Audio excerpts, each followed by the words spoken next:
On the program tonight, we'll talk with Aaron Willms, Michael Moodrey, Chrissi Cochrane, and Scott Colenutt.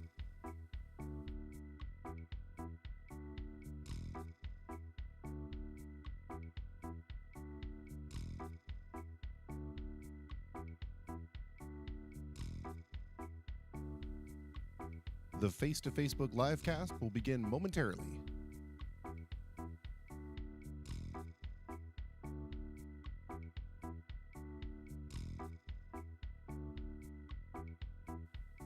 Do you know somebody that's celebrating a birthday and would like a shout out on the program? Just have them get in touch with me, either by email or Facebook, and I'll make sure to mention them in the segment.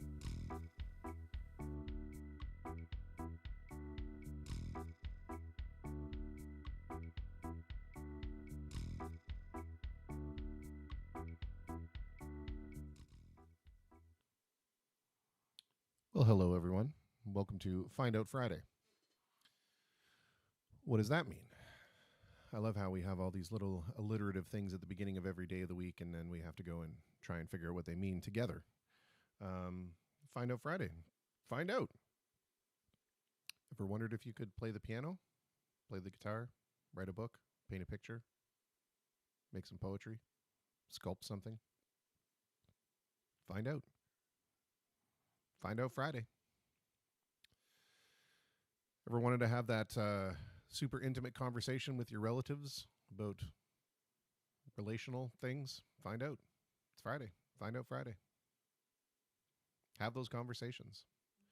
Now that we've all got the time, we can do all those things we've always wanted to do, like learn more about where grandma and grandpa came from, or learn more about how their parents got together, and so on and so forth. Athena found out Friday she can play finger cymbals. There you go. Done.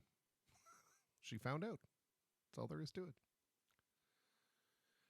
Want to know if the Plandemic biography that keeps getting pulled down off YouTube is total bunk? Find out. I did.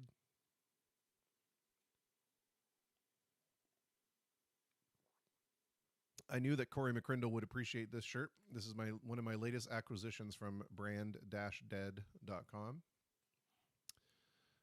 So many good memories of so many establishments that were open in my youth and are no longer around. We got some lovely folks on the program tonight. Minus one lovely person who let me know of an emergency that came up. They had to cancel, unfortunately. So Mr. Scott Colenutt will not be on the program at 10:30. So looking for 10:30 takers. If we got any, let me know. Be happy to chat with you. In the meantime, we got lots of stuff. I got new music that I want to play from Guitar Army, from Chrissi Cochrane, from Christy Palace. So lots of good stuff. Lots of good stuff coming up. Volume seems lower than usual. It's probably just because I'm talking away from the mic, and I haven't touched any volume-wise. I'm talking a little bit away from the microphone. That might be better. All right, let's get right into this one, and then we can talk some more.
Is it getting better?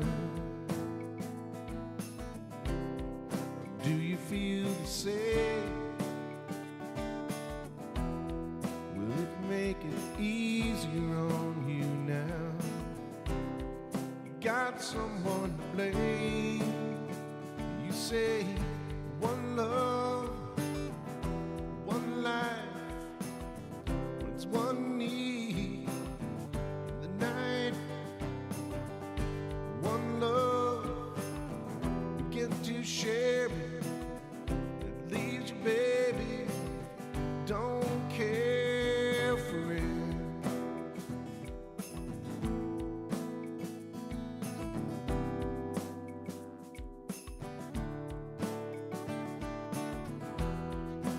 did I disappoint you or leave a bad taste in your mouth? You act like you never had love. You want me to go without. Well, it's too late tonight to drag the past out into the light. One, but we're not the same. We get to carry each other, carry each other.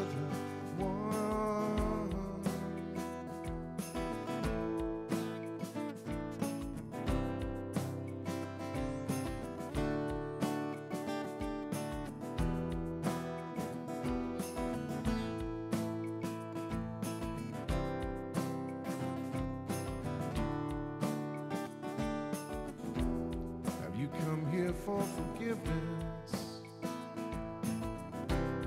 you come to raise the dead. Have you come here to play Jesus to the lepers in your head? That has too much, more than a lot. You gave nothing, now it's all I got. One, but we're not the same. Well, we hurt each other, then we do it again. You say love is a temple, love a higher love. Love is a temple, love a higher love. You ask me to enter, then you make me crawl, and I can't be holding on what you got when all you got is hurt. One love, one blood, one life. You got to do what you should. One life with each other, sisters, brothers. One life, but we're not the same. Get to carry each other, carry each other. One,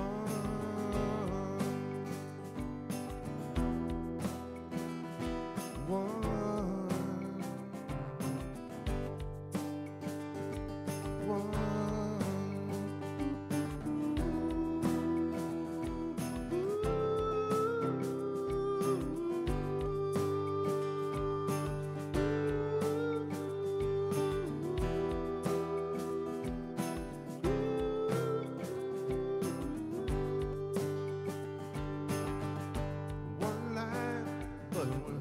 Not the same. We get to carry each other, carry each other. One,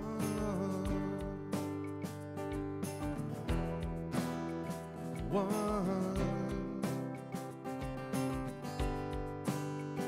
one, one.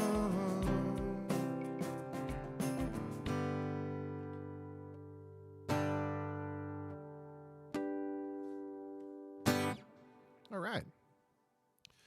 A little bit of U2 starts us off on the Find Out Fridays, or Find Out Friday. Everyone to pop that question, was I adopted? It's Friday. Find out.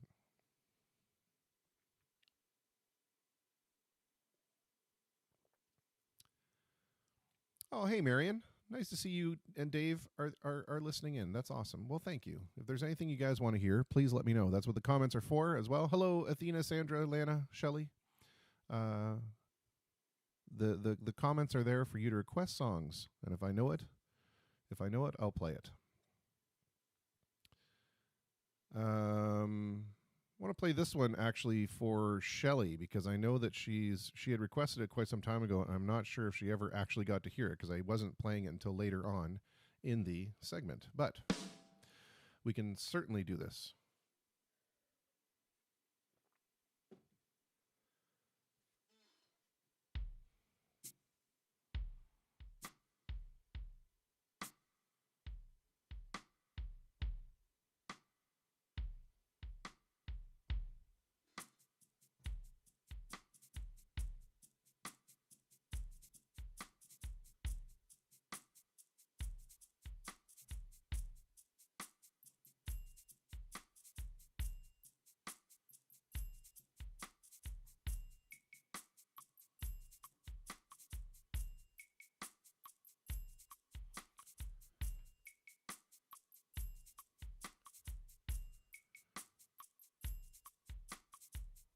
All right, let's see if we can do this for Shelly Martinico.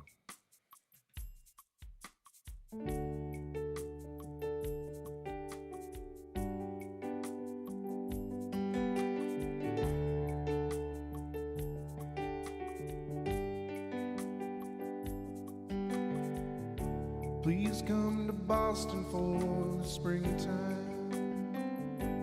I'm staying here with some friends, and they got lots of room. You can sell your paintings on the sidewalk by a cafe where I hope to be working soon.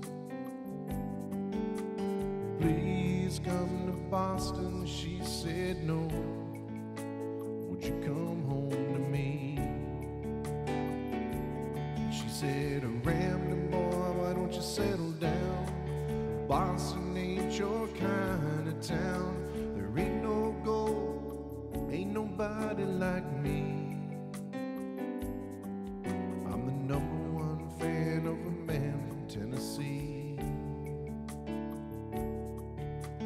Please come to Denver with the snowfall, or Windsor with the snowfall. We'll move up into the mountains so far that we can't be found. I'll echo I love you down the canyon, then lie awake at night until they come back around. Please come to Denver or Windsor, she said no. Boy, won't you come home to me? And she said, hey, rambling boy, why don't you settle down? Denver ain't your kind of town. There ain't no gold, there ain't nobody like me. I'm the #1 fan of a man from Tennessee. This drifter's world goes round and round. I doubt it's ever gonna stop. But of all the dreams I've lost or found, and all that I ain't got, I still need someone to cling to, somebody I can sing to.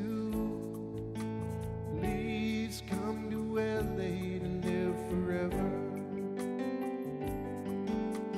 California life alone is just too hard to build. I live in a house that looks over the ocean. There's some stars that fell from the sky, living up on the hill. Please come to LA, she said no. Boy, won't you come home to me? And she said, hey, rambling boy, why don't you settle down? LA can't be your kind of town. There ain't no gold, there ain't nobody like me. I'm the #1 fan of a man from Tennessee. I'm the #1 fan of the man from Tennessee.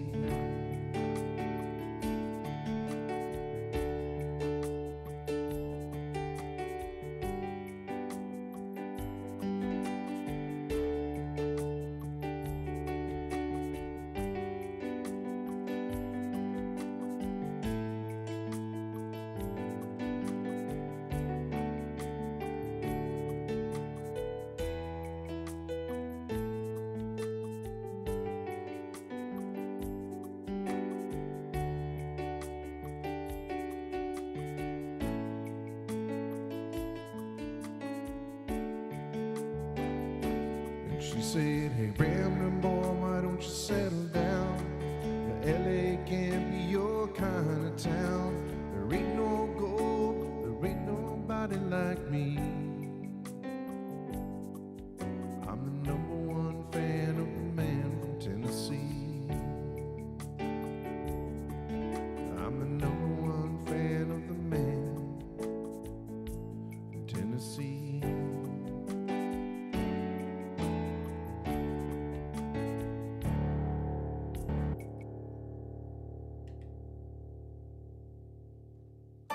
Well, apart for a little big-footed glitch on the old loop machine down there, it turned out not too badly. Corey McCrindle, that sure reminds me of all the times I drove downtown in the rain 9:30 on a Tuesday night just to check out the late night record shop. A&A, late night record shop. Hey, Pamela Taylor. Athena wants to know, why did I pick Pink Floyd for a tribute? Well, they are one of my favorite groups. I've always enjoyed playing them in J sharp major. I was told on numerous occasions that the job we do in J sharp major on the Pink Floyd is exceptional. And then one day, Jim O'Neill, the guitar player, one of the guitar players, and I found ourselves at the Pink Floyd concert at the Coliseum. And after every song, we were just kind of looking at each other saying, well, I can do that. Well, I can play that. I can do that. And then we did. It was just that simple. It was like, why not take all this music that we love so much and try to do, a really decent job of it, which I think we did. I should play our promo video at some point so you guys can see what it is that we do and how much we're looking forward to getting back to doing it when we actually are able to do it. Got one for some time. Art Garfunkel, Marionette, please. Maybe because my name's in it. I don't know it. I know that Art Garfunkel had a solo career, but I never had much interest in it, except for the song Heart of New York. I will have to listen to it, unfortunately. If there's something else that I can try for you in the meantime, please let me know, and I would be more than happy to do it. But there's strike number one. Art Garfunkel's solo career, definitely not in my wheelhouse. Primarily, I would think because Art's voice is so high. It's hard to play.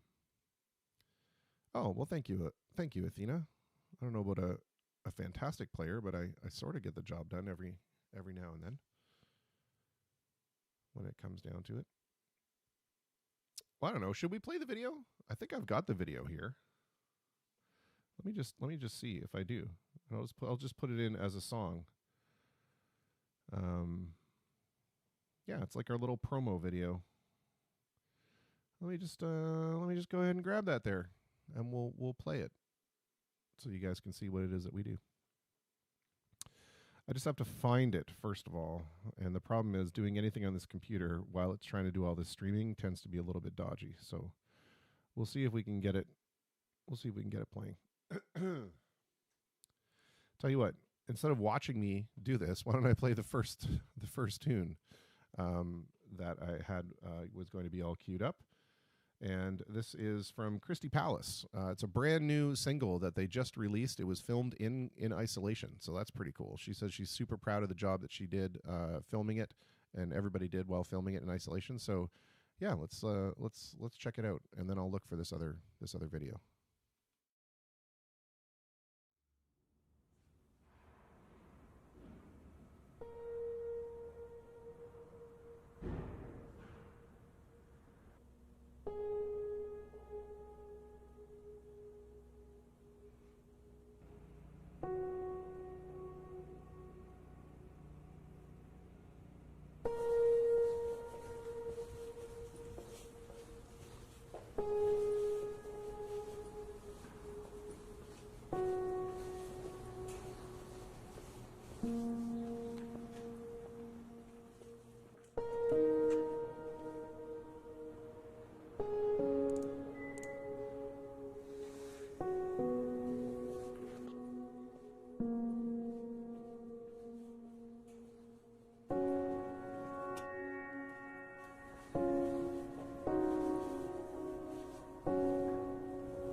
driving too fast. You told me you like it that way, and kept your foot on the gas. Full speed ahead, boy, driving us right till the end. Ignoring every sign, you like control, and you'll never let it go. You had my heart screaming, danger, danger. Right on time with a stranger, stranger. Holding your hand on the passenger side, holding my breath and closing my eyes. Oh, screaming, danger, danger.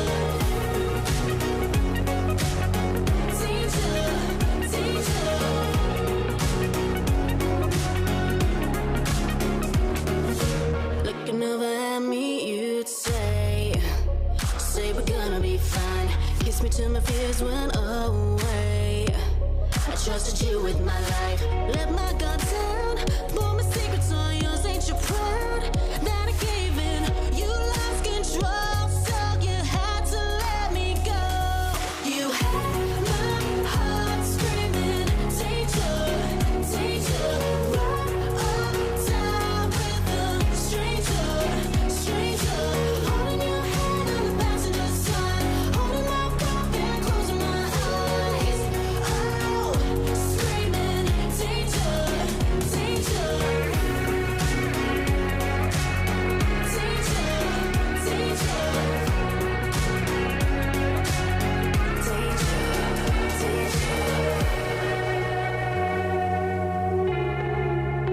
All those late nights in your car, knew we wouldn't get far.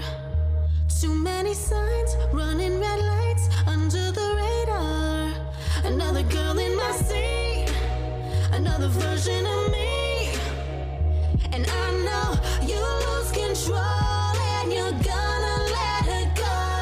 You had my heart screaming, danger, danger. Right on time with a stranger, stranger. Holding your hand on the passenger side, holding my breath and closing my eyes. Oh, screaming, danger, danger. Heart screaming, danger, danger. And I know you lose control, and you're danger, danger.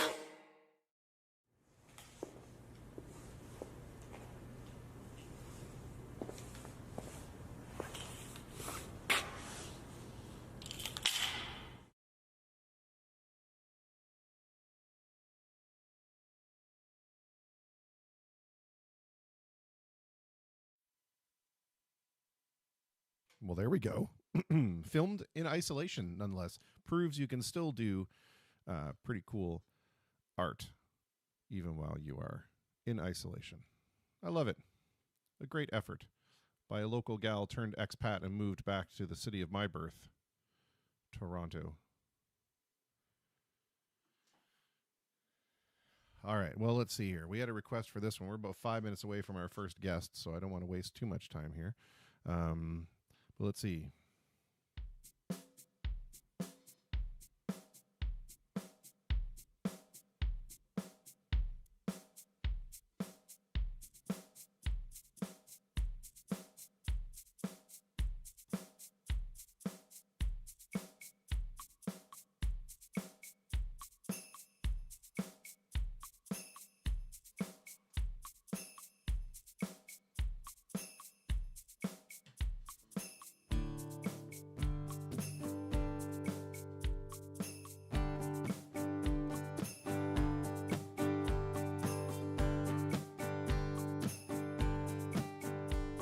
Desmond has a barrow in the marketplace. Molly is a singer in a band. Desmond says to Molly, girl, I like your face. And Molly says, she takes him by the hand. Oh, bloody, oh, blood, life goes on. Bright, la, la, la, la, life goes on. Oh, bloody, oh, blood, life goes on.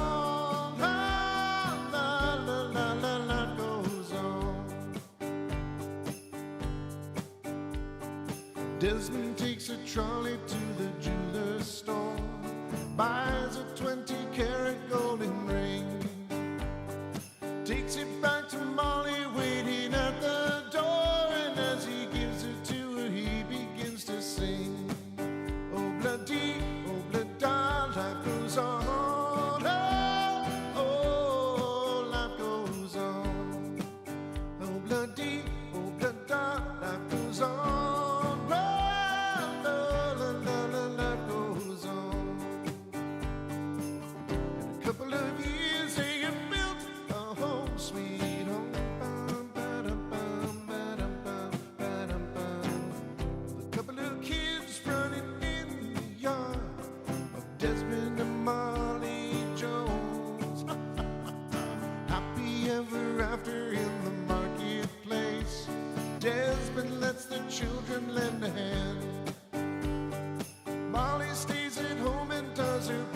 sings it with the band. Oh, bloody, oh, bloody, life goes on. Oh, la, la, la, life goes on. Oh, bloody, life goes on. Oh, Lord, Lord, life goes on. In a couple of years, they built a home, sweet home. Ba-dum-bum, ba-dum-bum, ba-dum-bum. With a couple of kids running in the yard of Desmond and Molly Joe. Happily ever after in a marketplace, Molly lets the children lend a hand. Desmond stays at home and does his pretty face, and in the evening he's a singer with the band. Oh, bloody, life goes on. Oh, la, la, la, life goes on. Oh, bloody, life goes on. Oh, la, la, la, life goes on. Oh, la, la, la, life goes on.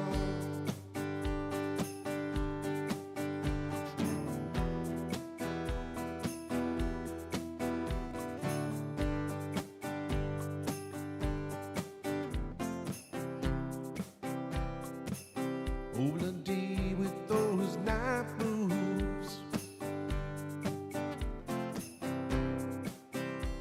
Obladi, obladan with those night moves. Desmond and Molly Jones with the night moves, night moves.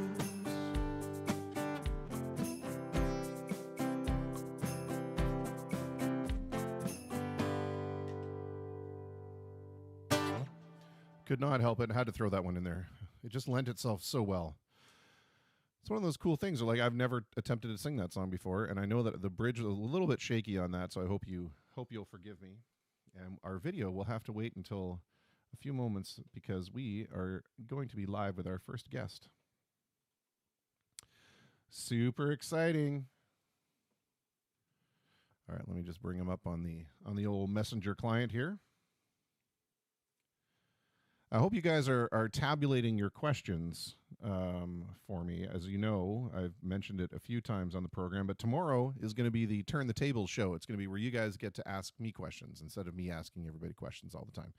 It was brought up by my good friend Kirk Harris, and Corey McCrindle has agreed to take on the role of the host. So you can actually put some questions into the comments. Corey, I don't know if you're comfortable putting your email in there, but it would be a great way for people to reach out to you. And we could do it where people call in as well over Messenger. That's fine. Doesn't have to be pre-recorded, I guess, on the phone. Doesn't have to be. Who says it has? Who says there are any rules anymore? It's the new normal. We can make the rules whatever we want them to be. That's my take on it. All right, perfect. So I've got our first guest mostly set up. I'm going to turn him off the pants cam so he's not staring at the keyboard in my pants because we want to be able to have an engaging conversation, not one where people are laughing all the time. I do have him, Aaron. I'm just going to ask you, would you mind trying to flip your phone sideways so that we get widescreen video?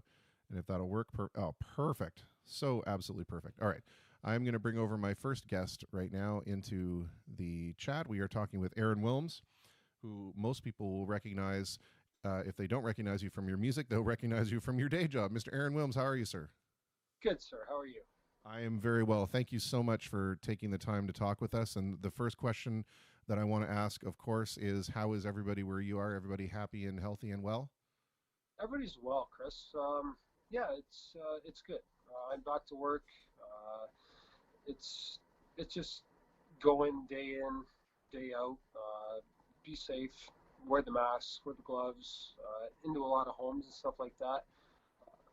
And it's just you just got to keep like the social distancing and that into consideration and go from there. Yeah. But other than that, it's pretty much like it was basically 3, 4, 5 months ago. Okay. So, Well, let's talk. yeah, let's talk a little bit about your day job at first before we talk about your musical ambitions, because that's certainly where I know you best. But it's very interesting to me that you said that you worked with Counter Effects out Yes. in Leamington, and it's so bizarre because I did all of their computer work for like 13 years. You So know, it's funny you say that because Gina was telling me, my girlfriend, she was just saying that, you know what, Chris Merita, that rings a bell. He did our IT stuff for a bunch of years, and yeah, honestly, we probably crossed paths. I'm not in the showroom and that a lot, but I mean, I definitely know we probably crossed paths before that. So yeah, yeah. for sure. Well, tell me a little bit about how did you get involved in that kind of trade in the first place? What is it that you do, and how has this been kind of, how has what you do now been changed by the new conditions that have been put in place? So how I got involved, I worked at Home Building Center, previously Beaver Lumber, from when I was 17 to 27, and we used to pick up our countertops from Counter Effects. And I was in there the one day and just started talking with the owners, and they said, "Would you think about switching job opportunities?" And I said yes, and I basically said, "You know what? Let's try it for 3 months. If you like me and I like you, and everything goes the way it goes, then everything will be cool." And it's been now my 19th year since then. So I guess things went well. Yeah, I guess. Yeah, and honestly, I'm still happy with what I do. It's great with the people that I work with and that. So yeah, it's good for me. I love being out in the community. As far as being in, like, doing the installs and stuff like that, the shop stuff, that's not so much me. Yeah, But it's just being out and being able to talk with people and see the finished product from what the guys that work so hard to do in the shop, to be able to relate that and then bring that information back to them and everyone else in the office, and that to just say thanks, like everybody did a great job. So that's kind of where I'm at right now. yeah, for sure. Let's talk a little bit about, because what you're doing is countertop installation. I'm just going to go ahead and Yeah, lay it out there for, absolutely. yeah, Yeah, for those people who didn't catch it in the conversation. yeah. How has what you do been affected by this whole social distancing thing? Are you seeing a lot of remodeling plans or kitchen reno plans that are being kind of like put off or canceled, or are people still bound to do this under a certain timeline? They're bound to do it. Basically, what has happened is any job that has started since, say, just as a date of April 4th, um, we're bound to go in and finish. So there's stipulations and regulations that need to be followed, and basically we mask up, we glove up, we go in. No other contractors or sub trades are allowed in at the same time we are. We go in, we do our job, wipe the place down before we get in there, wipe the place down when we leave, and then go from there. It's very. I honestly think it's a very good step in the right way to go with this. Um, it's something different, definitely. Like to wear the masks and stuff, we never really used to do them, but now after having to do them for a few weeks since I've been back to work, it's almost basically it's almost second nature now. You Yeah. just walk in, you mask up, you glove up, and you go in, you do your job, and you go out, and that's pretty much how it's working right now. Yeah. So. Is it throwing a lot of kind of extensions into timelines though? Because like you said, you're only allowed to have one skilled trade in at a time in order to do their job. So normally where you could potentially have plumbers, electricians, framers, drywallers, whatever, working all at the same time in different areas, if you can only have one crew in at a time, are we starting to see timelines for these projects get pushed out beyond kind of what people were thinking? I would say 100% yes as far as the timelines, but considering what's going on and how every different sub trade or trade needs to go in to do what they need to do, the contractors are being very, they're very up with the times. Like they're with what's going on. We need to do this to keep everybody safe, to keep going forward, and to keep being able to finish these people's homes, commercial stuff as well. anything like that. It all needs to work together. And so far, from what I've seen, it's been great. Like there's no hiccups. There's no issues. Yeah. There's no, and if there are different trades that may happen to be at the same time, it's the same deal. Like they're masked up, they're gloved up, they're doing what they need to do. I mean, you can only social distance so much, but if you're masked and gloved, you're good. It's you keep your social distance, and you try and avoid where somebody else is working. You go work another part until they're done, and then we would go in and do what we have to do, and go from there. So as far as that part, yeah, it's pretty simple. Yeah. Really, there's not a huge difference with that. It actually might be better because it keeps everybody else, everybody else's way. Yeah, for sure. So, yeah. Can you summarize for us in your own best words? It doesn't have to get, place specific or certainly not person specific. What was the nightmare install of all of your nightmares? Like when you wake up shrieking in the middle of the night because you've had the dream about this install, what was it about it that made it so absolutely terrifyingly challenging? We deal a lot with stone countertops, granite, soft stone, quartz, all that kind of. So it's very heavy. So you'd hate to go into a home. You bring 8 people to move this probably 5-foot by 10-foot island in, and you set it down into place, and it's either something was measured wrong, like the sink is in the wrong place, or it was measured too small or too big. So you waste all that energy, bring it in, you set it down, you hope everything's right, and something messes up. That, fortunately for us, doesn't happen very often at all. Now that you say that, the very first, I think one of the very first stone jobs we did was probably, I'm going to say 8 years ago, 9 years ago maybe. Long story short, we brought the tops downstairs into this person's basement, installed them all, and it was kind of a reddish colored top. It was a really nice top, but the lights they had in their basement make the top look pink. So it took us a day to install this countertop, and they just couldn't deal with it. So we had to pull all the counters out, and then they picked a new color, went down again another day, and reinstalled the tops. So it's just one of those things where, the customer, they said, you know what, oh my gosh, we just can't live with this, and it's got to be changed. And we went and did what we did, and they were happy at the end of it, so it was all good. Yeah. What it begs the question: could they not have just changed the light bulbs? But You know what, Chris? It's funny you say that because I mentioned the exact same thing, and my boss at the time did too. Like, can you change your lighting, like put LEDs in or anything like that? And they went and tried it, and they still weren't happy with the way it looked. But at the end of the day, we did what we had to. We got it fixed. They were happy, and that's what we want. Is we just want we'll go to the end of the earth to make people happy.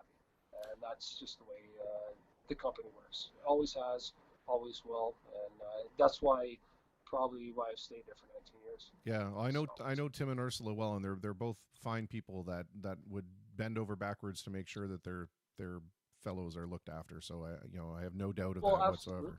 And that being said, you probably don't know, but Tim and Ursula partially retired, and Tim retired. Sold the business a year and a half, almost 2 years ago now. We have a young owner, Ed Cron, who is doing as well with the business. Nothing has changed as far as anything on our end. He's young, he's gung ho, he's looking for more work. Everybody that we deal with Grossi Plumbing, we deal with Grossi Construction, a lot of that kind of stuff, and a lot of big names in Leamington, which Tim and Urs have brought on in the beginning, and nothing has changed since they have gone on and done what they're doing now. Yeah. So it's still good for the company. The company is still strong as can be. Um, Everybody there is happy. We're all good.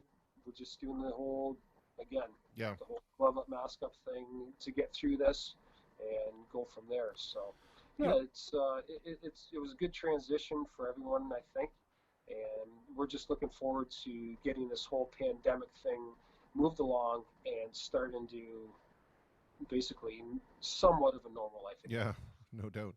One of the things we hear all the time from our parents, is make sure you do well in school, make sure you go into college or university afterward, and there's so little attention paid to skilled trades. And I know that skilled trades right now are screaming for bodies because all we keep doing is pumping our kids into these undergrad positions that they're never going to find anything decent in. Yeah. What advice would you give to parents when they're kind of up in the air about whether or not they should be, encouraging their child to go into something like a post-secondary education or into an apprenticeship or a journeymanship for a skilled trade?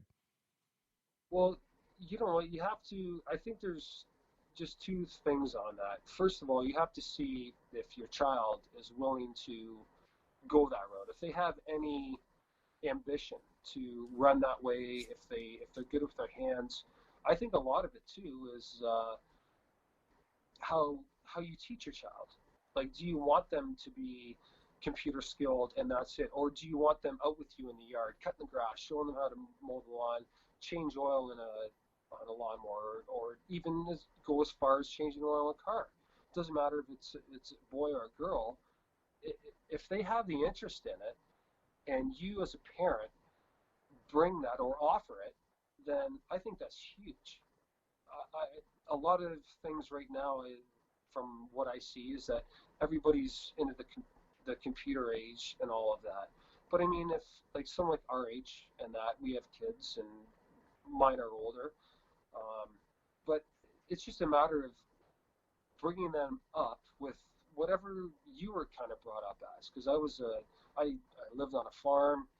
My parents they farmed 100 acres at that time. So I was on the tractor all the time with my dad, sitting on a fender, riding around. It was so cool. Those are memories I'll never forget. Yeah. Uh, I wish it could have gone further, um, but for different reasons it didn't. Um, it's just those things where being a farm kid, it's totally different than being a city kid. Because I grew up playing hockey, and a lot of my friends lived in Leamington, so it was always Leamington this, Leamington that, and that's where I played hockey.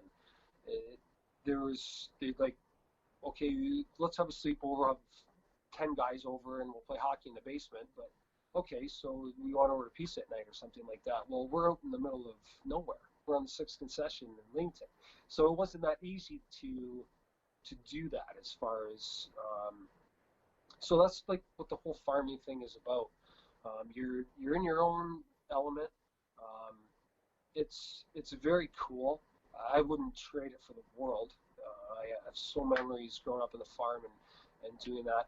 Uh, but as far as with the the generation now growing up, I would definitely say a lot of it is up to the parents to say, you know what, these are your options as well. You don't always have to go to be anything to do with computers or anything like that. Like this, and as well you said, there's so many skilled trades. Like Chris, and I don't want to see, I don't know what it's going to be like in 20 years. Like honestly, with skilled trades, because a lot of the skilled trades right now are anywhere between, I'm going to say, 40 to 55, and some guys are even older than that. And there's not a lot that's being promoted to bring that, get this new generation Yeah. to get into that again. And I'm not sure how to do that. Like I honestly don't know how you can, unless you try and find a way that you interest your children being young to come up in that way, then there might be a chance for it. But as of right now, my girls are 21 and going to be 18, so they've kind of, they know it. They're kind of they want to do what they want to do. Yeah. My one daughter, basically third-year nurse and helping out in the whole frontline thing. My other daughter, she works at a grocery store. Um, through all this shit, really, Yeah. is what I can say. Yeah. And they're doing great. And yeah, but I mean, as far as that, like, I think a lot of it has to do on the parenting, and you know what, just give your kids an opportunity. Yeah. Let them figure it out and go from there. But guidance is definitely helpful. It's I find that most people in my generation and a little bit younger now, when they're faced with a problem, it's like, well, just call a guy and he'll fix it, and it's like, Yeah. I didn't grow up with that option. My guy I had to call was me. So, Yeah. it forced me to learn how to do a lot of things, like do basic plumbing, do basic wiring, do basic framing, and all that kind of stuff. And so I know that I'm relatively okay if I have to, like the studio that I'm in, I built with another guy myself, like all this kind of stuff we can do, but it's becoming a lost art. And pretty soon, like you said, all those guys in their 40s and 50s are going to be in their 50s and gone, for, as in retired. Yeah. So who's the guy that you're going to call? And it's amazing when you see like the money opportunity that these guys are losing by not going into a skilled trades. Like electricians make a crap ton of money. Oh my God, that's an understatement, Chris. Like, yeah. Electricians, plumbers, even the field that I'm with, cabinets and countertops. Like, you know what, anything to be learned. And I think people may look at it and go, oh, you just install countertops and do cabinets. But you know what? There's over 19 years, I've learned so much. Like, and every day I learn something new. And that's probably what keeps me there and drives me to keep in this trade. And then just the work with the public and that, and to feel the satisfaction of having somebody sending an email saying, yeah, you know what, you guys are great. It was awesome working with your company. Yeah. And going from there. But as far as with the kids and that, like the younger generation, they definitely need to. I don't know if there's grants or anything that are out there that can kind of promote and help to evolve this. Yeah, they're trying. They're trying to bring back like an apprenticeship program, or an introduction to skilled trades that they can go to as another route in college, which I think is fantastic. Just showing you, like, people misunderstand that, like, university is for theoretical work, right? And college is for practical work, and then there's trades, which are for work. So I mean, it just depends on where you want to find yourself in that spectrum, I guess. But yeah, absolutely. Yeah. For sure. I want to ask, how did the farm boy who likes playing hockey discover the drums? Wow, that was basically, I'm going to try and make a long story short.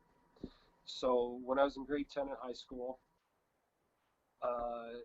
band asked me to join and sing lead vocals with them.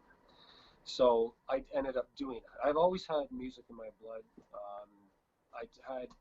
Believe it or not, I have grade 9 piano theory under my belt, but I probably couldn't play chopsticks right now, to be honest with you.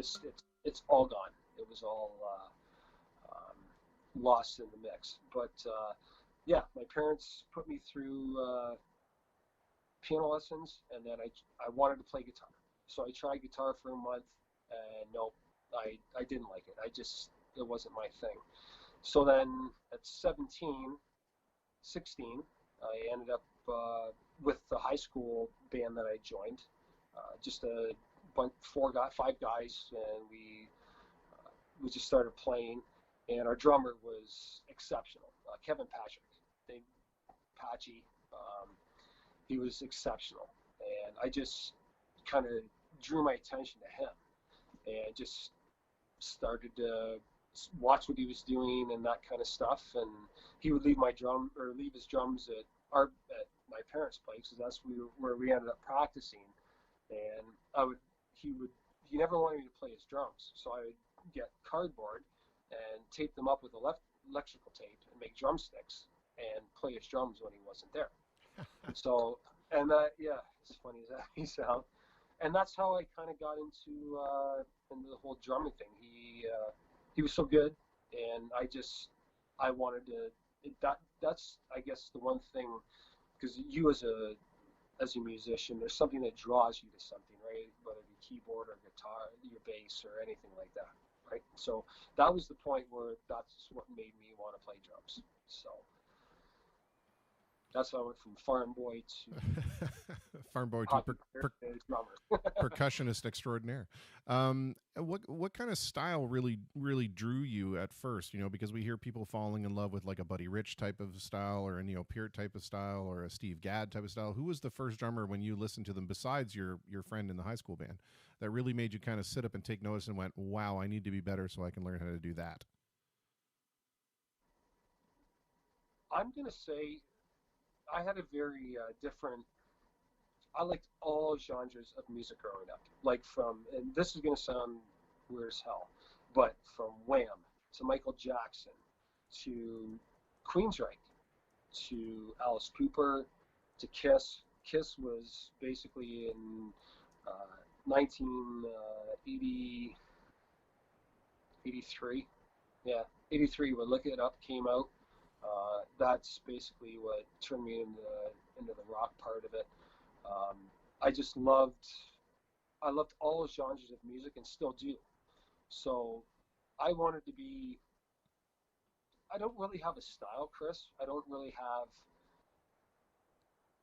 somebody that I followed. I'm.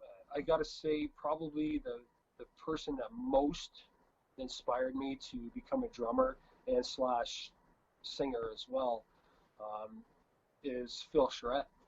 I went and saw him when I was 17 at the VI, and the guys in the band were like, "You got to come see Vagabond play," and I'm like, "Okay." So I was just so new and green to the whole music scene, and seeing them play and watching Phil how he sang and just sang and played at the same time, and it's like that's what I want to do right now. That's what I want to do. I want to be that. I want to do that. That's my thing. And then watching and going every weekend to watch them and different bands play, you get kind of sort of a something that makes you want it more. And with that being said, got into Rush, and Neil Peart is 100% the go-to guy. When he passed this past year, it was just it felt like I lost a best friend, but never met the guy, never saw the guy, just saw him a bunch of times at concert. But it was just one of those things where you just somebody that has such a big influence on why you kept playing or started playing, it just hits home. And I think a lot of people can understand that and respect that in their own ways and their own levels with different instruments that they play. If your favorite guitar player passed, you like, are you kidding me? Like, really? And it just hits you. You never knew them, or maybe you did, but it's just something that hits home, and you kind of you grow off it, and it makes you go back and listen to their other stuff that they did, and it just makes music is such a growing experience or opportunity to get better. It doesn't matter how old you are.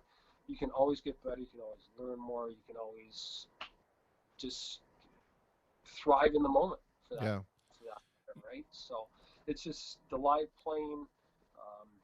That's the part that really sucks right now, as you know, Yeah. all the musicians.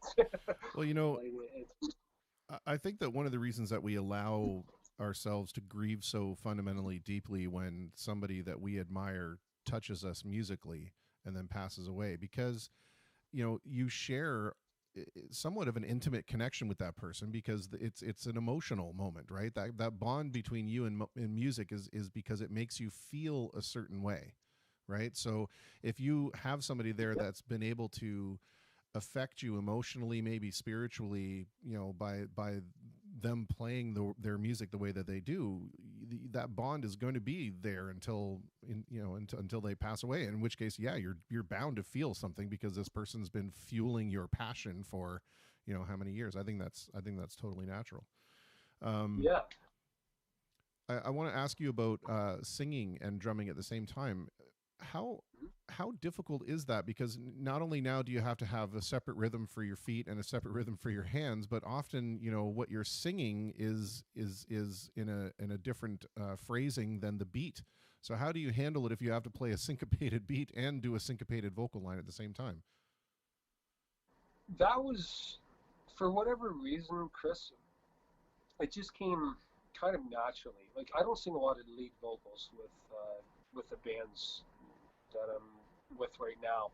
A lot of it is backup, but there is a lot of backups in like, especially the Spurs band. Like, Ashley and I sing like every song pretty much, and always doing backups with her and that.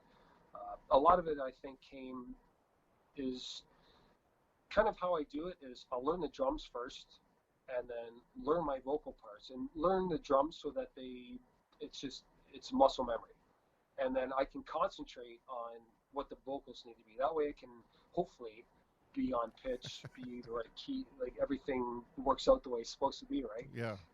When you do live stuff, but that's what I usually do first. I'll learn the drums, where I don't have to even think about it.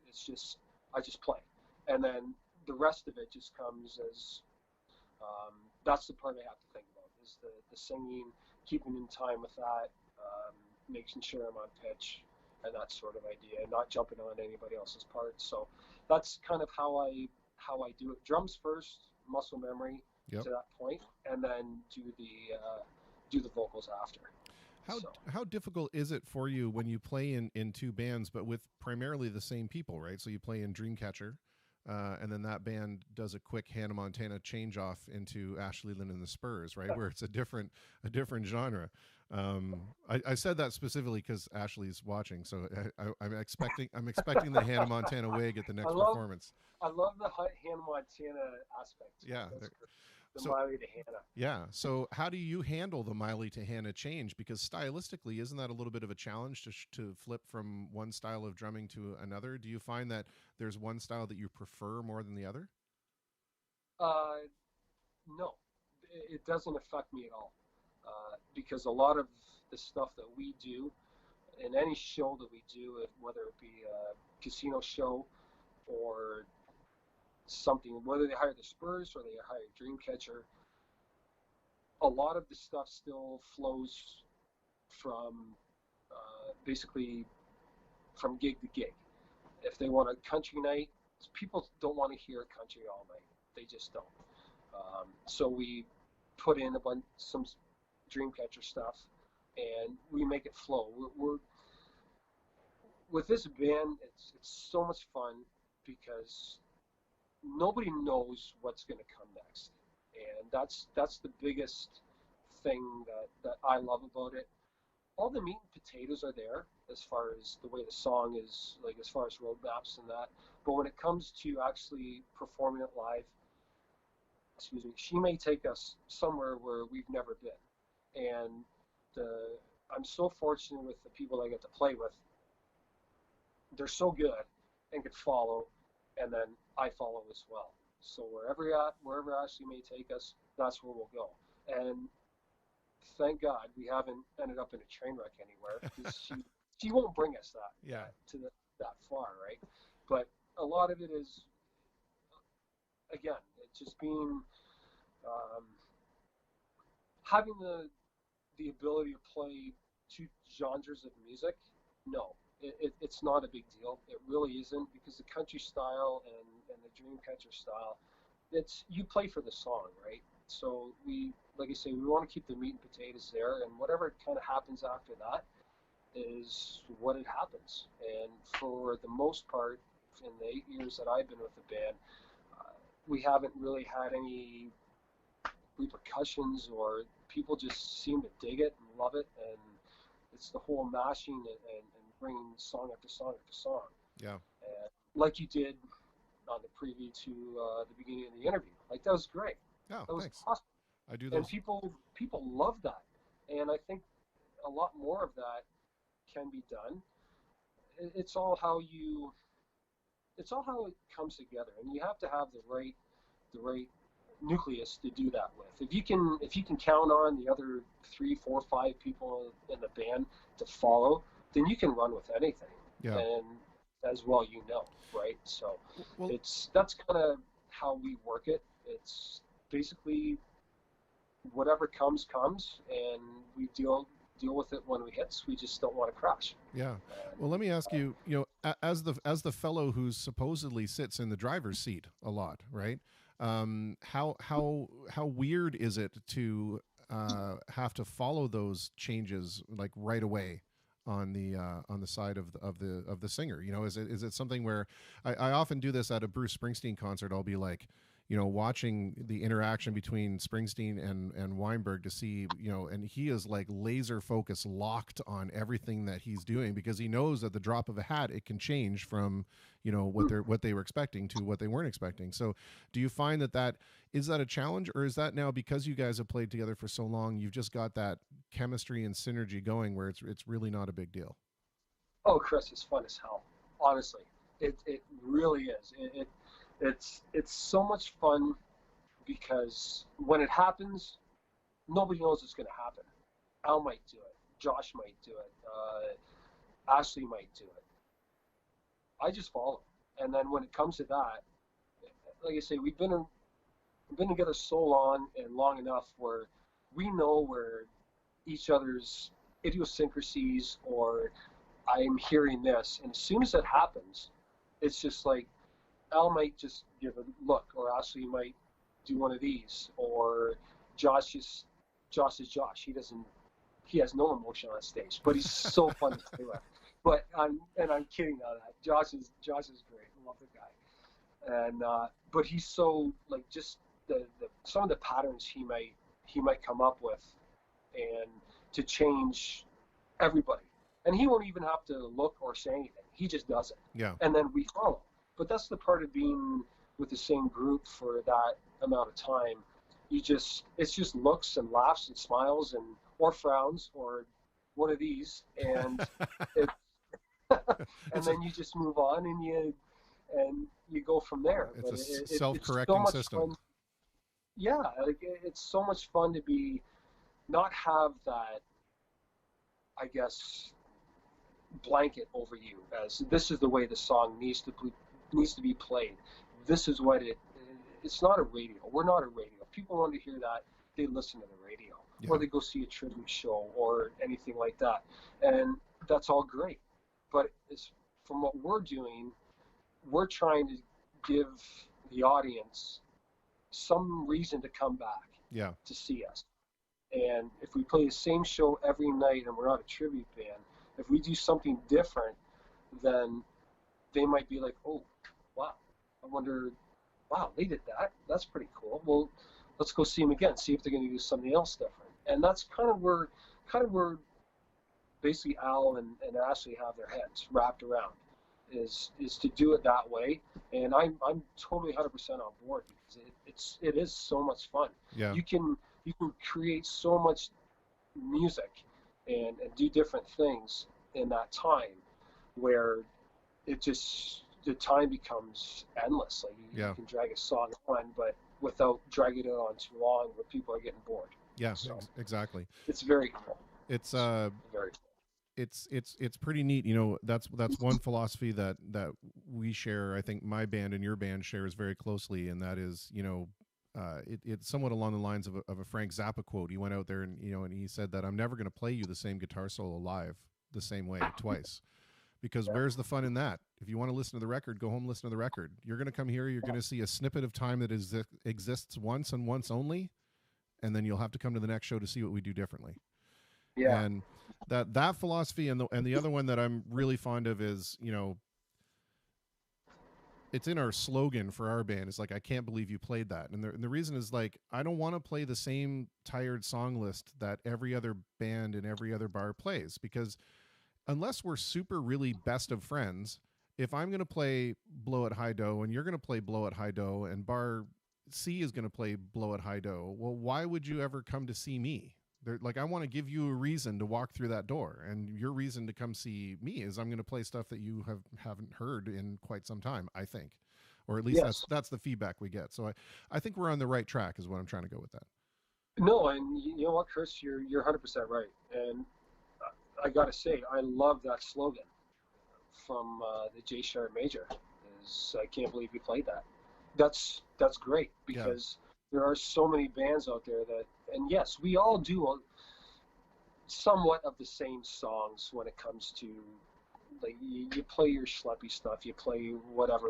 If the bar's not busy, you just run through stuff, right? But when it comes down to your your big tunes, the tunes that you want people to remember you by, that's the part where I love Yeah. because it just takes it to a different level, and it brings more people in to see you again, to see if you're going to do that song again, Yeah. and as well as yourself with what you do. It's the same thing. Like you just want to, like, yeah, you're right. I just can't believe they played that. Yeah. And that's the kind of thing where we want to be. We want to be off the map. Yeah. And it's not so much because with Ashley, her mind is just constantly running with, well, let's match this with this and this and this. So, like, we've honestly got probably, I gotta say, 50 songs that she wants to mash. Well, okay, so you have 50 songs you want to mash with 50 other songs, and then, okay, well, pick 5, and then let's try that. But once those 5 are picked, it's like, well, I have this and this and this. So it's just a matter of, especially now it's so hard with this social distance, to get together and actually put something together and then bring it forward and be able to play it. So that's one thing we're going to work on before we probably start playing again live whenever this opens up. We're hoping to have probably at least an album of originals that Al has wrote, and probably enough for 2, and maybe bring 3 or 4 into it. But as far as set lists with the Spurs or Dreamcatcher, then that's going to be, we're hoping to open up a whole new, say, basically set and a half of new material for people to, once we get back, to hopefully enjoy. Yeah. So, I'm gonna put you on the spot here, and I usually reserve this for my tribute bands, but I'm gonna set you up for this one. But okay. Because and this is on you, because you mentioned the word schleppy when you were describing some of the songs. So if suddenly the heavens parted and the lightning bolt came down and said that Aaron Willms is in charge of tonight's set list, what song would you be happy with not including in that set list, and what song would you be over ecstatic to want to put in that set list? Oh boy, over ecstatic to put in would be, and we haven't done it in probably 3 or 4 years, is Ramble On by Zeppelin. I would love to play that again. And when we did it very well. It actually did her own little twist on it vocally, and it came off great. A song to not ever play again. Oh boy. You know, Chris, that's a hard answer, because it doesn't really matter what we play. When we start playing it, I'm into it. I don't have an absolute, nope, we're not doing this, we are not doing that. I honestly, I can't think of one right now. That believe me, there are probably 10, but to think about off the top of my head, no. If I could probably, after this interview's done, I could probably call you or text you back with all 10 of them. But right now, I can't think of them. Honestly, that's the most diplomatic answer I've ever heard given to that question in my lifetime. And I want to tell Ashley, you can move the laser scope spot off his forehead now. We don't need to keep him under the crosshairs anymore. It's all good.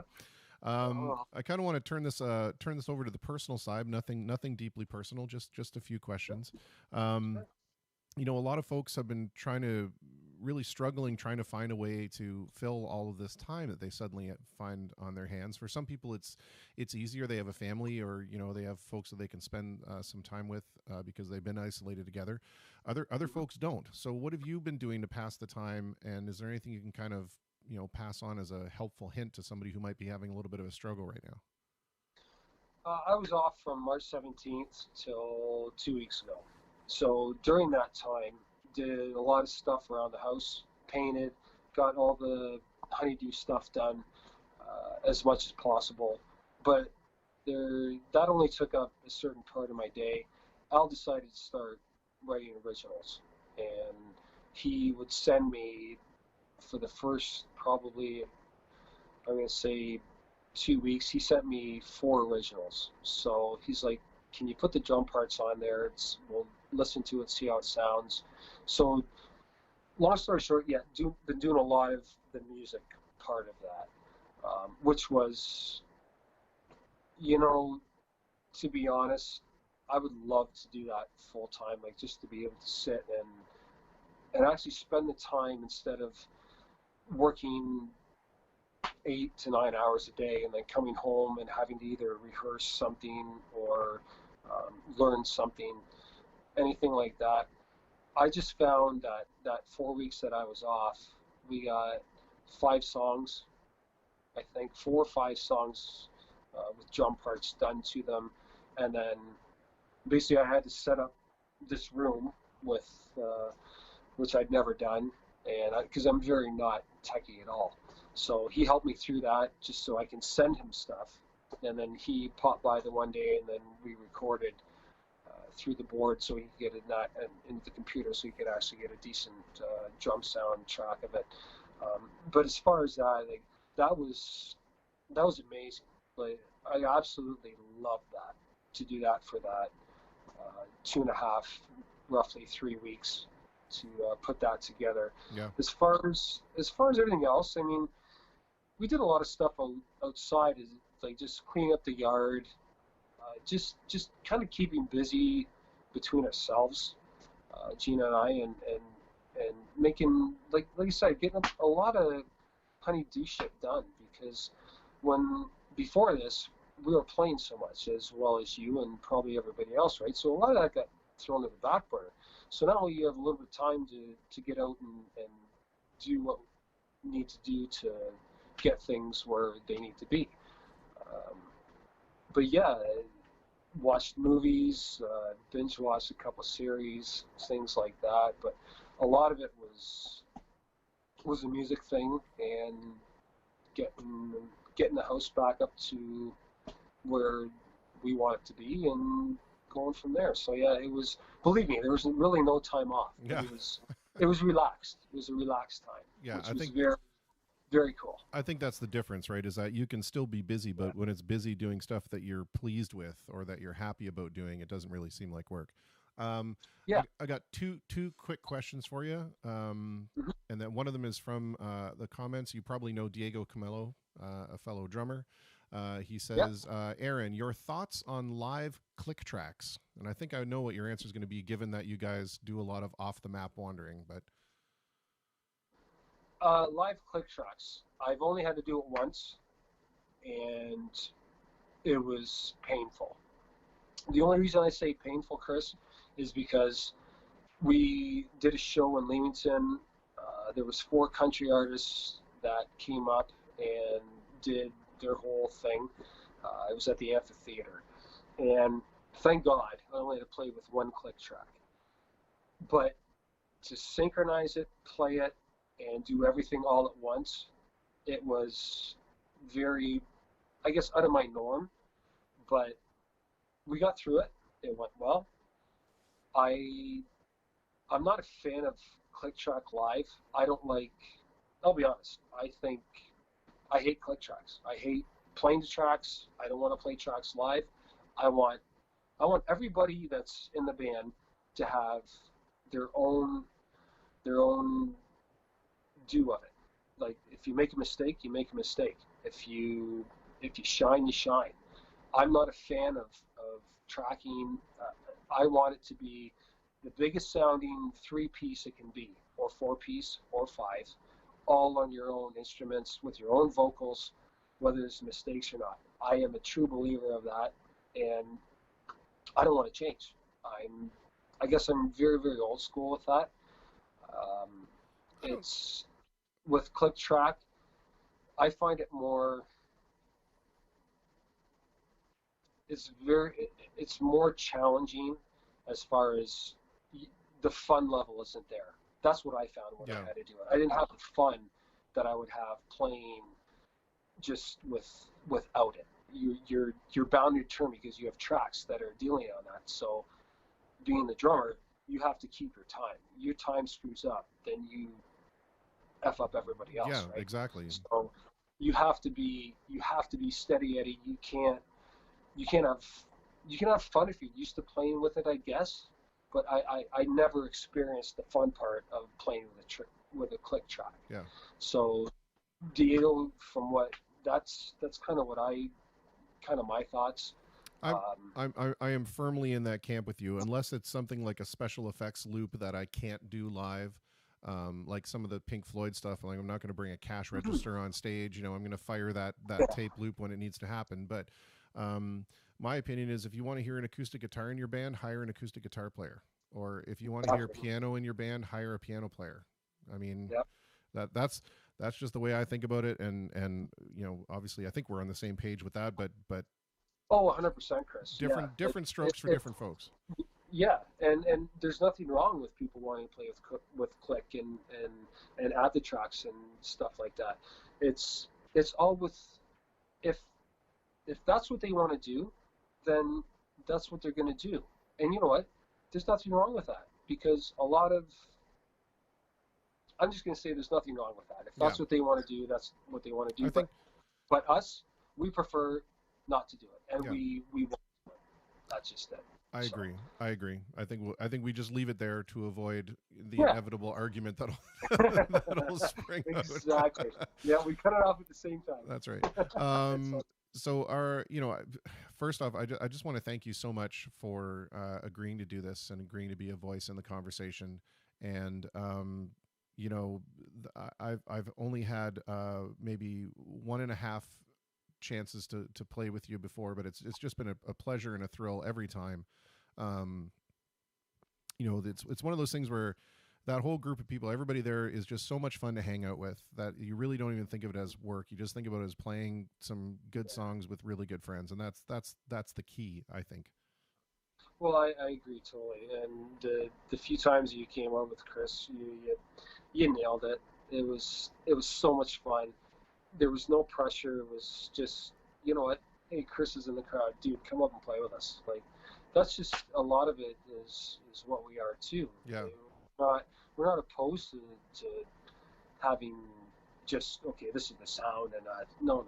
Like, when we have friends and we know people that absolutely come up and play, come up and jam, do whatever. It's so easy just to do it. Like, there's no egos, there's no anything like that. And on the other half side of that, from the second part of your statement, was hats off to you for bringing us together. I think so many people, like, who probably don't even know you or anything like that, from what you've brought on in the last month or month and a half, however long you've been doing this, has been absolutely incredible. Like, for our whole Essex County scene, and then outside of that, whoever may follow or listen or do anything like that. But the time you put into it, like, I watched the video last night, like, of 200 people, 200 hours. Like, I watched the whole thing. I'm like, wow. Like, the time and effort you put into this, Chris, is just off the charts. And believe me, it has not gone unthanked by anybody that either watches it or has been a part of this show, because I think it's absolutely off the charts, and I just can't give you enough praise for doing it. You're an awesome dude, and I think it's just great, because you give a lot of people a way to vent, and not to vent, but to just tell their stories. Yeah. It's very cool. That's super nice of you to say. And I just want to make sure I get the spelling of your last name correct when I send you the endorsement check. It's just to make sure that I get that exactly right. I want to leave you with the one question I've been trying to ask everybody, and that is, we know the rules that are out there. We know what we've been told, what to do and what not to do. But just in your own personal observation, what do you think it is that people should or shouldn't be doing right now? Or if we are doing something, is there something about that we could be doing better? I think stay close to your family, your parents, your sisters, their family's family. Stay close to your circle of friends. Don't go to an open circle of friends. Stay close to your tight circle of friends. The whole social distancing thing can be done in a group of 5. I wouldn't say 20. This is just my personal opinion. Yeah, that's all we're looking for. If you can have an outdoor gathering and you have enough, I guess, respect for everyone, which you will because you are in that circle, I don't see an issue with that. But keep your family close, keep your circle of friends close, and don't let that go, because there's too many things with this pandemic that I think a lot of things have been brushed aside as well. With that, I'll still see my parents when I want to see them. I'm not concerned about it. My close friends that are in my circle, I don't have an issue with it myself. It's just one of those things where, hey, listen, and they're in the same boat. Hey, you got to sneeze, you got to cough, whatever. It's allergy season as well. Like, people got to realize that don't blow apart somebody that's coughing and sneezing in a grocery line. You don't know what's going on with them. That's right, yeah. They may have allergies. They may have whatever. Yes, they're wearing a mask and they're sneezing or coughing in a mask, or they're in his sleep, whatever. But understand what the public is going through as well when you walk up to a line and you're standing and that kind of stuff. Like, just be a little bit cautious, and don't be so soon to judge on what's going on with them. Because I'm pretty sure if they were sick, they wouldn't be out. They'd send somebody else to. Nobody wants to stand in line for Fudgios while they have COVID-19. Yeah. I'm just letting you know right now. 100%. Well, Mr. Aaron, it's been super awesome chatting with you. Thank you so much. It's great to see your face and hear your voice. And I will say the same thing to you that I've said to all my musician friends. I hope that it's soon back to the point where we're all so busy we can never see each other again. Brother, I hope so as well. And you know what? Again, thank you so much, Chris. Yeah. Awesome show. And thanks for having me on. I love it. Absolutely, man. We'll talk soon. Okay. Thanks, brother. Cheers. Have a good night. You too. Thanks, brother. Well, another wonderful conversation, which brings us just past the 7-minute mark, as Jocelyn would probably point out, the happy 7-minute mark. These conversations are just getting longer and longer because they're so good. What a great guy Aaron is too, right? That whole group, man. All right, I'm going to try this tune real quick, and then we'll take our next guest. And our Twitch friend is here.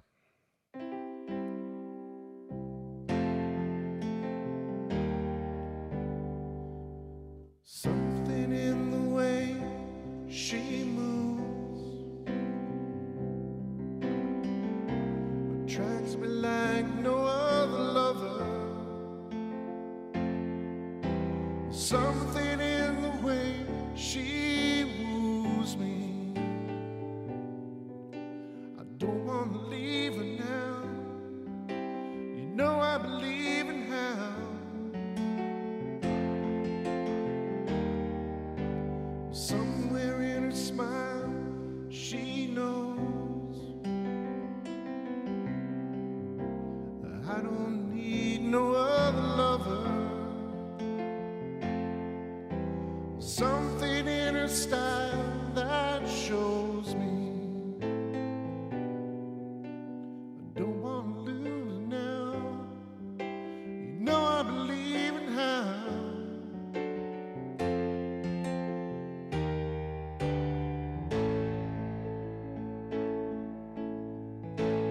You're asking me, will my love grow?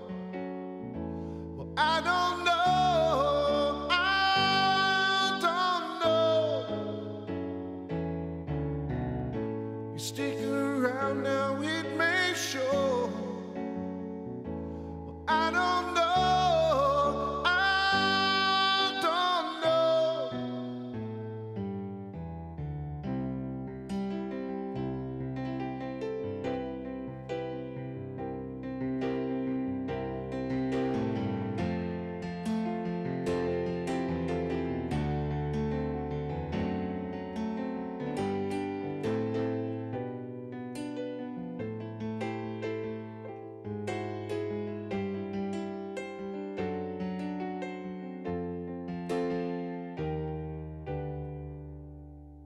Something in the way she knows. All I have to do is think of her. There's something in the things she shows me. I don't want to leave her now. You know I believe it now.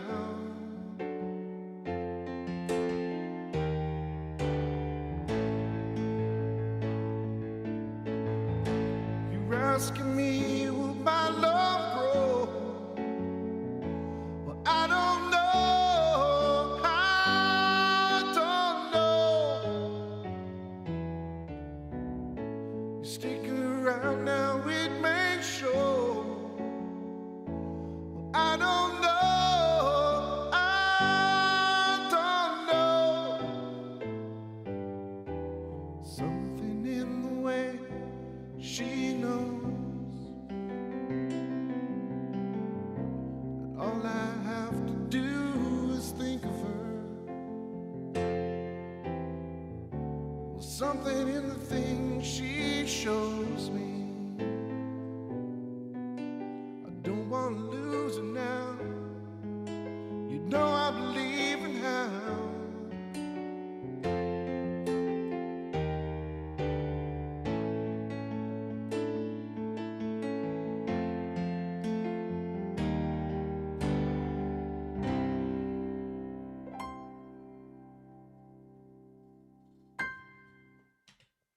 Yes, the finata at the end.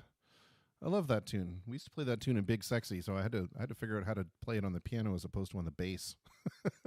I think I screwed it up. I think I repeated one line too many times. Well, that's okay. Let's see if we can get our next guest on the line, because it's that time already. Can you believe that? Crazy, crazy times. We talked so long that we went right into our next guest's time. It's so good, though. So good that we can be organized as such.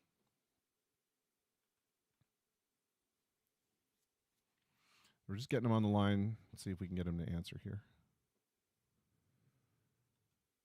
Although Messenger might be being a little bit of a goof again, so let's quit that and try it over again. Don't forget to compile your questions and send them over to Corey McCrindle. He did post his email in the comments. Perhaps he'll do it again. He's going to be my virtual host for next time, tomorrow, where you guys will ask me questions. I will be put under the spotlight, as the case may be. All right. I see we are connecting. We are connected. Fantastic. I'm going to turn him off the pants cam, as we've come to call it. Sometimes I have to be careful. I have to call it. It's either the pants cam or the keyboard cam. And if folks are a little bit on the prudish side, then I probably wouldn't say pants cam. But I think Michael's is one of those folks who's generally on board no matter what. Well, let me go ahead and bring him over here, and we are talking with Mr. Michael Moodrey. How are you, sir? I'm good, man. How you doing? I'm doing very well. First, let me ask the most important question: is everybody where you are okay, happy and healthy? Everybody's okay? Yeah, everybody's happy, healthy, safe. I'm going a little stir crazy, but it is what it is. Well, I've seen you do your live videos where you treat us to some wonderful shreddings of the guitar. So I see that I see you found at least one way to get the outlet going. And Jocelyn from Kenora, she's going to ask the question, so I'm going to beat her to it. Your little guitar collection on the side there, do you have a favorite? And if so, what is its name? Well, I don't name my guitars, to be honest with you. I just go by their names as their brands, kind of thing. That's all good. Gibson Traditional. This is a Gibson Custom, but it's a little. It's not exactly an original. And Gibson Studio. I've got an Epiphone Les Paul Standard and an old Ibanez Fender style that doesn't see much action at all anymore. So my favorite is probably the traditional. I just bought it just in, I think, January or February. And it's by far the nicest guitar I have, easily. I love it. I appreciate the fact that you're repping one of your musical brothers there by wearing the Ian K shirt. That's fantastic. Yeah. Absolutely. There you go. Yeah, check out his solo stuff at ian-k.com. Yeah, send him an email or give him your email address. He'll send you an email. He'll send you a couple songs. There you go. Look at that. You must work there. Come on now. Let's talk. I can only work for him as often as I can. That guy needs all the help he can get. Wow. As any indie artist needs, really. Yeah, for sure. Let's talk a little bit about I don't know if is it okay to call it your day job? I always feel like I'm insulting musicians when they have more than one career opportunity, and then I say, let's talk about your day job, and they're like, music is my day job, jerk. No, music is my fantasy world. You know what I mean? Yeah. That's my day job is my reality. It has been, over 27 years where I work now, and I've been working full time since I was 16. So, well, let's talk a little bit about. Music has always kind of been on the outside and the periphery for me. I've always concentrated on my home life and my work life more than really anything. And I wasn't huge into music, like in the music scene as far as playing in bars and stuff for a long time.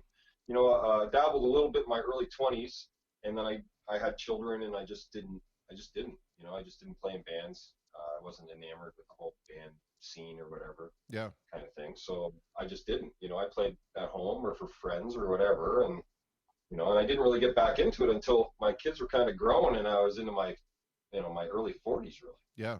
So. Well, I think that's the appropriate timeline. I think I did the same thing. I was really heavily involved until my first child was born, and then I took like a 10-year hiatus from everything just to kind of concentrate on trying to figure out what life looked like.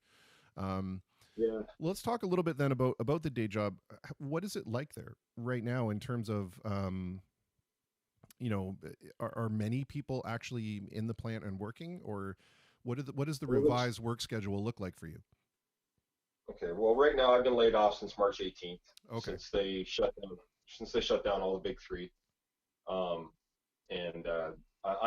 actually a dock leader for Metal East in my plant, so I'm responsible for bringing in a lot of the metal parts and make sure they go to the right storage areas, things like that. So I work with truck drivers and trailers, and I work off a dock.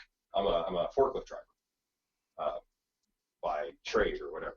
So right now inside the plant, there's a tradesman's working and management's there. They all have to be temperature tested and wear masks the entire time. I can't tell you whether or not these guys are wearing their masks while they're sitting alone somewhere in the plant. You know what I mean? But there hasn't been any production done since May 18th. I know they're trying to rework some of the workstations to try and get people spaced apart. From what I heard, they're trying to get at least 3 feet apart. I don't even know how they're going to do that, because we basically hand fans to one another, and it would, I don't know. I guess we'll find out when we get in there. But I know they've even put like plexiglass partitions in places that are supposed to be lunch areas where people would be sitting at a picnic table. There's plexiglass. Yeah. To me, it seems kind of silly, because you're going to be within half a foot of this person, and Yeah. It's just inevitable, the But spread of whatever. the, If somebody catches it in there, it's going to spread to his immediate immediately. Yeah. Yeah. area. I feel like Because obviously pretty fairly airborne contagious. You know what I mean? So I feel like we all now know what it's like to be a drummer at one of those gigs where we have to play behind the plexiglass shield, right? We're all, yeah, drummers are like, we were born for this. If you could put a volume on the drummer, then you wouldn't need those plexiglass shields. But, so have you I've been? always played with, for the most part, I've played with drummers that play loud, to say the least, or bang them, and that's just we got to rely on a good sound man to control that dynamic. Yeah. So have you been given an estimated callback date to work, or is it still pretty much up in the air? Nobody knows at this point. Well, I know some people have gotten robocalls, basically, or text messages stating they're going back May 19th. Whether we're actually going to go back and do any production May 19th is going to rely on what they do in Michigan. As far as I know, they're not really, the UAW is kind of standing firm, and they don't want to really go back to work until May 30th, from what I heard. So we may go back, and then, as far as I know, they're only calling back one shift, maybe just midnights.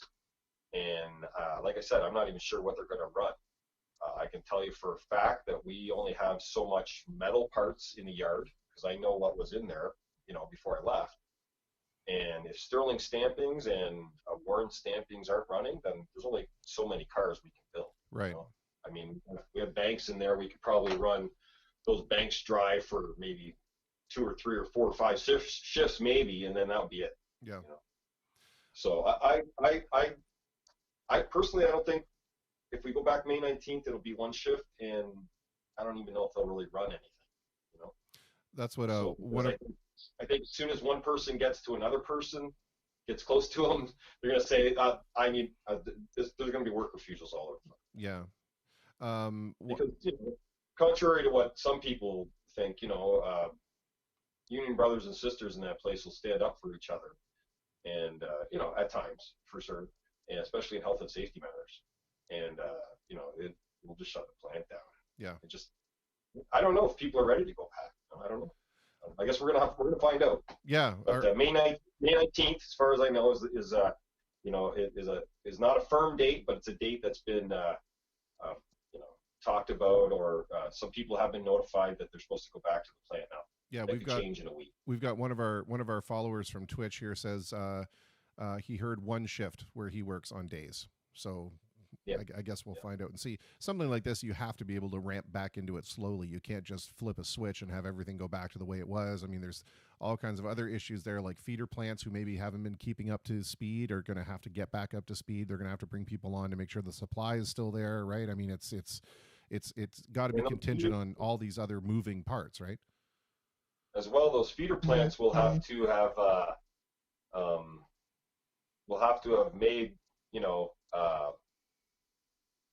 changes in the way they do business too, in the way they interact, and as far as social distancing as mandated still by the Ontario government, right? So even if you have a workplace where everybody's going back to work or whatever, they've had to have made like physical changes to the work areas for those plants to run smoothly. And if those plants have unions or whatever, and they don't feel comfortable working close to each other, then they're going to have issues. And then if they can't get us parts, obviously, we don't run. Yeah. So there's going to be lots of issues, I'm sure. I don't know about you, but I'm not ready to go back to work. But if I have to, I'll go back, because I'm mandated. I mean, we don't really get much say in it. Yeah. If they say we have to go back to work, we have to. Yeah. So I'm in the same boat as you. I really don't mind this very much. I mean, I can still get somewhat of a paycheck, but I get to sit at home and play music all the time. Yeah. Okay. Yeah. Sign me up. I'm good.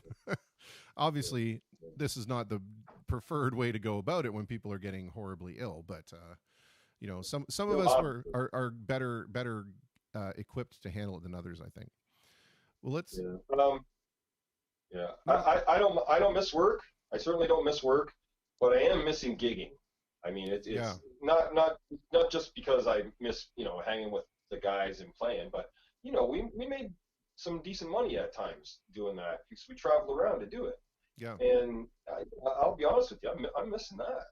You know, Well, I think I that's mean, I'm ready. I'm almost ready to retire from Chrysler if I can, yeah. and pursue music more on a full-time basis, where I may be in another band or doing an acoustic solo thing as well as Destroyer. You know what I mean? To supplement my income. Yeah. But I can't do that If you if we can't can't have perform anywhere. gathering I can play to, right? Yeah, exactly.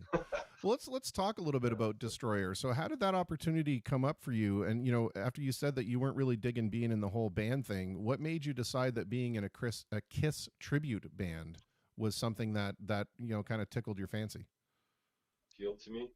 Well, initially I was a Kiss fan when I was 7 years old. Uh, so that would be like early 70s, and probably it was the first real concert that I went to see with my father at Cobo Hall for the Kiss Alive 2 tour in 1978. So that was my first initial, and my dad was a musician as well, and he had an extremely extensive collection of vinyl that I wish I had them all, to be honest with you, but I think they're all gone. Uh, but so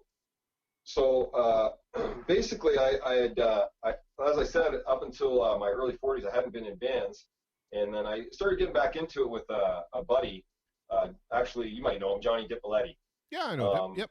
He kind of wanted to learn things on bass, and I'm a guitar player, so I can figure a little bit out on bass. I have an ear enough to be able to, so I could teach him some stuff, and we'd go after work because he works with me at Chrysler's, and we'd go after work at his place on Friday nights and have a couple drinks and a couple smokes, and we'd goof around. You know what I mean? You'd invite a drummer over, and before you know it, we're jamming, right? So that's kind of how I got back into it. And right around that time, Mo Rotundi, the leader of Destroyer, had asked Johnny. He said, ask Mike if he wants to try out for the ace role. I'm looking for an ace at the time. And I'll be honest with you, I didn't want to do it. I didn't feel like doing it. I didn't think I was good enough for certain, and I certainly wasn't ready to go touring around and stuff like that. This was about 13 years ago now, probably 12, 13 years ago. So I said no, and he hired a guy named Tony Verna from Toronto, and then I kept playing with Johnny, and then I ended up in a couple bands with a couple of friends, a drummer named Robbie Vargas, my stepbrother Chad Normando, a singer named Chantal Lalonde, a band called Show and Tell, and we played around the bars for a couple of years, and so I was learning, playing more, and I was more of a rhythm singer kind of guy really than much of a lead player, but I was dabbling in it, Mm-hmm. I knew some, bass licks and combinations. And as I was playing more and more and goofing around with Johnny in the basement, I was getting better. And then, so fast forward 4 or 5 years, and Tony quit the band, and I had just, our band had just broken up. A little bit of acrimony, I guess that happens with bands. It's just the way it is. I was actually pretty bummed out. And I tried out for another band, and they went with somebody else. And I was like, maybe I'm just not, good enough to be a great lead guitar player, which is fine. Everybody has their limitations. And then Johnny called me up and he said, yeah, Tony quit the band and Mo wants to know if you want to try out. I said, you tell Mo I'm going to be the next fucking Ace Frehley.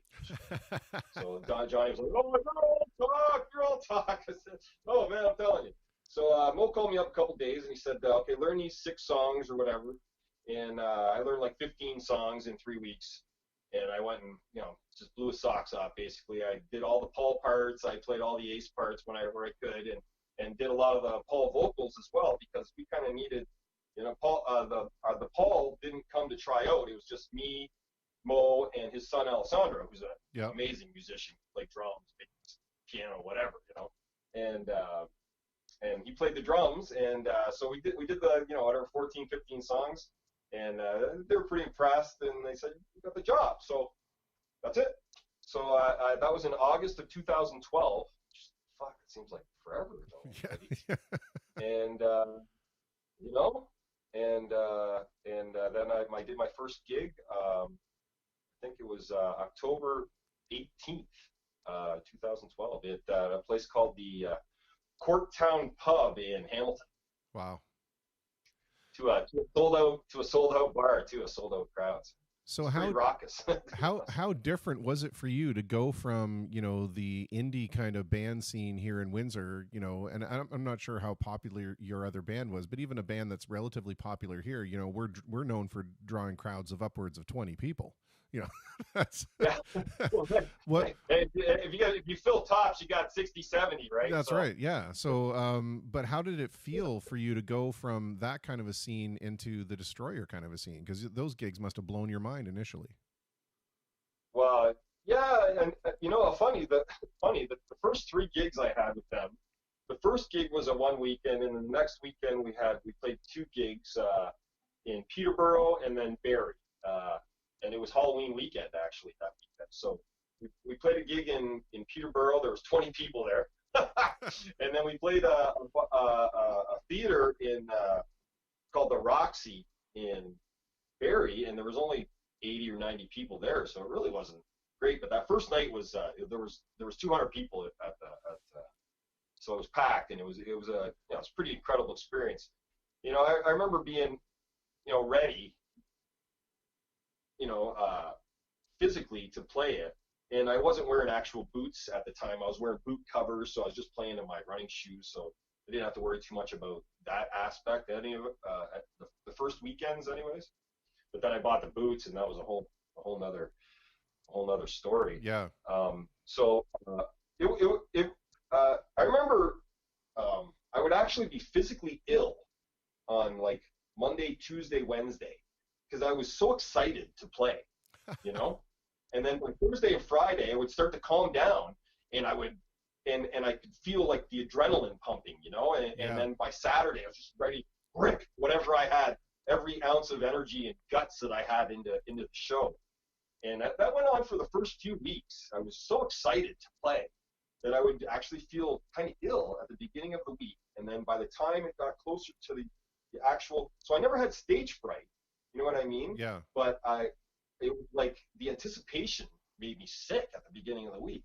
And then by the end of the week, you know, I can almost feel it the way I'm, you know, just going back. Yeah. And so having big crowds was obviously, you know, a bit of a change, but I'm not afraid of people or crowds in general. I never have been. So it wasn't a huge change really mentally for me, but it sure made you excited to play. Sure makes you excited to play the gigs, knowing you have a big crowd. You know. Yeah, for sure. And then sometimes, I mean, early on, the first year that I was with the band, we went out to play the Calgary Stampede Grandstand show in July of 2013, and it was the 4th time I think Mo had been out there with the band. They'd done a Canadian skills competition and the grandstand show 2 times before. So, you know, he kind of knew what to expect, but I had no idea. We stepped out on stage, and you know, I'd seen the stands, obviously, during rehearsals and stuff like that. But to see them all full, and then to see the main floor full, too, is unbelievable. Like, there's 25,000 people. It's just the most amazing feeling. When we'd walk out, they had these geysers that we'd walk out through, and Chitch would start because we just come out and do one tune, right? Yeah. It's like a variety show. We come out and do the song, and as soon as we stepped on those geysers, you could feel the air pressure from the people screaming at us as we walked out. Wow. Literally, I could feel the wind from the people, the humans. Yeah. That's something I'd never experienced. Yeah. No doubt. It gives you chills, man. Amazing. That's exactly why you want to be a musician. 100%. Yeah. Other than actually making music, you know, you want to. I mean, most and for us in Destroyer, we don't just think of ourselves as musicians. We think of ourselves as performers as well, right? Because we feel like we have an act, our choreography, sure, you know, the banter, the interaction that we have together, or whatever. So for a performer, there's nothing better than having a big crowd, right? Well, sometimes that's why I do because I've done these live videos for probably well over a year. I've been doing them. Yeah. Just you know, it's just a way to keep me fresh from for because we don't practice really together. Yeah. So to keep my mind fresh and play the songs full through in my mind, I find if I know I have an audience, possibly 3 people, 2 people, 5, 10 people, whatever, that I'm going to play it properly. I'm not just going to goof around and do whatever I want, right? For sure. So for me, the live feeds is a way for me to actually practice properly and not be a goof.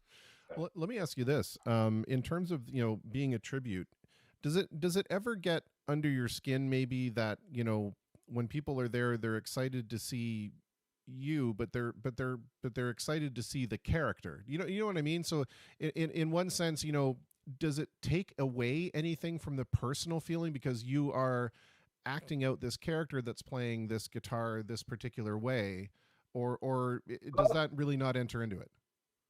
Yeah, I don't think that's ever really entered into it because oftentimes it's not like when we're done a show we get off and nobody sees us anymore.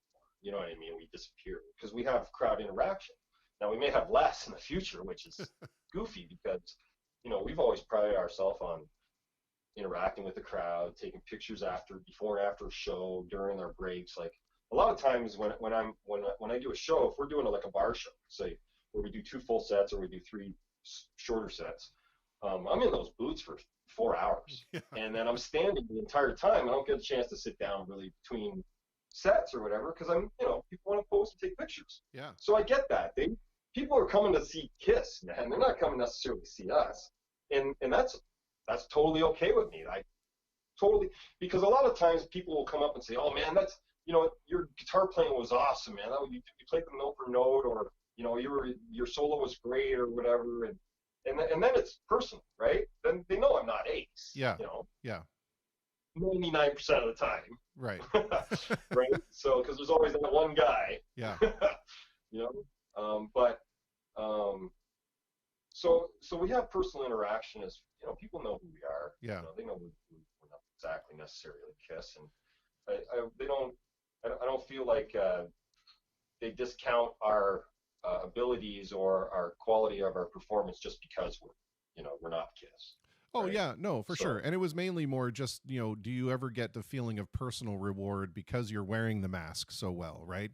Which obviously, you do. Well, I do get like compliments on my costume or my face paint or whatever too. So it's all. I think people really appreciate the whole show.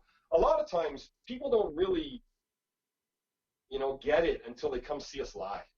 Even if you see us on video or something like that, it's not exactly as dramatic as seeing us live, because you don't realize that I'm 6'9" when I walk into a room. Yeah. Unless you're standing there and looking up at me, So, and then when you see all, because Mo and Ian are fairly tall guys too.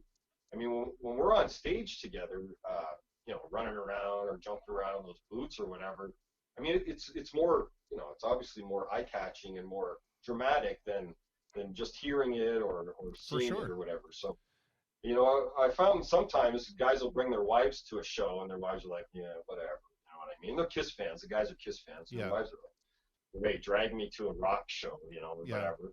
And then fucking love it. They'll come up and tell us after, oh my God, that was incredible. I didn't want to come. It was great, So that really is really gratifying. We've kind of, over the years, especially because Mo's done it for so long, we're almost not even doing a Kiss show. It's really like a Destroyer show. I mean, we're playing Kiss songs, but Ian kind of has his own banter. We don't always stick straight to the Kiss banter kind of thing. So a lot of times, we don't feel like we're even Kiss, man. We feel like we're Destroyer. We feel like we're our own act. Yeah. Kind of thing. Even though we're doing tunes, we don't do one set era of Kiss either. We do pretty much the makeup era in general, but Mo has picked like basically his favorite versions of the song. Yeah. And sometimes for instance, Black Diamond. When we do Black Diamond, we do the version that's from Animalize, which is Eric Carr playing guitar version or drumming version. Okay. So so we've taken, and then we some versions are like from Rock the Nation, and then some are studio versions, and some are Kiss Alive or Kiss Alive 2 or whatever, right? So we kind of mix it up in that. Yeah. I want to read a couple of comments here that came in on the chat because it's just something that I was going to talk about when you were talking about interacting with folks. Eric Benici says, Destroyer is awesome when it comes to mingling with fans after their shows. I remember when they played at the Walkerville Art Walk, the kids loved them and the band members were great with the little ones. I have to echo that sentiment. I was there at a show you guys did at Rockstar Music Hall, and my third daughter had just done her hair in this rainbow colored thing. And she was so excited. She's like, if I go up there and windmill, do you think they're going to think I'm stupid? And I'm like, no, I think that they would probably think that was really cool. And then she went up, in front of the stage, and you guys saw it and acknowledged it, and you just made her night. And it's those little things that make everybody feel so included and involved, right? And Chad Everett says, I can attest to that. My young kids were starstruck the first time they saw you guys. So I mean, there's definitely it's got to make you feel proud that you can have that effect on people. Well, Chad's got a great family, first of all. So his wife and kids are absolutely gorgeous, and it was a pleasure jamming with those guys. They opened for us a couple of times out in Kingsville, Almost Famous, right? Yes. And I have grandkids. I have 3 kids, 2 grandkids. Mo has 2 children. Ian just became a grandfather. So we're all normal guys with kids and grandkids and stuff. So I don't think any of us consider ourselves rock stars. That's for certain. So we certainly don't come off that way, and we never will. I mean, because we're not. I'm a jitney driver from Chrysler. You know what I mean? That's who I am, and a father, husband, and grandfather. Yeah. So I'm happened to luck into this role of being in this great tribute band. Honestly, the guys that I'm with are absolutely fantastic musicians. So that makes us a great band, right? Yeah, absolutely. And I think that's. We love interacting with kids. We always get them up on stage whenever we can. If we're at festivals or whatever, we'll get them up for rock and roll night, have dancing around. Yeah, yeah. We always want to take pictures. People always want to take pictures. We'll get as many kid pictures as we can. It's good karma, Sure it is, but it's a humility that makes you approachable and human, and that's fantastic that you haven't lost that and become like cynical and no, I don't have time for these. I want to go and get my drink on or whatever. It's. I'll be honest with you. Sometimes after shows, Chris, I'm toast, man. I'm really exhausted, and I really don't want to, but I will anyways because, and I'll try to do it with a smile too because. It is what it is. Just give me 5 minutes to sit down first, and then I'll try and stand up and take 2 pics or whatever. So I'm trying to get them done early, so at the end of the night I can tear down, get out of those boots, get to a hotel room, take my makeup off. By then it's 3:30 in the morning. Speaking of the makeup, tell us the prep time to get ready for your show, getting into the full makeup and the costuming and everything. What are you looking at prep time wise? Well, if I'm taking my time, it takes me about 2 hours. Wow. Yeah. Well, it's clown makeup, right? So you got to do it properly, or it's going to smear and look like shit. And I'm a touch OCD, as most musicians I'm sure are. So if I don't think it's right, I'm gonna do my best to make sure that it looks right. Or to whatever level of success or whatever I view as perfect for me. Yeah. So there's been times where I got to get it done in an hour and 15 minutes, and I really got no choice. Yeah.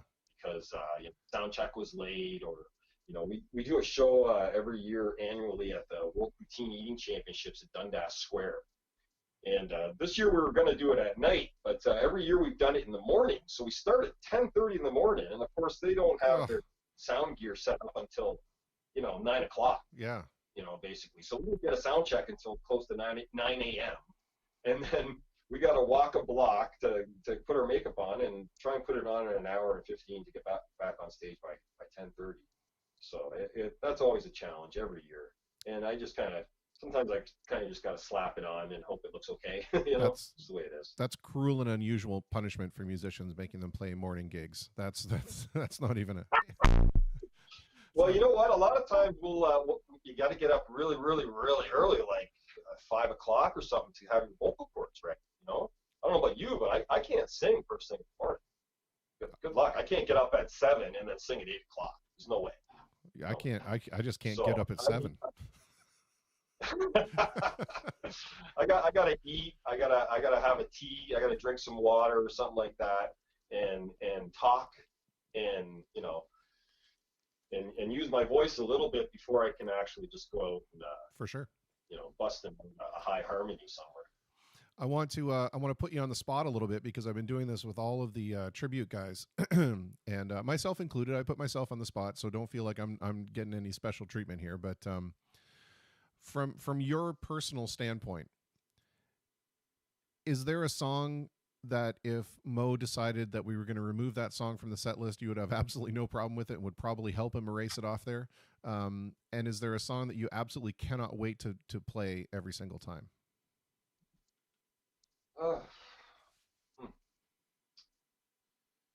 Well, I'll be honest with you. Lick It Up sucks. So, it's not.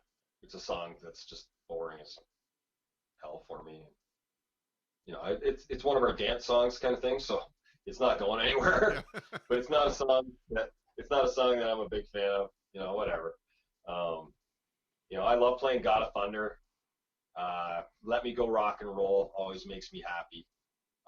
Maybe there's a tune called Ladies Room that I've always wanted to do that I just learned that we're going to put in the set list if we ever get to play again.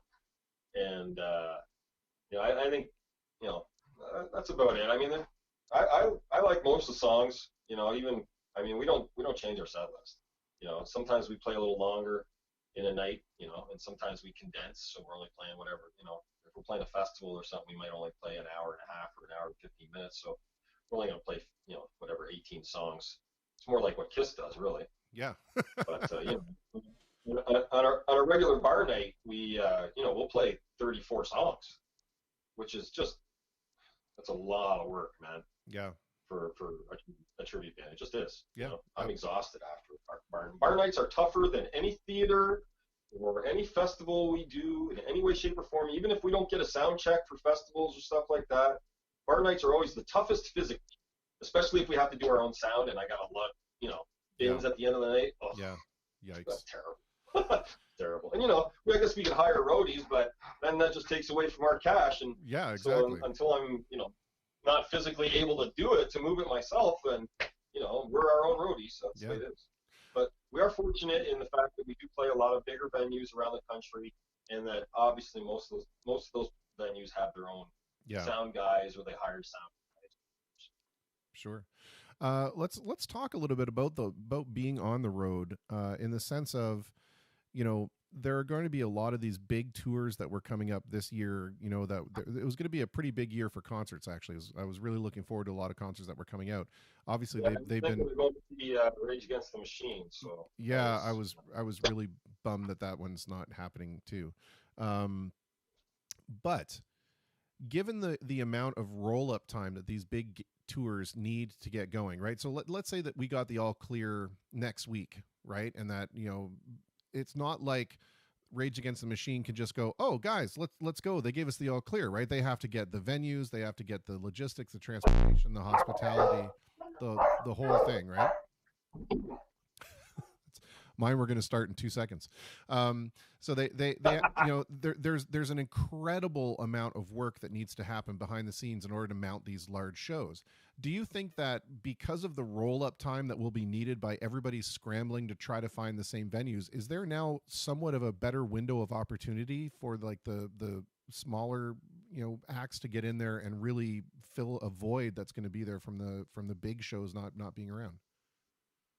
Well, we did our last show at a place called the Rock Pile in Toronto, and it's one of the big. I don't want to pretend I got a big ego or anything, but it's a bar that or a venue, I should say, where bigger acts play. I mean, the sound guy is the monitor guy for April Wine. I mean, George Lynch's Lynch Mob plays there. Jeff Tate's played there from Queensrÿche. I mean, it's that kind of it's a smaller, big music venue in Toronto. So that was our last show. We did that March 14th. So we were lucky to get that one in because everything got shut down directly after that weekend. And I remember that weekend, even that weekend, the venue limit was, Ontario had put limits on gatherings of 250 people. Yes. You couldn't have more than 250 people. So they were checking at the door. We didn't have quite 250 that night. We had well over 200. So I'm hoping that, you know, when they do lift restrictions, they'll have something like that where they, you know, and I'll be honest with you, I don't see that happening until August. Yeah. So I don't see, because I think we'll have to get beyond social distancing first before we, how you can't social distance in a fucking bar? How's that going to happen? Yeah. And lines on the floor? Well, that's, lines on the floor in front of the stage? Yeah. People are going to want to come in front of the stage, you know what I mean? Like, I don't envision it being something that, and I'm not sure if people will even want to come out. Like, I don't know, are they going to be afraid to come out to these venues and get close with people? Well, that's so I don't know. I don't know. I'm hoping that, like you, I thought, yeah, you know, without all these concerts, man, maybe we can really pack these fucking halls. But are we going to even get that opportunity? Yeah. You know? So what is live music going to look like after this? I don't know. I can't tell you. I'm fearful, to be honest with you, that, you know, not only because I love gigging and I love big crowds and shit like that, but, you know, the money is not only for me, it's for guys that rely on it, you know, that need it, don't have other jobs. I'm fucking dying for these other musicians that, for sure, you know, they got to rely on the government right now to get by, and a lot of them are really pissed about that. You know what I mean? Yeah. They want the venues open. They want to get back to, you know, and I can see, I get it, but I just don't know if people are ready yet. And I don't know when they're gonna be. Yeah, we've talked about it on the show a couple of times, and we're calling it, you know, the problem of social apprehension, right? Like, at what point, even if given the all clear, at what point are we going to feel comfortable socially getting together and rubbing elbows with 300 other folks? You know, when is that psychological fear going to get lifted, right? Yeah. Well, you know, there's a lot of people out there, you know, that talk a big game and are brave or whatever, but, you know, when it comes right down to crunch time, are they going to be like, I don't care, you know? Yeah. You know, and it all depends. I find with people's attitudes change as it affects them personally, you know? So let's say you're a conservative person in general. You're both conservative, maybe you're religious or whatever. So you know, you're subscribing to some of the conspiracy theories, or maybe you're not. You just, you know, you just feel that this is a little bit overblown, and, you know, we should get back to it and get back to work. But then their mother gets sick, you know, or their sister is a PSW and she gets sick. It changes their fucking attitude real fast, man. Yeah. You know. Absolutely. And I've engaged some people a little bit on Facebook as far as you know, trying to dispel myths or you know, call out people who are you know, spreading misinformation or whatever. But to be honest with you, Chris, I'm already tired of it. I'm tired of it. You know, I shared a meme that said I shared it on a comment or whatever, and the meme was like, what was it? It was like, oh yeah, okay, you doctors and scientists, I'll listen to the white guys educated on YouTube over, you know, they're afraid of vapor trails and tap water. And I'll get their advice from, you know, about immunology and virology from, you know, over a pandemic. Exactly. Instead of the doctors and scientists. You get the idea, right? Yeah. But woman got mad at me because it had white guys in it. White guys, and non-racist or whatever. Like, come on, man. Yeah. So, like, first I photoshopped it, took out the white guys, and reposted. I said, "There, is that better for you?" Like, come on, man. Jesus. So then, of course, I look on her page, and she's got one of the first memes is white guy and white girl, and I'm like, okay, I'm a racist though, right? So and that was a quick block, and I'm just worst part about that is you. But basically, what I'm saying is that now I'm at the point where I don't want to engage people like that. It's just it's pointless, man. I'm going to get in arguments with people over, you know, something that I don't know for sure, and something they don't know for sure. It's ridiculous. Yeah. And it's tiring for me. First of all, I don't like texting. doing it on my phone. My fingers are too big, and I keep having to go back and autocorrect, and it drives me fucking nuts. I want to get my point across, but it's driving me nuts in the meantime. Yeah. I'm just done. The worst Do part whatever you want, people. Fucking spread disease, you fuckers. You know, and my mother's in the same boat. She's 73. You know, this is what I wanted to bring up actually. That I used to love grocery shopping, and we're talking about the social apprehension that you have. Now when I go grocery shopping, I am, it's the most uncomfortable feeling I've ever had in my life. Fucking grocery shopping. I love grocery shopping, Chris. You know, I know where everything in the store is. Yeah. I go and get exactly what I want. I don't need a list. Yes. I have it all in my head. That's right. I know what I want in the fruit area, and then the meats and the breads and the canned goods and the dairy. I know where everything is, and I can't get there because people are in my way, or they're going the wrong way, or they're getting in my space or whatever. And I'm like, God, man, I just want to get through this and go home without feeling apprehension. Yeah. And I can't. So now, one of the things that I really love to do, grocery shopping, I fucking hate all of a sudden. Yeah. It sucks, man. That's how that's how they get you. Social apprehension. I can see the people around me are also apprehensive too about it. You know what I mean? Yeah. So I'm trying to stay in their space, but then there's people that just don't give a fuck, right? So they're just walking through everybody's space, and and it's funny, they're wearing a mask, but they don't care. Man. Yeah, it's and my wife and my daughter are PSWs, so I'm trying to stay away from people because I don't want to be asymptomatic that they brought home. Yeah. And me spread it to somebody, and at the same instance, I don't want to bring it home and then spread it to them. Sure. And then they kill basically a bunch of old people. Yeah. Is what's going to happen. So I've been very apprehensive about. Even when I go to a gas station to pump gas for my car, I even stop driving my car a lot because I don't want to go and pump gas a lot. Yeah. So, and I drive a gas guzzler as it is. So, I was carrying a Microban, and I'm spraying down the whole thing, and I'm spraying down the handle, and I put in my coat, and then I got to pump the gas, and I throw the rag away, and I'm like, this is ridiculous. Yeah. Man. Well, but I understand that if I get sick, man, some people are going to die. There's just no way about it. Yeah. If I get sick, I'm going to spread it to my wife, and some of her older clients are going to die. Yeah. It's statistical fact. Yeah. And it's weighing on me. I've done some stupid things already, driving my car. I'm an idiot sometimes. But, I'm going fucking stir crazy. Yeah. I've been so busy the last 8 years, Chris. I have every weekend, every day, I've been busy, and then all of a sudden, I got nothing. I'm walking my dog 10 times a day. Yeah. Yeah, that's amazing. Or I was playing guitar so much that I started getting tendonitis on the back of my wrist. So now I had to quit playing guitar for a few days. So, I feel better already, but I've never really encountered that. Yeah, it's insane. So I'm just so bored that I'm playing guitar. So I'm probably getting a little better. Well, probably, undoubtedly. Not that you needed a whole lot of practice in the first place, but practice does make perfect. Yeah, absolutely. I want to ask you a little bit, because you are in a particular situation like I am. I have somebody, two people in the house who are severely immunocompromised, so I have to be very careful about what I'm doing and who I'm seeing and all that kind of stuff too. And we've all heard the rules and what we're supposed to do and so on and so forth. But what do you think people should be doing or shouldn't be doing right now? Or if we are doing something, could we be doing it better?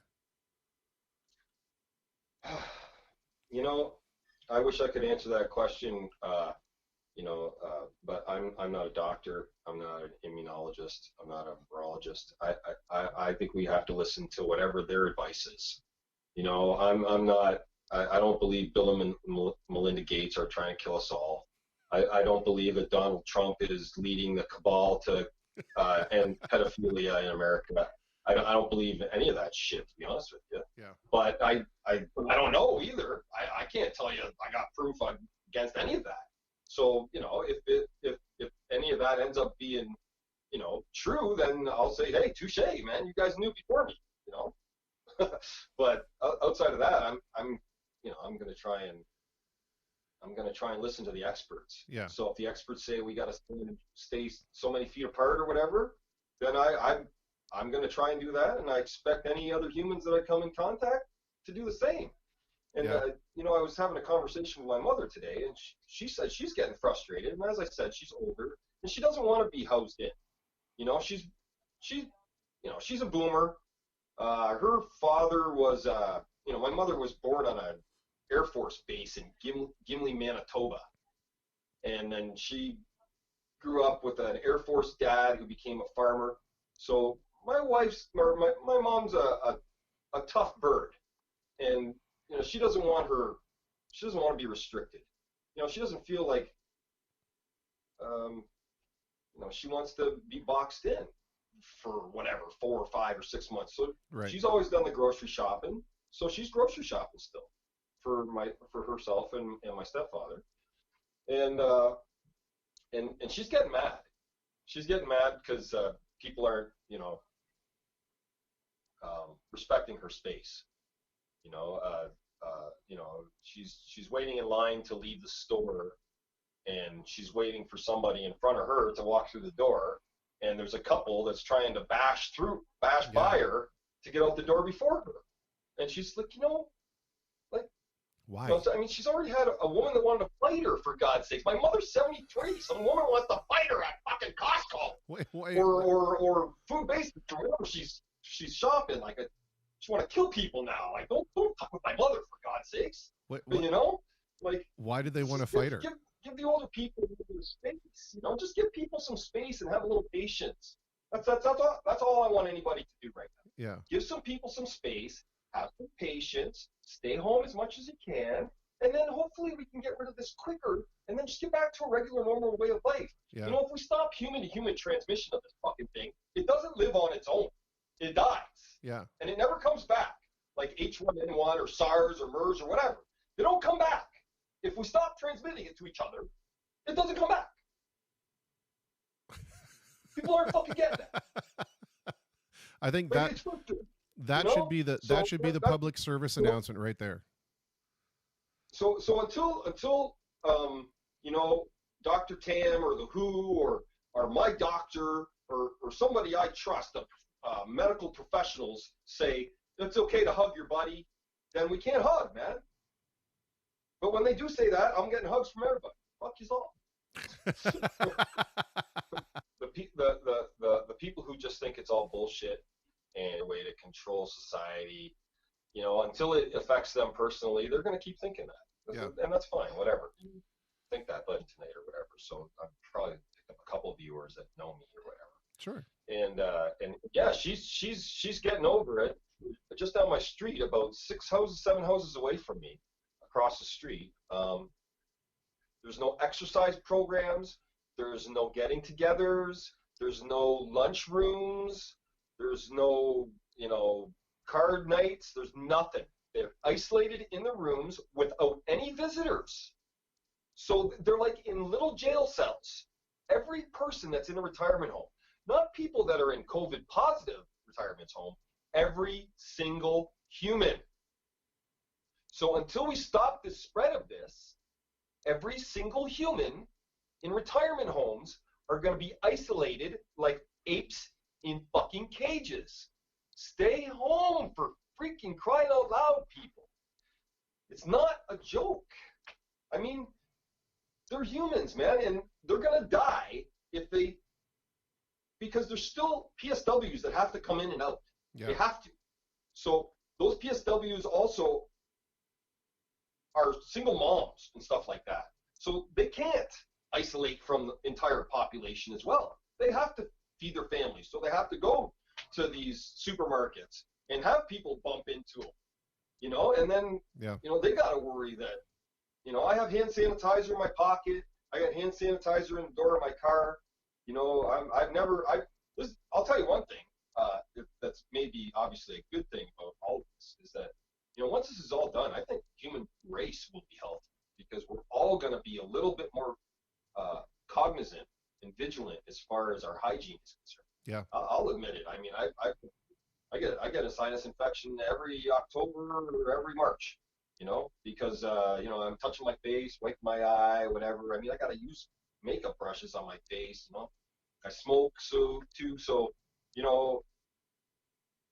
not cigarettes, but Yeah, yeah. So I'm touching my face is what I'm saying. And now I'm much more cognizant of making sure my hands are clean before I do anything like that. So I think I think most people who have a decent brain in their heads, I mean, we're all new to wash our hands before we ate, or after we went to the washroom and all that. But I think people are much more cognizant of it after all this. There'll be Sure. a much higher use of hand sanitizer, and is that good for little kids growing up and not getting germs? And I don't know, man. I don't know. I don't think anybody knows. We're gonna find out. That's all we know. I think But there's. it's better than. Yeah, I was just. It seems like little kids. In general, it seems like little kids in with this COVID-19 are not as susceptible and are able to fight it off, and it's not as dangerous. It seems like the younger you are, statistically, anyways, it's the less danger you have, and maybe maybe it's good that eventually we send the kids back to school and they get it or whatever. Once we've kind of flattened the curve and hospitals can handle cases, I mean, guys like you and I are probably a little bit more susceptible than, to serious health consequences than 7, 8, 9, 10-year-old kids. I mean, the reason that we're not susceptible to the flu virus in general is because humans have built up DNA immunity to the flu for 1,000 years or whatever, 100,000 years or whatever, and then specifically we've had the vaccines that obviously worked for us, like Bella and polio and mumps and measles and tetanus and these other things. I mean, before antibiotics and vaccines, the average life expectancy in North America, early 1800s, was 48. Now it's 80. Yeah. So and simple things like learning how to wash your hands properly are what slowed and then eventually stopped the Black Plague, right? If we want to think about it that way, that's how important washing your hands it is. It literally stopped the plague once people went, right. Oh. So I do think that in the future going forward, that we hopefully there'll be less transmission of things like this because people are a little more vigilant about simply washing their fucking hands. Yeah, I agree. It has been absolutely delightful to talk to you. I have been to see Destroyer many times, and it's an amazing show to watch from beginning to end because there's the energy that you guys put out and the commitment to making it an experience is fantastic. So I really can't wait to get out there and enjoy more shows like that. I know you definitely can't wait. But I will say that, I'm going to say the same thing I say to all my musician friends, and that is I really hope that we all are so busy soon that we can't go see each other anymore. Well, that was the thing, too, is that we were pretty busy, so I didn't get out to see, every weekend. I'm just about busy. Yeah. So I didn't get out to a lot of shows, but when I can, I do, obviously, because, I know what support and live music's all about, man. And if musicians can't support each other, then nobody fucking supports. Absolutely. Thank you so much for being a part of the conversation, man. I hope that we can talk again. Yeah. And that was my pleasure, man. My best to everybody there. Stay safe. Yeah. Same to you and yours. Take care. Okay. Peace. Peace out. Another fantastic conversation that will bring us basically right up to our next guest. But I'm going to quickly play a tune that was given to me by Mr. Mike Fortier of Guitar Army. They have a new track that they dropped and asked me if I would mind playing it. Of course, it's fantastic. I want to play all your stuff. Give me more things. This is called Year of the Bastard. I'm already intrigued.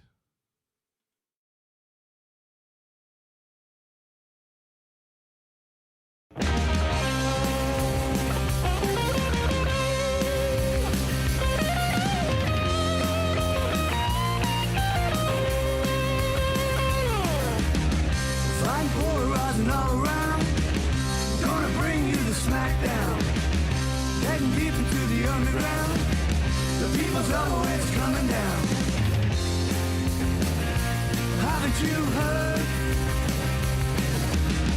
Gonna take you to my special place, a place to run away and make escape. Agenda politics and race debate, every one of us face to face. Haven't you heard? It's the year of the bastard. It's the year of the bastard. Make a joke and I will laugh at you. You couldn't offend me if you wanted to. I'll pay the price to get the issue through. Your oversensitive is killing you. Haven't you heard? It's the year of the bastard. It's the year of the bastard.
Well, that'll make you sit up and take notice.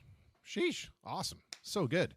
All right. Well, I am going to get our next guest ready to go. That's how fast tonight is going by. I find that I'm letting these conversations go longer and longer, and I hope you guys are okay with it.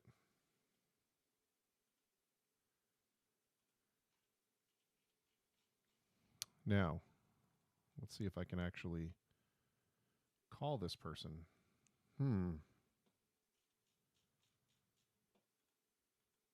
That's interesting. I don't have the option to call.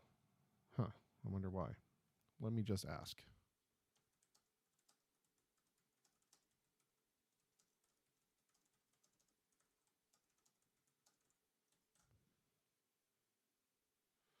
Interesting.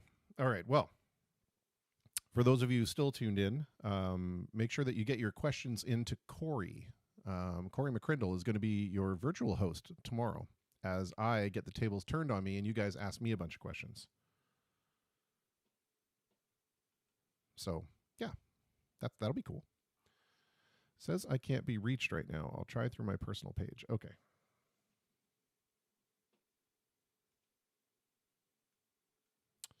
I'm going to kill Messenger and start over again. You know where they said don't kill the messenger? I just killed the messenger. That's me.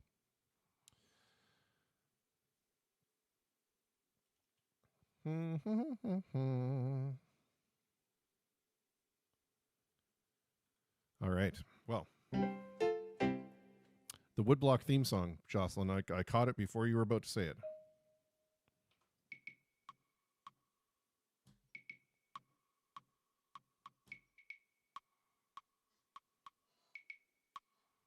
It's a little syncopation for you there. A little off time. All right. Well, let's see if this works. I was able to grab the incoming call. So let's see if this works.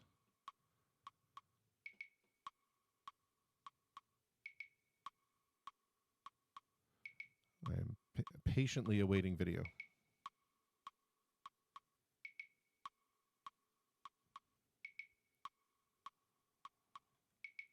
I'm not getting any video connection. Weird. I'm going to try initiating from this end again.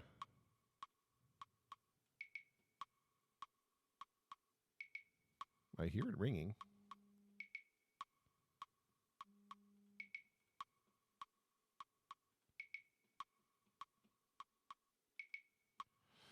Oh, the joys of technology. Right now we're playing virtual video phone tag. I'm calling her, she's calling me. It's very funny. Yes, Corey has put up his email address in the comments so that you can find out where to send your questions for me. I'm like super excited to see what you guys have cooked up as far as questions go. I cannot, literally cannot wait to find out what we're going to be talking about. All right, well, I've got, it says we're connected, but I just don't see anything. Let me see if I can get some audio. Hey, Chrissy, can you hear me? I'm not getting any audio or video feedback. It's weird. It's very, very weird. Well, I'll tell you what. We're gonna play one of Chrissy's tunes while we try to figure out what exactly has happened here, and why I'm not able to get her on the line. We'll do some troubleshooting while we listen to some great music. How about that? I'm down. I'm down for that. Let me quickly move this around and move this around, and this is where it'd be so nice to have a production assistant that could handle all these things for me. That would be super, super good. All right, let me just copy this over here. And we'll paste this in here. Aren't you feel like so included in the behind the scenes thing? All right. Before we can get her, let's go and listen. Be right back.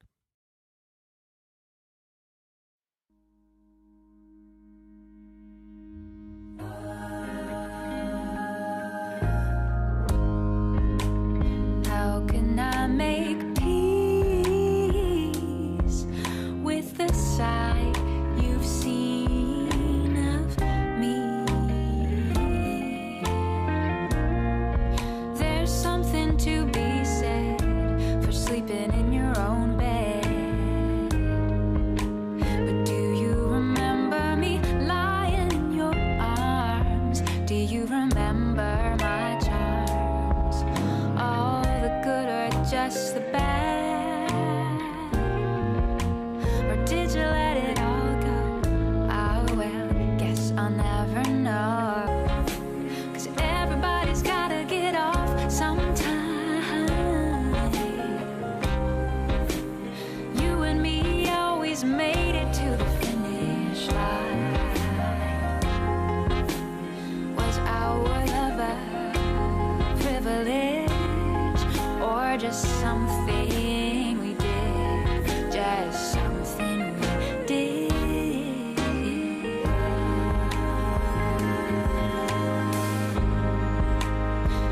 get the strangest feeling when I see your name. Feel the burn of an old flame. I thought that it was all gone. Ah well, maybe I was wrong. 'Cause there's no denying what felt right. All those good nights, they lived on and on. Even when the moment's gone, I cannot unwrite a song.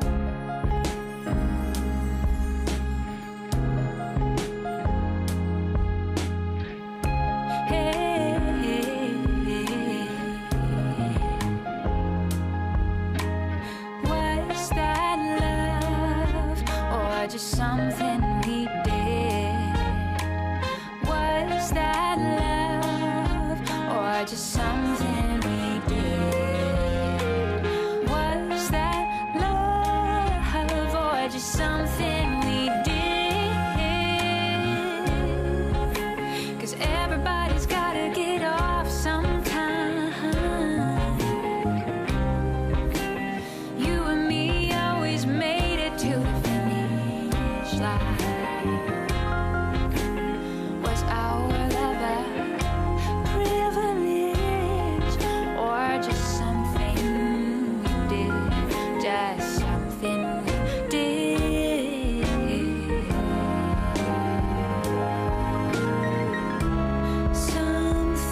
Well, that was something we did, and that was my next guest, Chrissi Cochrane. I'm just going to make sure that we can pull her over. There we are. Are you there? Hello. Hi. Oh, we made it work. All the technology works in our favor now. Yes, yay. Awesome. I want to start with the very first and most important question, everyone where you are, is everybody happy and healthy and okay? We're pretty good. We have a 2-year-old, so some days are a little bit more challenging than others, but otherwise everyone's totally healthy and good. We're doing good. Good. Fantastic. That's the most important question. Yeah. Tell me a little bit about well, let's leave the music thing aside for a second. Tell me a little bit about what it's like right now to have a young child at home, where you have to find something for them to do with all this extra time that everybody has on their hands right now. How difficult is it, and what are you doing to kind of keep them, focused and active? Maybe there's some tips you could share with folks that are having a little bit of a struggle that way. Well, I think we're faring all right, but I don't know, we could probably be doing better. Like, I feel like we unfortunately have her watch a bit more TV than is appropriate for her age, but we're very lucky that we have a backyard. So that's her favorite thing to do, is just go outside and just like play and get dirty. And she loves painting and coloring. We always have music playing. So I feel like she's got lots of like little artistic pursuits that we try to encourage as much as possible. And like, I don't know, even her favorite movie right now, I feel okay about. It's My Neighbor Totoro, and it's just like cute and lovely, and I'm fine with all of the messages that are in this movie, and like I would endorse it. It's great. but I don't know. I mean, I think we're just doing our best, and some days are good, some days are not so good. She definitely misses like seeing people.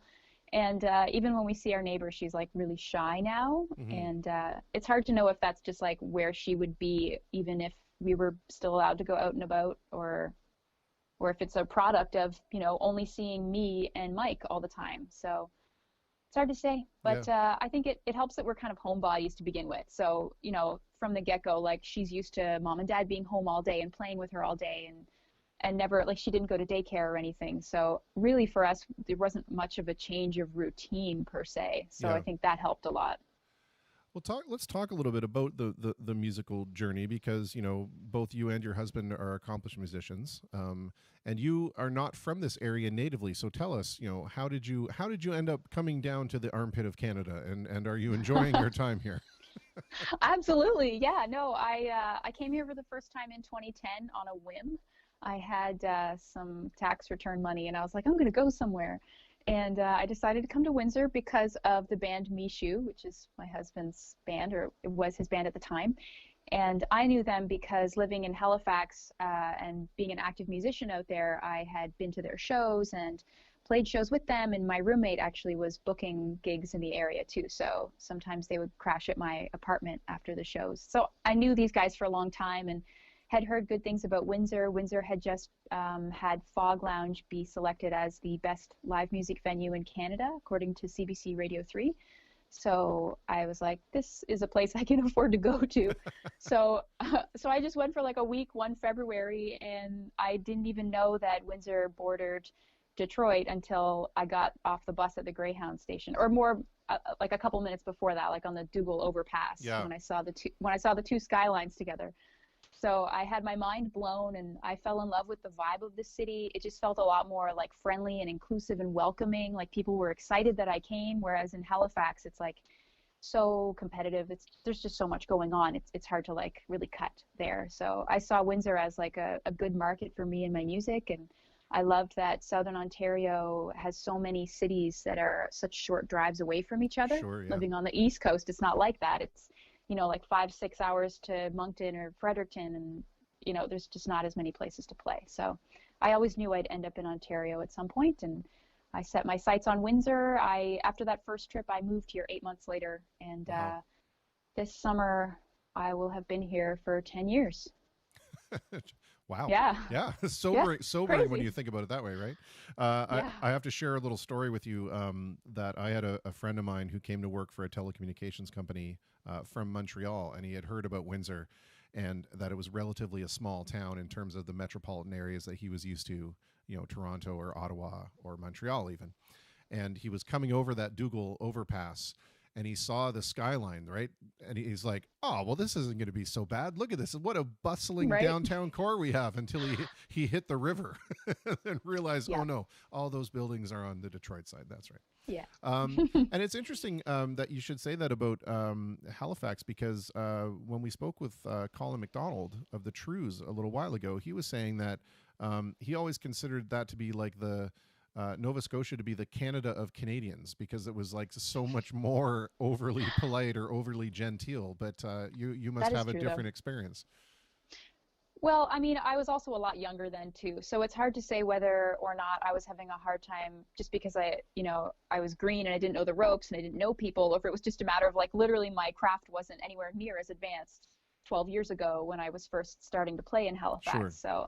So it's hard to say exactly, but no, definitely people are like really friendly out there, and I really miss that vibe of like, if you're stranded at a bus station, there's like a nice lady who's willing to like give you a lift and you don't feel like she's going to murder you or anything. Right. Everyone just seems good. Yeah. What is it like, the difference between the music scenes here and back out east? Because I would think like out east there's such a rich cultural tradition of like singing together music, like the Celtic kind of vibe, whereas down here there really isn't. Down here is we're so close to the US and we get so much of our media influence from the US that I tend to think that it's a little more watered down. But what does it look like coming from an outsider's perspective in terms of what our music scenes looked like?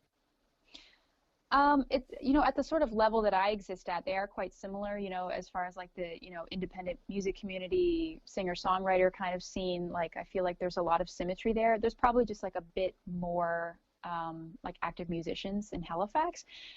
But then when I think about the sort of the other genres, I feel like we have more world music here for sure, because just by virtue of the fact that Windsor is, one of the most diverse cities per capita in Canada. In Halifax and on the East Coast, and more so once you get out of the cities, you have more Celtic music. You have more like bluegrass and folk and traditional music than what I hear around here. So yeah, I feel like the East Coast has like more of that like Celtic vibe, more so too once you get out of the city. Although there are big festivals like the Celtic Colors Festival, and there's absolutely a community for that. But when I was there, I was definitely more plugged into the singer-songwriter scene. And then out here, there's a lot more of like everything, a lot more American music. Even our culture feels a bit more Americanized in the independent music community, and more world music too. Yeah. How did you get drawn into the particular genre of music that you enjoy playing? I've heard a couple of your song selections, and they're lovely. And it's a different style than I would attribute to someone of your age. I think I think that there's a maturity there that goes beyond kind of like the bubblegum pop stuff, I guess we could call it. So how did you kind of get into that genre of music? What about it appealed to you? Well, I mean, it took me a long time to get to the sound that I'm at now. Like I was a folk artist when I was living in Halifax, and even before that, I grew up in more of like a pop punk kind of scene. So I was kind of like playing a more, edgy kind of punkish style when I was a teenager. But I grew up listening to a lot of jazz and just like music from the middle of the 20th century. And then I didn't really hear that a whole lot, as a teenager and through young adulthood. I mostly was hearing it like when I was visiting my grandparents. And it wasn't until I came to Windsor, and I think 2012 was a summer that we were kind of bored and we didn't have a lot of money to do stuff. So our favorite activity was going to Dr. Disc and buying used vinyl, and like going to all the record store or the record sales, like the record show locally. That's just, a whole bunch of vendors come out and they sell their vinyl, and building up a record collection. And that's when I started listening to more jazz and soul and kind of recalling the fondness that I'd had for that music when I was younger. And I realized how much, amazing music there is that I hadn't heard. Like I feel like my pool of reference as an artist was really shallow. Like I just was aware of what was happening in the region that I lived. And, I just heard basically, what my friends told me about, or it was on the radio. And growing up, we had 2 radio stations. It's not like here in Windsor, Detroit, we have like 50. We had 2, and they weren't great, either of them. So I feel like I kind of grew up under a rock in terms of the, exposure to different kinds of music. Sure. And so getting like a record player and building my record collection, realizing how much amazing world-class music is out there, and hearing the people that inspired me, like kind of growing my roots that way, like not just who I like right now, but who did the people I like right now, who did they listen to, and then who did those people listen to, and that's when I realized that I felt like folk pop, I was kind of starting to lose my creativity in it, or lose my imagination. And I just wanted to try something new. Yeah. And so with all this new musical influence, I just kind of slowly started transitioning into more soul and jazz. Do you find that it's more of an intellectual challenge for you to write melodically or thematically inside the jazz or soul genre, because the chord changing and the chord patterns are not quite as simplistic as they are in pop music or in rock music, right? So do you find that gives you a little more freedom when it comes to writing melody, or do you find that sometimes you have to work a little harder to get the melody or the chord phrasings to match the melody that's in your head? Well, I know that when I first started playing more soulful music, I really struggled with it, because I felt like it was totally, a lot more technically demanding. I shifted from just playing first position chords with a capo to playing like bar chords. So like my hand strength alone needed to be, built up. And it's a more technically demanding style of singing as well. Like there's more improvisation, there's more kind of more runs in your melodies. And I never really struggled with writing the songs, oddly enough. Like I felt like I really loved improvising, and that lent itself really well to that style of music. But it was definitely like an anxious period of time where I was like, can I really do this style of music? Like, am I really cut out for this? Because it was definitely a big adjustment. Yeah. One of the things too that I find so refreshing about the way that you're bringing this music to light, and this music is coming back to the forefront again, is that there's really a sense of dynamics when you're performing the music. Pop music these days it's so much, if you put it under that waveform, it's just like a solid block with all the compression that's gone on. So there's no soft times or high times. There's just one time from the song ends to where it finishes. But with the stuff that you're doing, you have a lot more opportunity to be more soulful and to have the emotion of the music represent itself by either being louder or softer. Do you find that is that a little more challenging to have to deal with that on an emotional level, or do you think that it kind of helps you emotionally convey the meaning of the song?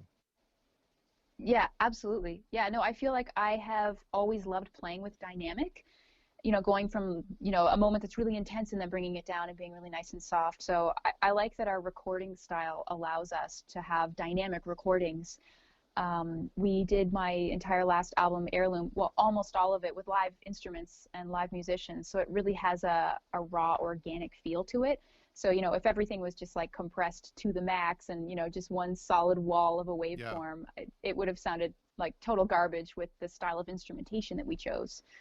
So I'm really, really happy with how the album turned out. Totally different from what I had expected it would be when we first started making it like 5 years ago. Yeah. Well, let me ask you this. From a writing perspective, there are a couple questions that I've been trying to ask all of my singer-songwriter friends, and that is, as artists, as composers, I feel like, emotionally we wear our hearts on our sleeves a lot, and in return to that, or because of that, we can sometimes allow external influences to affect the way that we're composing or the way that we're writing.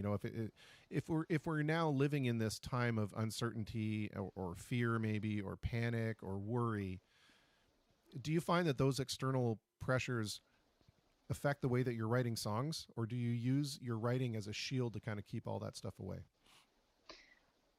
I think I now would say that I use it as a shield, but I think that's just because I feel like I am at a point where I feel more resilient and I feel stronger than I used to. Like when I was writing my last album in my early 20s, I was really anxious and depressed and struggling with my stylistic change and just not feeling confident at all. And I just was like totally destroyed for a couple of years, and I wasn't, I feel like on my previous album, Little Sway, like all of my songs are really self-deprecating, and I just had like no coping mechanisms and like no wall to keep anything out.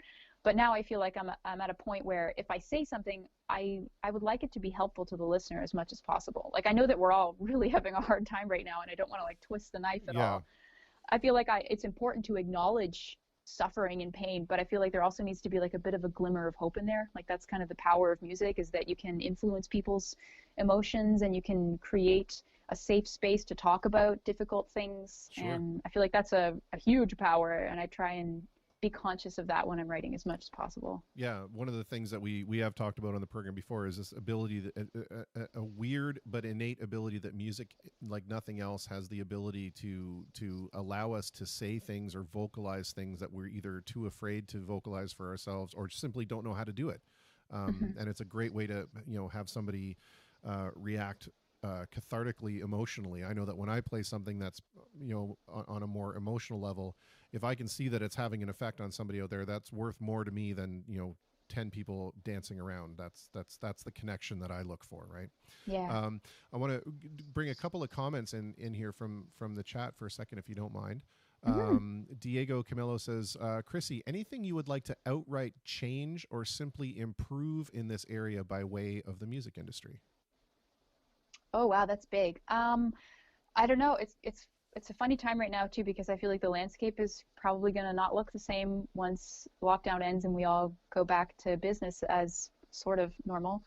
I wouldn't be surprised if there might not be as many venues around. I know it was kind of a bit challenging for me actually just before this all happened to keep up with regular gigs. I would love to see just more regular gigs available for musicians, even if it's just like background music at a restaurant. Like those gigs are super easy for me, and that's like a big part of how I pay my mortgage every month. I don't know. I mean, I'm sure if I sat down and thought about it, I could come up with like a huge list. There was a music advisory council that happened around 2017, 2018 locally, but it didn't really get off the ground. And Mike and I were both members of that, and we had a lot of ideas. And the big thing that I really wanted to see was like an online directory where all of the musicians locally could sign up and have like a little profile page that would link to all your social media, give a bio, maybe a stage plot, like make it really easy for people to hire you, and make it really easy for venues and, you know, festival people who are picking the lineups for festivals, or anyone who needs any entertainment, even people who have a wedding coming up, where they could just look up, you know, do I want a solo artist? Do I want a duo? Do I want a big band? Do I want them to do covers or originals? And have like, you know, a great database that people could use to find musicians or be a musician and get gigs. Like that alone would be super cool. But I know that it's like a big project and has a lot of back end. Here's the interesting thing about 2012, maybe sometime around there. My friend and I started the Local Stream, which was an online internet radio station that was devoted specifically to doing Windsor-based artists, and we developed that database. So we had an aggregator that basically said, here are the venues, here are the musicians, this is the styles that they play, the decades that they're most, you know, comfortable with or whatever. Here's the venues. So what you were literally able to do at one point is say, okay, it's Saturday night, I want to go to a bar that plays 70s music. And all of a sudden it would say, here are the bars that had 70s music type people that played, you know, blah, blah, blah. Here are links to their social media pages. I could not get any local artist to work with me on it whatsoever. It was it was like pulling teeth, to the point where I would actually show up at their shows and say, may I please have your CD for a moment so that I can rip it and put it on the stream and I'll get down some information from you. It was like that's my biggest thing that I would change about the music scene here, is actually have people get involved in it. Because the number one thing I hear from people all the time is, no one's helping me. And yet there's all these things where people are trying to help you, but you also have to help yourself a little bit. Yeah, there is a bit of that. I am a part of a music co-op called the Soul City Music Co-op, and I feel like in a very small way we're sort of doing something like that, where we're all affiliating ourselves with each other, but it's a very small group. Like, you know, my husband is the founder of it, and we try and do as much as we can for the artists, but you know, we could never possibly do all of Windsor. That would be amazing, but I feel like that's something that almost needs to happen like at a municipal level. Yeah. And I feel like there also needs to be like and there are some great educators locally, like, you know, Murad from CJAM does a lot of like great seminars and workshops for musicians. But yeah, I feel like there's so many great tools out there, and it's a shame that more musicians aren't using them. I feel like we're in a really great era where so much of the industry is accessible to us now, and so Yes. much info about every little facet is also available for you. If you're just Googling it, you can find mentors and blogs and like so many resources, but it's just kind of like a matter of like wanting to do that work and like, Yes. you know, recognizing that you're the person who has to do that work. You can't wait for someone to come along and do it for you. 100%. 100. Please, everyone who is involved in the artistic community, listen to what she just said. We are all so ready and willing to help each other, but we have to be a part of that process too. Eric Benici in here from Eyes on Windsor says the challenge with directors of musicians or any industry is getting people to actively update their profiles. For me, it was, I can't even get you to sign up to the damn thing. It's free. Right. Just Yeah. do it. I guess in my mind, what I'm envisioning is when I lived in Nova Scotia, in Halifax, we had a provincial music association, Music Nova Scotia, and you had to pay like $20 a year, I think, to be a member if you were a solo artist, maybe a little more if you're a band or a duo. And then you'd have access to, you know, a lot of different opportunities. They'd have a newsletter that they'd send out with like, you know, what's coming up and what deadlines are coming up. But the big thing to me was that it had this whole, you know, profile directory aspect of it. And because it was an association that people wanted to be members of across the entire province, like, you know, there was a lot of awareness of the platform, so people wanted to use it. Yeah. So that's why I feel like it's like it needs to have like some kind of like, unfortunately, like a government like push, or like it needs like that big machine behind it to make it work. And but it's hard too, because it's like anything, it needs like critical mass in order for people to say like, okay, I need to be a member of this now. Like, for sure. that's hard to get. Absolutely. I think that we need to find several like-minded people and start this whole thing. I still have the database. So, I mean, like, Amazing. It's literally just waiting for folks to discover it again. I've got another couple things in the comments here. Denny Baster says, love your music, Chrissi, from the first time at Windsor Folk with your dad's jazz master to what I catch online. Congratulations on your success, and I see you rising to star status. Oh, that is so sweet. Thank you, Denny. I know, he's such a great guy. And then Jocelyn Laporte says, I think one of the main differences I've noticed, this goes back to when we were talking about the differences in the music scene out east and here. She says, I think that one of the main differences I've noticed is that out east artists perform and it's tunes that everyone can sing along with quite loudly, in brackets. And in Windsor, artists just play to a crowd of people who are more into just listening. Yeah, I could see that. Yeah, for sure. Actually, now that I think about it, like when I lived in Halifax, I was in a fun, like pop rock kind of band. And like my favorite thing was dancing at shows and dancing to live music, and I really missed that when I moved to Windsor. That's what my song Sleep in the Wild is about. It's about like wanting to go out dancing, but I've never really been into just like dancing to like top 40 stuff, or even if it's a great playlist, like it doesn't do it for me. Like it needs to be like a live band, and then I'll dance. Yeah, I think a lot of us are in the same boat. I want to ask you a little bit, if you're okay with talking a little bit about your writing process. You know, Sure. just because it's interesting to get behind the eyes of the person that's doing the craft, and that, you know, some people start writing from a lyrical idea or from a chord progression that sparks something, or they just come up with a melody. What comes first for you, and why? I do all of those things, but lately the thing I do the most is starting from the lyrics. Mostly because I've been doing a lot of commissioned love songs lately, and so it's a thing where I get people to fill out a questionnaire that tells me all about someone they love, and then I write and record an original song just for that person. So I'm used to just working with like a bunch of information that's almost like a free-form writing exercise or like a journal entry or something, and then whittling that down into, you know, what are the most poetic or meaningful parts, or what's the recurring theme here, and kind of taking these pieces and, you know, it's like a puzzle, working them together. So now when I write songs for myself, I do the same sort of thing where I just do like a free writing exercise, because I feel like when I start with just the lyrics, I can really focus on what I want to say and what the song is about. And then I can come to the music, and it feels like the music comes really, really quickly after that. I used to try and do the lyrics, the chords, and the melodies like all at once, and I found that was really hard and tiring and slow, mostly just slow.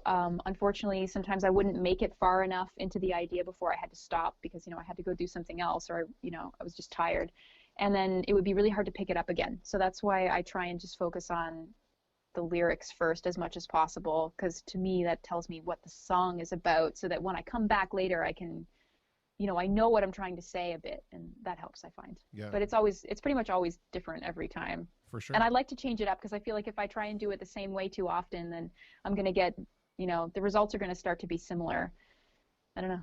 It's yeah. funny. Well, that's a fascinating way of woodshedding, that whole project where you do the commission works. How did that come about, and how difficult is that for you to do? I mean, Elton John is famous as saying, somebody said he can write a song in under 2 minutes flat. And he's just a songwriting machine, right? And very few people have that kind of prolific gift. How difficult do you find it to come up with that volume of songs, where it's something that you're okay to stand by qualitatively, just not quantitatively? Mm-hmm. Well, I mean, I'm not overwhelmed with requests these days. Like, it seems on average I'm doing about 10 of them a year, but I don't know. I mean, it's funny too, because when I'm writing these commissions, like, it's not really about me and my craft. They're not specifically signing up for a song because they want to hear what Chrissi Cochrane is going to do next. Like, they want a song that makes a person feel a certain way. So unfortunately, I do sometimes have to kind of put my own like artistic identity. I have to check that and kind of put it aside and say, like, they just want to hear something that makes them feel a certain way. It can't be too like experimental. I can't Sure. do too many like creative risks in the song. So sometimes it is a little tiny bit stifling, but at the same time, I do see it as an opportunity to go back to my folk roots, which were very much about emotional storytelling. And a lot of the songwriters that I loved on the East Coast are people who would make you cry. So I feel like that's a muscle that I'm working out when I'm doing these custom songs. Yeah. And if I'm starting to like tear up a little bit, then I know I'm on track. Yeah. Kind of thing. I'm well known in whatever circles I'm even moderately well known in as the moody piano guy. I would much rather elicit the tear jerking feature than the dance feature. So I'm with you on Yeah. that camp. How important is it to you for your own child when now that she's at the age where comprehending these things is going to be something that happens? How important is it to you that music was involved from a very early age, and do you see any benefits really to mothers and fathers communicating with their child through song? Well, I feel like it's hard to measure her progress because of the fact that we don't get to hang out with kids her age at all. Even before all this happened, like not being in daycare and not having like, friends who have kids her age or anything to compare her against. But it seems like her verbal skills developed really quickly, and a lot of that came from music. We were just listening to nursery rhymes all of the time. It's funny how you think that would be super obnoxious, but you get used to it really quick. And she would catch the last word of each phrase kind of thing, like that. Those were some of like the first words I think that we would hear her saying. It would all come from music, and singing along to music, and I think that's been really huge in boosting her verbal development. And it's just fun. Like, I feel like I'm sure that music is going to help improve her coordination as well. Like, we've always got guitars and little toy pianos and little percussion instruments lying around for her to play with. But my favorite thing is just like every time we put on my music, she goes, "Mommy's song," and she starts dancing and like singing along. Like, she knows all the words to my album. Yeah. It's so cute. There's a great sketch done by, I believe it's the Monty Python boys, but it could be some other wonderful British sketch comedy group. But that's the one I'm going to lock into my head for some bizarre reason. But it's about the family struggle of the son wanting to do different things than the father, right? So the son comes home and their father's in an argument with him. There's more to life than just philosophy and drinking wine, Dad. There's good, honest, hard work, and he wants to leave the scholastic side of the family and go become a shop worker. What do you think the parental investment in our children is to want to live vicariously, that they pick up the torches that we have, right? Is there a real draw that you desperately want your child to grow up to become a musician, or will you be kind of okay with whatever it is they want to do? I feel like maybe it was our generation that would have felt a lot more of that like pressure to follow in your family's footsteps or get a more traditional job. But as musicians, like that, we broke the mold from what our parents expected of us. And knowing that, I feel like I would never limit whatever she wants to do. Like, I'm like, do you want to be an engineer? Do you want to be a scientist? Do you want to like be a mathematician or a teacher, or like anything? Like, you could be like a technician for airplanes, like anything. Yeah. I feel like I have zero expectation of what kind of a career path she might choose. If she chose music, that'd be really cool. I feel like she'll get a lot from us if she wants to go into a creative direction. Yeah. But at the same time, I'm like, I didn't want to be stifled when I was choosing a career path, so I would try not to do that to her. How, that's an excellent answer. How, and we're going to save this for later so that when she's 18, we can play that back, you know, whatever road she's found herself on, you'll be like, I said Make it was me okay. eat my words. Yeah.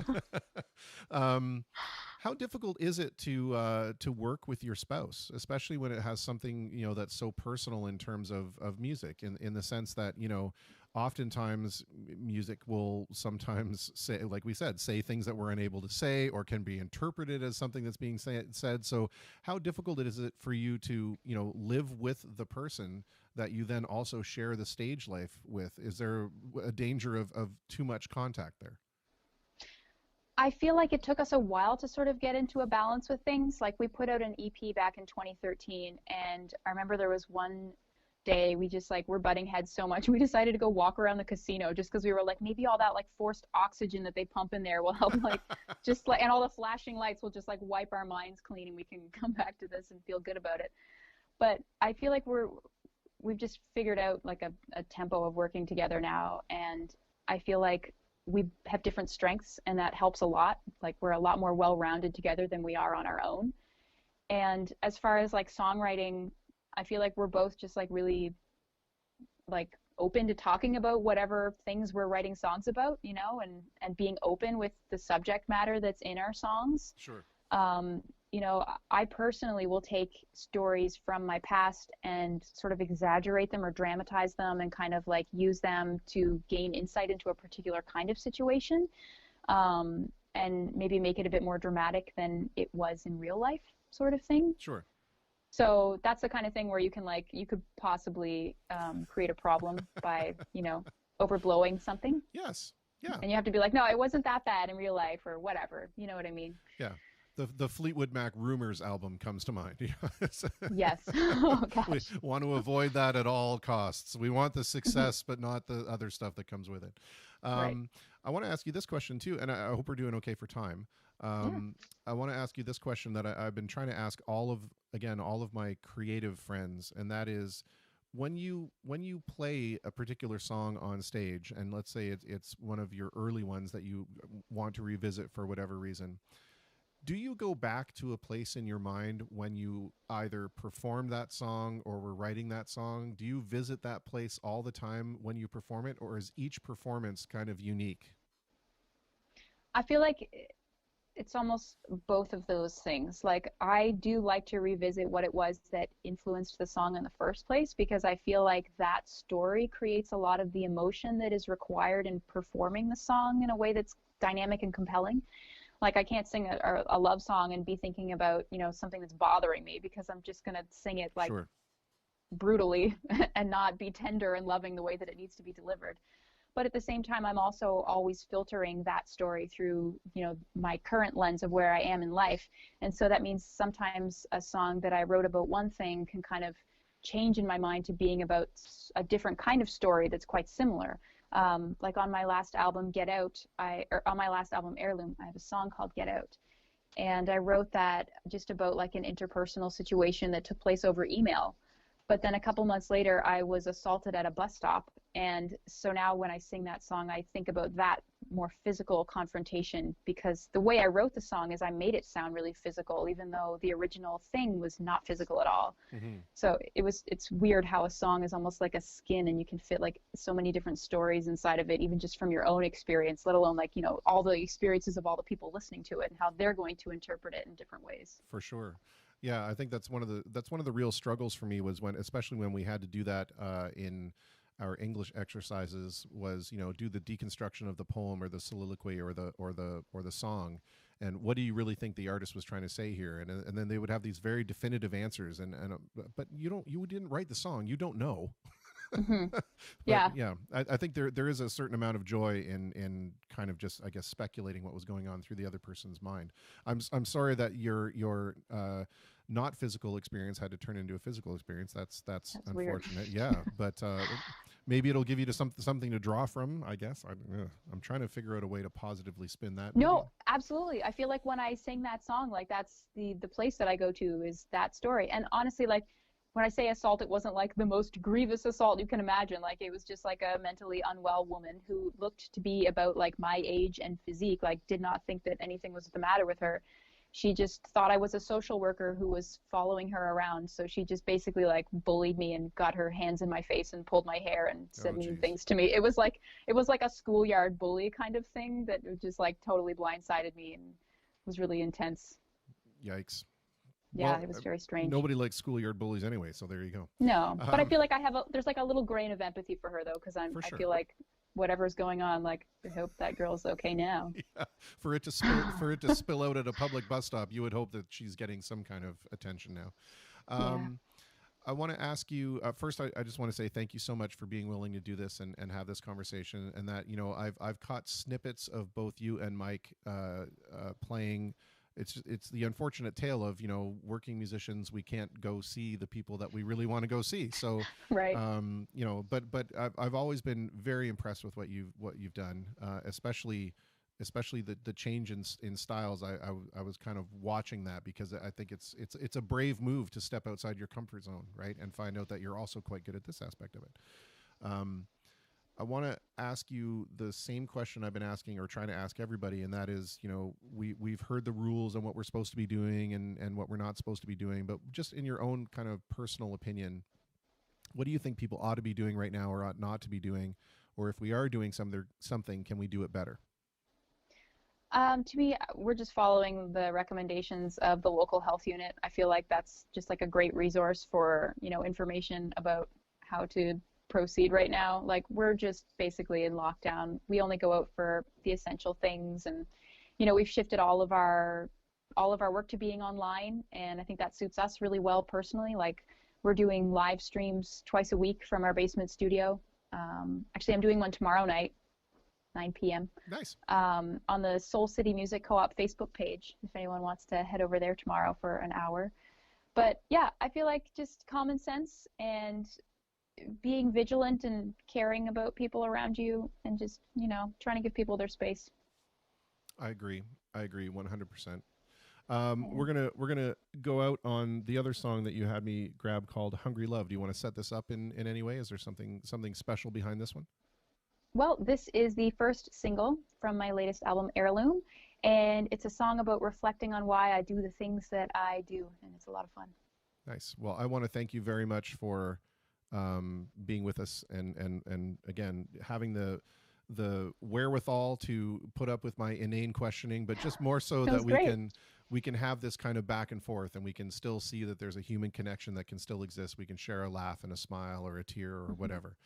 So it's super important. I would urge you, while this is playing, please put links to whatever it is you'd like people to go check out in the comment section. So definitely your guys' live stream, absolutely, even though it competes with this one, but I don't care. I'm sorry. You should totally go. You'll have a much better time watching you anyway. But yeah, and especially if there's a place that we can purchase Heirloom. I know that's been asked a couple of times in the comments, so please, if you wouldn't mind, drop that in there. I appreciate it. Yeah, okay. And I hope that we can have another conversation in the future, because there are so many more questions I want to ask. Anytime. I'd love that. All right. Sounds good. Until then, to all of you, be safe. Okay, you too. All right. Bye. Cheers. Well, there we had another fine conversation. Once we got all the technical glitches worked out. But you know what? The technical glitches just make us appreciate the final product that much more when it's there. So here, as promised, is the first single, I believe she said, from the Heirloom album, where she will be posting the link, I hope, momentarily for you folks to go out and find it. This is called Hungry Love.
never used to. I was just having myself a ball. Wasn't thinking with my head at all. But these days I don't need a thing. I got my soul and a diamond ring. I'm working for my living. I'm alive, so I've got to sing. Hungry love didn't last. We were too young, too fast. And every time I laid in a stranger's bed, it went to my head, went to my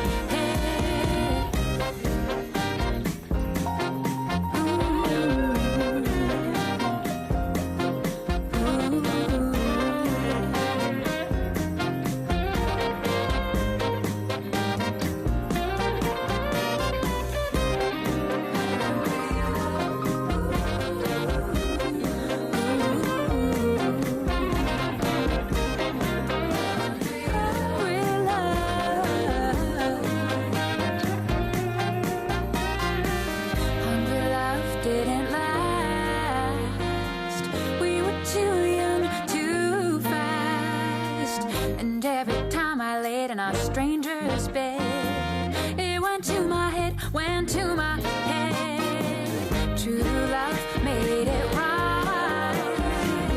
Suddenly I see the light. Now when I'm walking home tonight, I know why I do the things I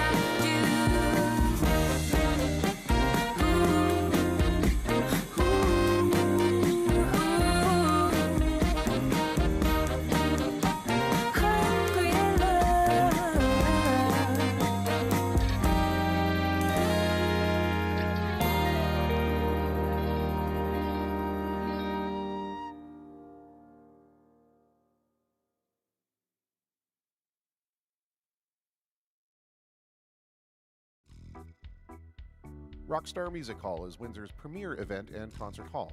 Turnkey productions for concerts, theater productions, trade shows, fundraisers, and home of the Rockstar Wedding.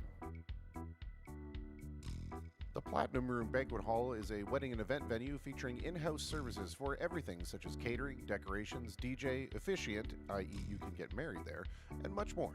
They do it all and make it easy for you, located directly above Rockstar Music Hall. Partners with and located at Platinum Ruin Rockstar Music Hall, Windsor Weddings provide wedding and event services such as live entertainment, DJ, photography, photo booths, decorating, and efficient services. The Border City Dance Company provides education in dance and performing arts under the direction of Melissa Willms.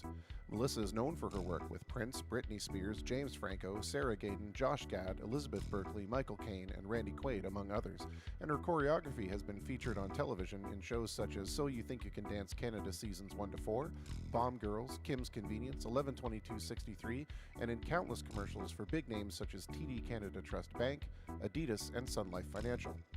Also the main stage for the 2015 Para-Pan Am opening ceremonies and the 2016 FINA opening ceremonies and gala. Border City Dance Company is located at Platinum Room and Rockstar Music Hall. All right, well, there we had it. a lovely song that you clearly have appreciated given the comments that are coming out. Fantastic. I also did get past a song from my one of my bandmates, Mr. Jean-Marc Haslip. His daughter, who goes under the professional name of Denigan, has sent in a couple of songs as well. So I want to play one of those while we're trying to figure out what we're going to do at the 10:30 hour because my last guest had to dump out unexpectedly. So I need to find somebody else to talk to so that you're not just subjected to me playing music for the next good Lord knows how long. Anyway, and I've also got that video for the Us and Them promo video you guys were asking about. So I'll put that on as well right after this guy, and then we'll get back to some more music. Maybe we'll call it an early night. Maybe I could actually go to bed before like 2:00 in the morning. Let's see. We'll see how it shakes out. Anyway, here is Pancakes No Heartache by Denigan.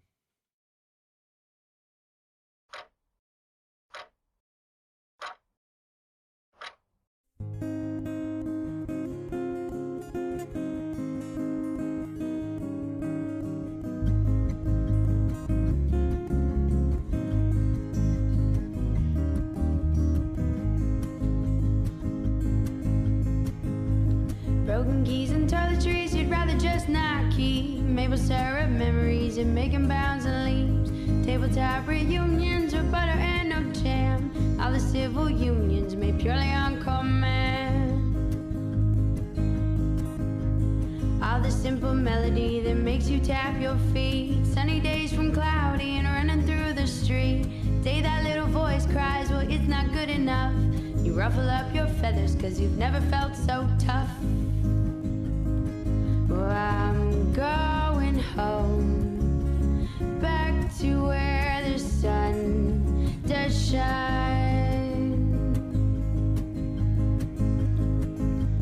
And you're cooking my breakfast as I'm peeling your orange rind.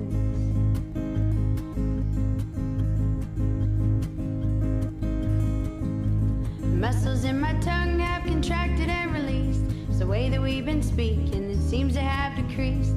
Water, water everywhere, but I used to be on land. And oh, what a pity, trying to tie my hands. Maybe I was the gasoline and baby you were the match. And if we'd have just ignited, we'd be the perfect catch. I won't think about it, no, I'll just bite my tongues. It's not the past bumping through my lungs. Well, I'm going home, back to where the sun does shine. And you're cooking my breakfast as I'm peeling your orange rinds. Said I'm going home, to where the sun does shine. And you're cooking my breakfast as I'm peeling your orange rinds.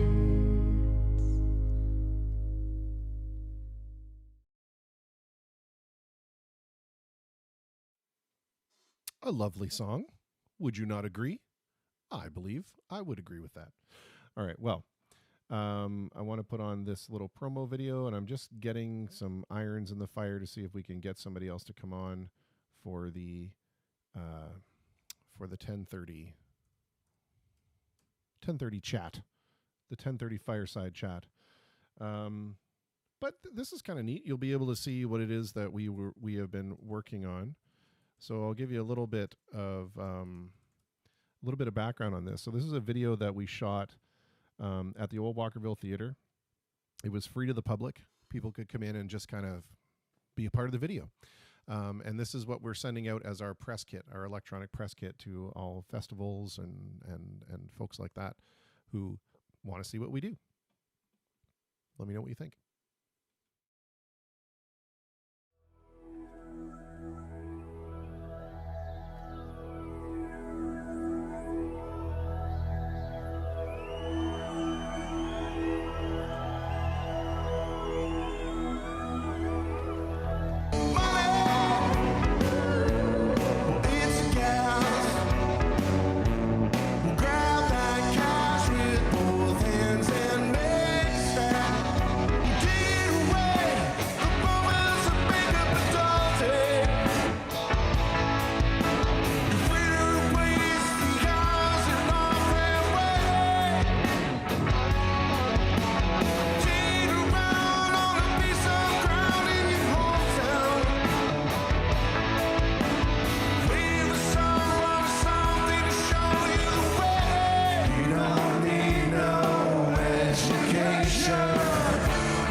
I'm become comfortably numb.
Well, you might have recognized one devilishly handsome keyboard player there in that group.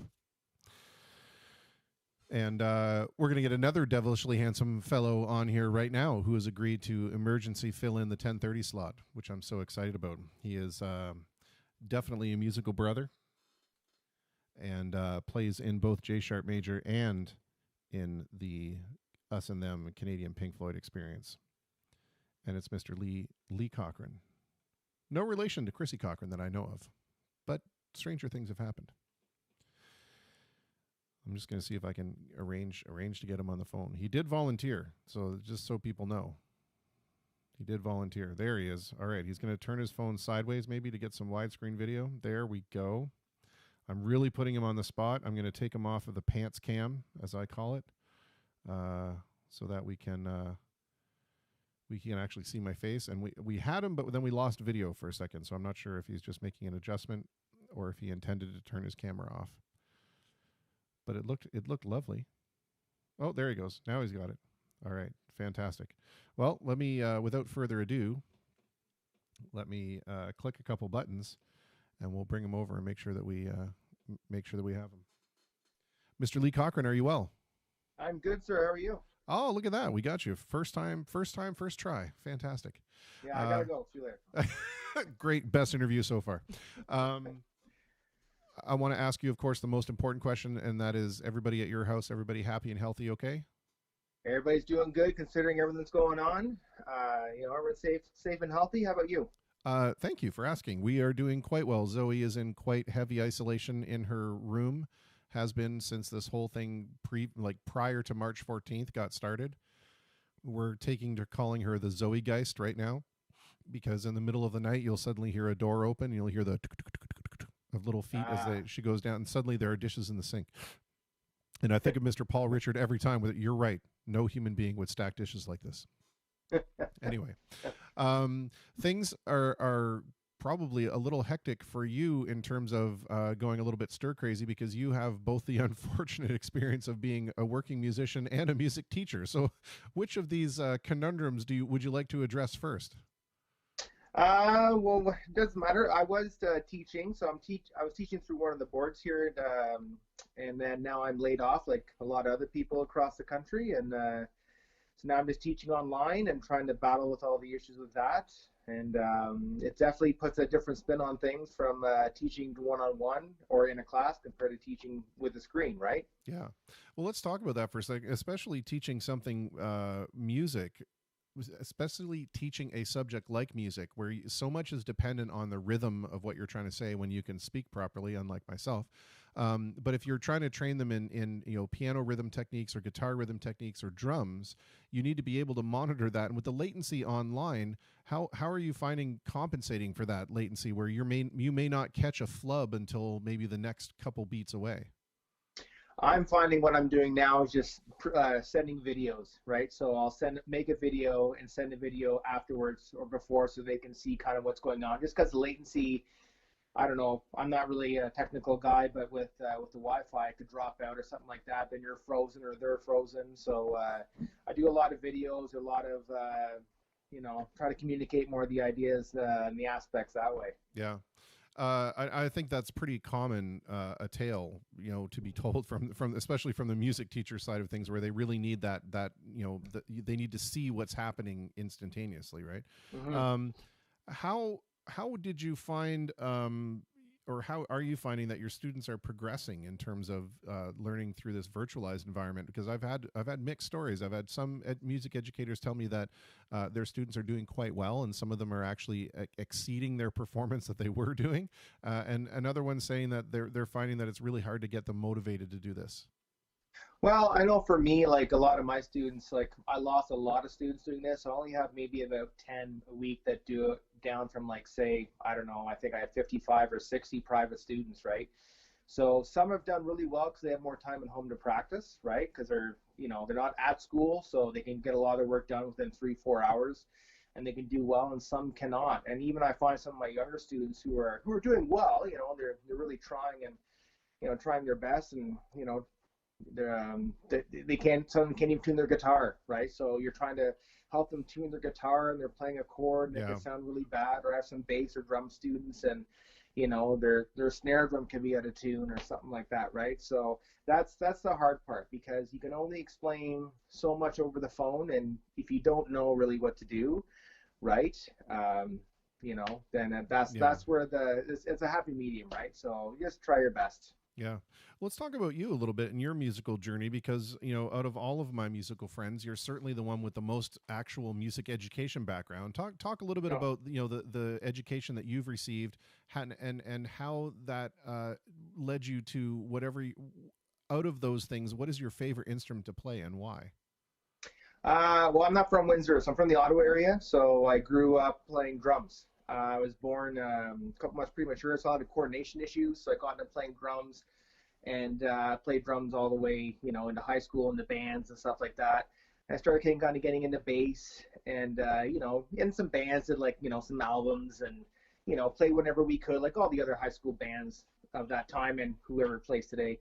And then I started really getting into the guitar. So a friend of mine loaned me a Stevie Ray Vaughan VHS, 100 years ago. And I started, really watching that and watching how he could play. So I got into guitar, started taking guitar, and I went to Mohawk for a year and I studied jazz. Then I went to Cambrian for 3 years. I took classical, and then with all the other things like, woodwinds, brass, psychology of music, business theory, history. Then I went to Laurentian University, did my degree there, and then came to Windsor for Teachers College. So, and then, trying to pay off all the student loans like everybody else. And what an economic climate to do that in. Congratulations. Good times. Good times. What of the instruments that you learned how to play, or even the ones that, maybe you didn't have a formal education in, what's your favorite to play? Do you have a favorite to play? My favorite that I play, like if someone said you could only play, one, like my main three instruments that I gig with, would be guitar, drums and bass. So my main instrument that I would pick would definitely be the guitar. So I consider myself a guitar player. But I can do drums and bass. Is try my best to kind of hold my own. And there's some great bassists and drummers and guitar players in Windsor, and you try to hold your own and do your best. But for the band instruments, I can teach, play the first 5 notes and a lot of the instruments. So, teach my way through schools and stuff like that. Yeah. But I would mainly consider myself a guitar player. Did you find that going through all of that theory, and you know me, I'm a theory nut, right? I love it. Oh, yes. You certainly know way more than I do in that realm anymore, and I find that frustratingly, challengingly awesome. But how much of that did you find that knowing the structures that are supposed to be in place for certain kinds of music, did you find that was a hindrance to you when it became time for you to start expressing yourself musically? I guess what I'm getting at is there any value to someone who doesn't know the rules to play music because they break the rules and we end up with something new? Or do you find that adhering to those rules makes the product kind of better in the end? Speaking just for myself, I know, I'll never forget, one guy told me when I was doing my undergrad, why don't you learn all the rules and you can break them? So, it definitely helps me out a lot. Like if I'm playing a solo and someone says we're in this key, you can think of certain modes you can play or different scales. But, there's millions of other guitar players out there who could smoke me in a heartbeat who know nothing about theory, right? And they're just super musical. So I try to use, as much as I can from theory and, try to use my ear as much as possible, but I'm still learning from everybody else. I learned from you, I learned from Jim, all the people we play with, you're always picking each other's brain, right? So you're always learning, you always want to try and improve yourself. And that's just what I'm thinking, right? Yeah, so, yeah. I still take lessons when I can. I have guys, we kind of trade off and just picking each other's brain. And, it's a lifelong process, right? For so sure. I think once you're done that aspect of, I've learned everything, you've really stopped learning. So, and you kind of get into a rut at that point. Yeah, absolutely. You mentioned ear, and one of the things that we've had this conversation before in the past is that you have perfect pitch. Can we test it? Yeah, we can. Oh, here we go. All right, I'm going to play 3 notes. Okay. Okay. Okay. Nope, that doesn't count. That was a drum. Hold on.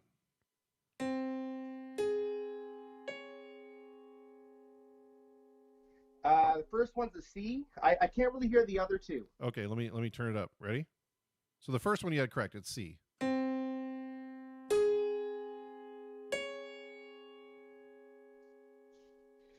The last one I can't hear. Can you play the 2 one more time? Yep, the last 2.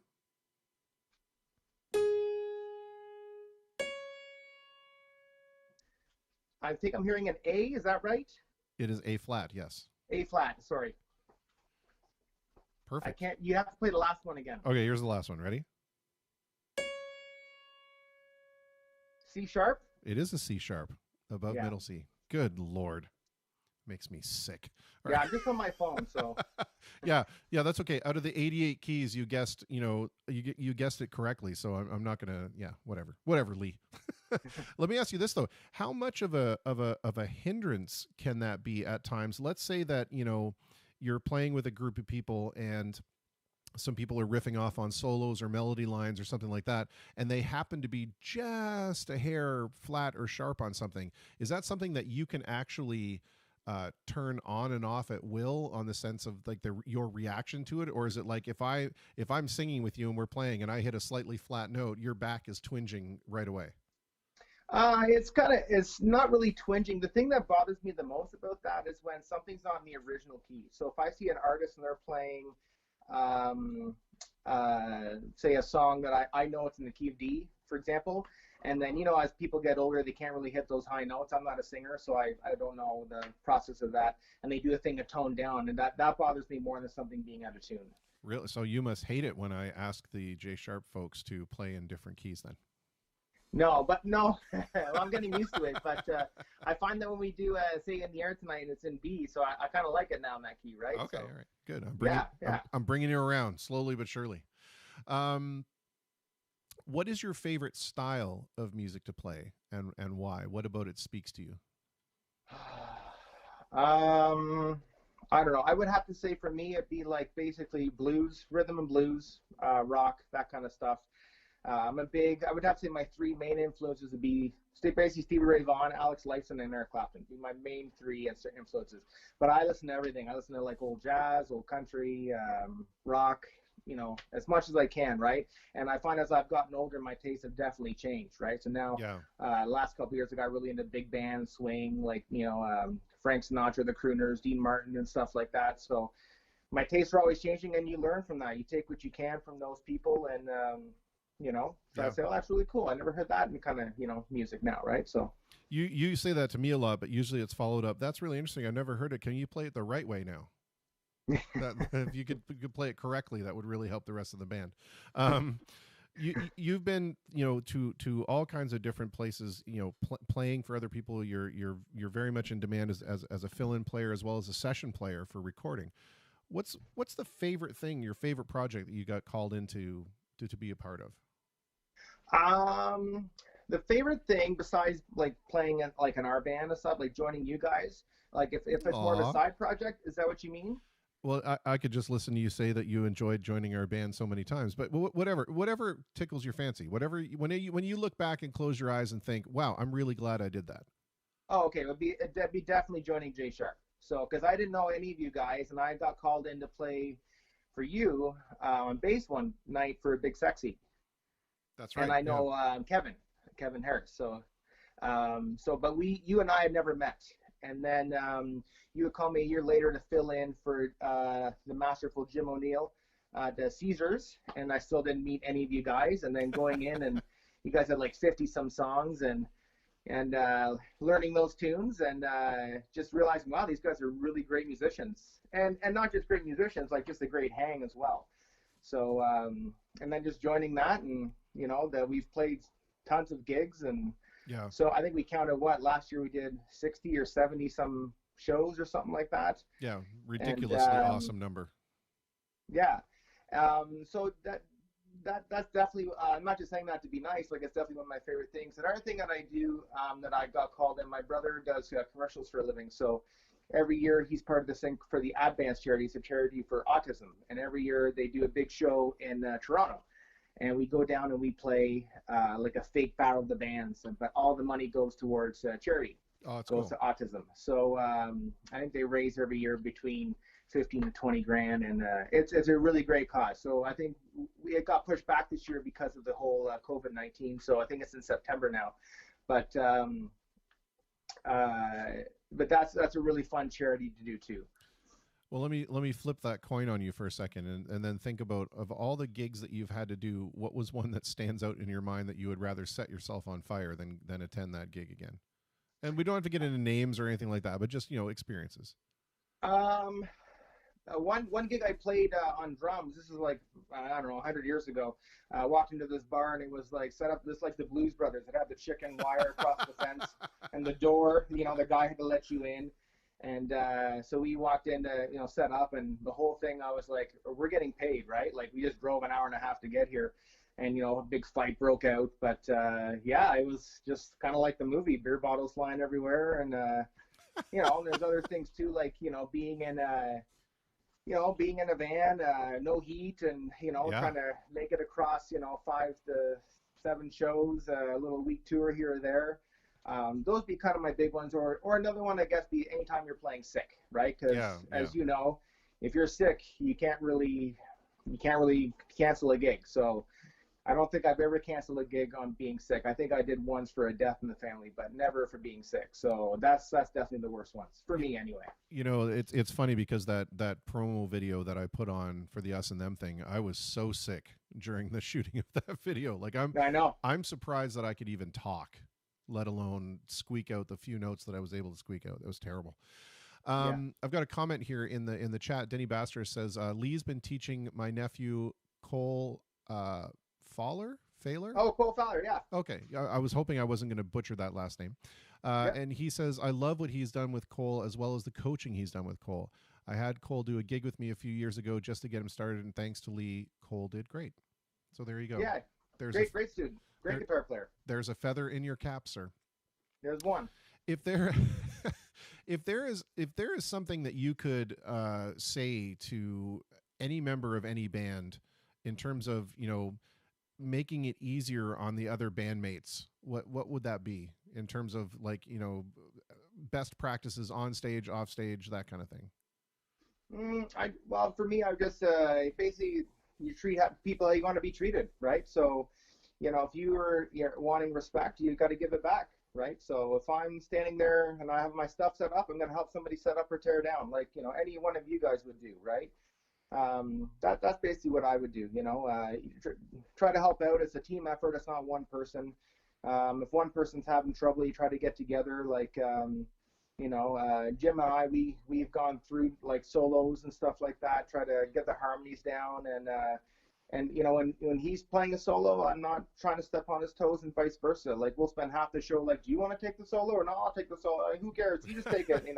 If we end up missing the solo, nobody plays it because we're like, no, you take it. You go ahead. You take it. Right. Yeah. So I think if you're in a band, you're it's a one for all for one kind of aspect, right? So you're not there to, unless it's your name, I guess. I don't know. I'm just speaking for myself. But, Actually, you know what I mean, right? Yeah, I can tell you that the instant that we knew things were going to be fantastic in the current J Sharp iteration is when you and Jim, we were nervously anticipating when we would start to talk about soloing, because you're both such fantastic players.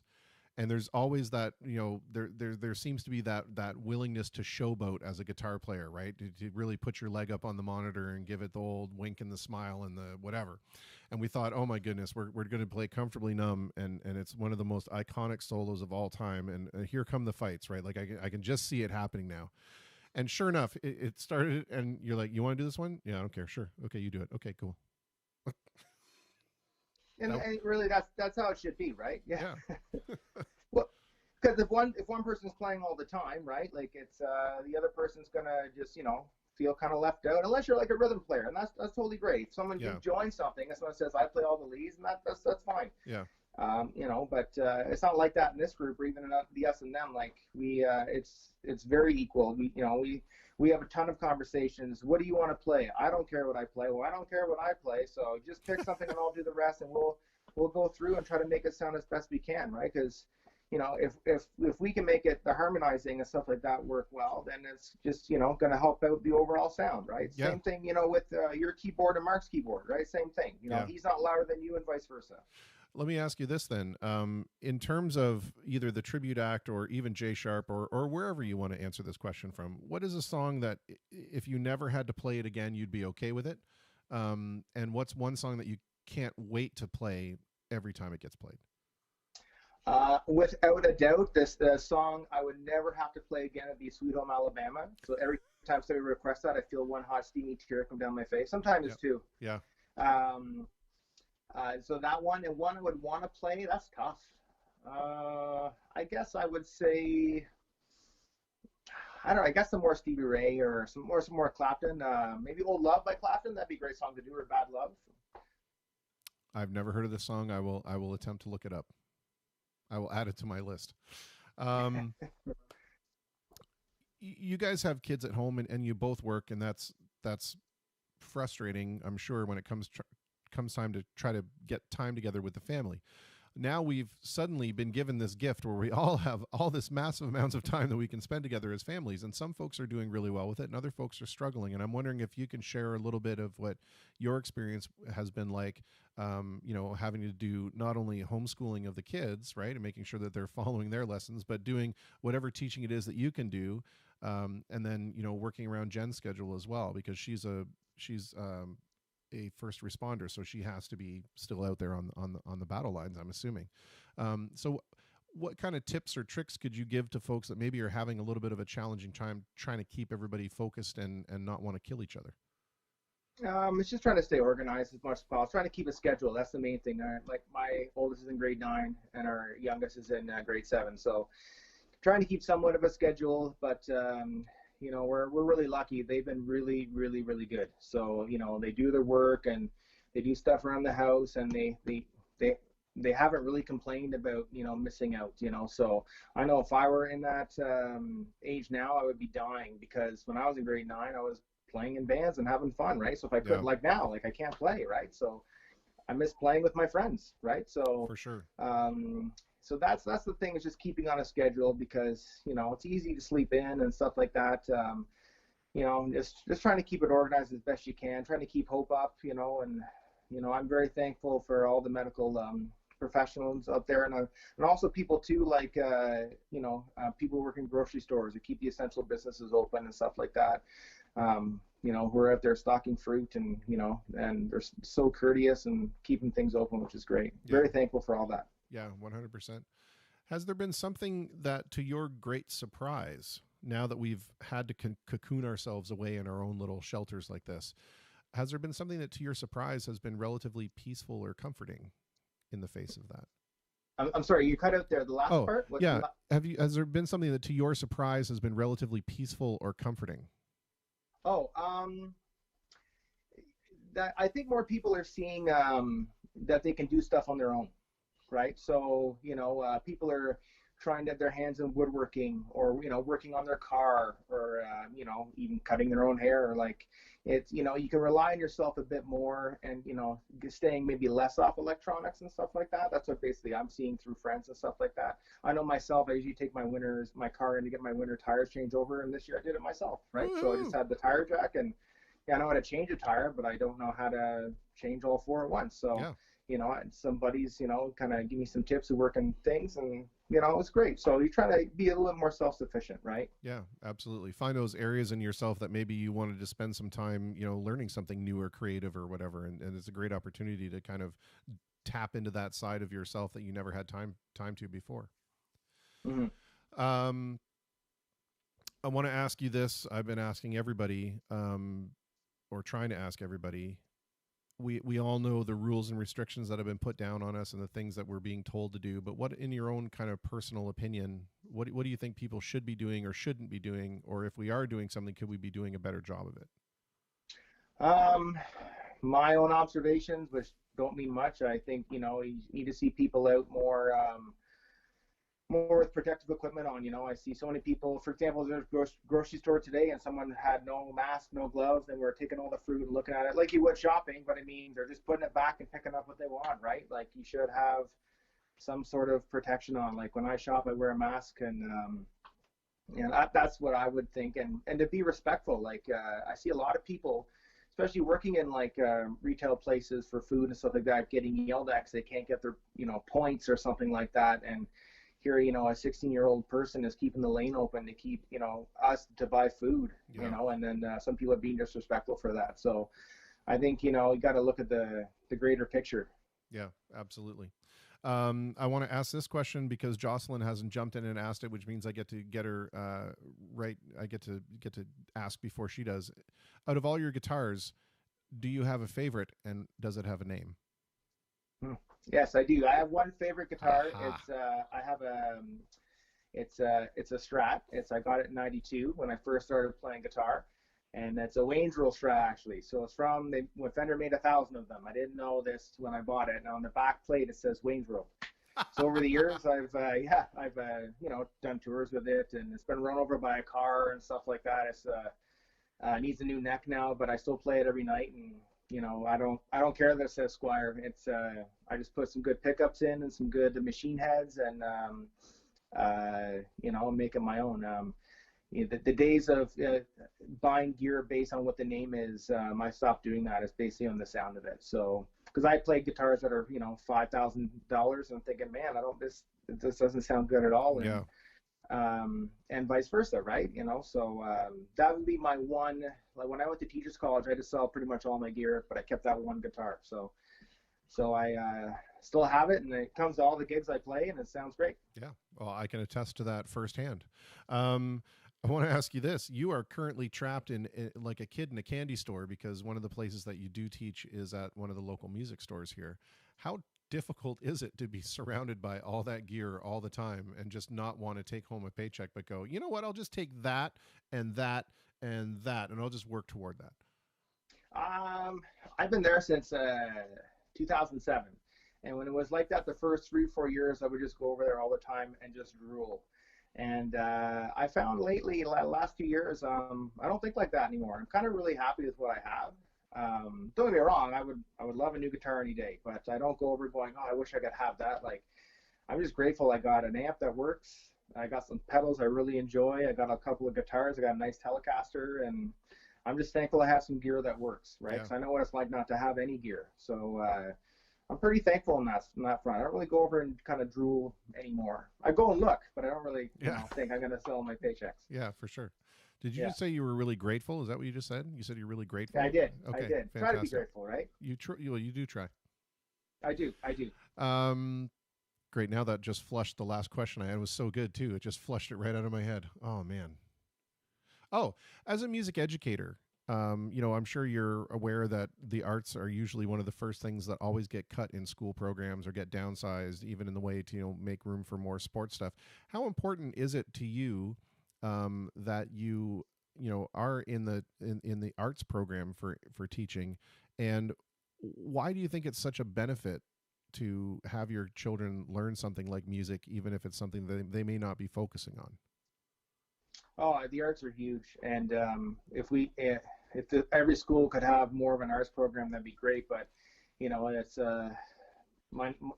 just need more money, right? So I think most kids, when you have music in your school, it increases aspects like math and literacy.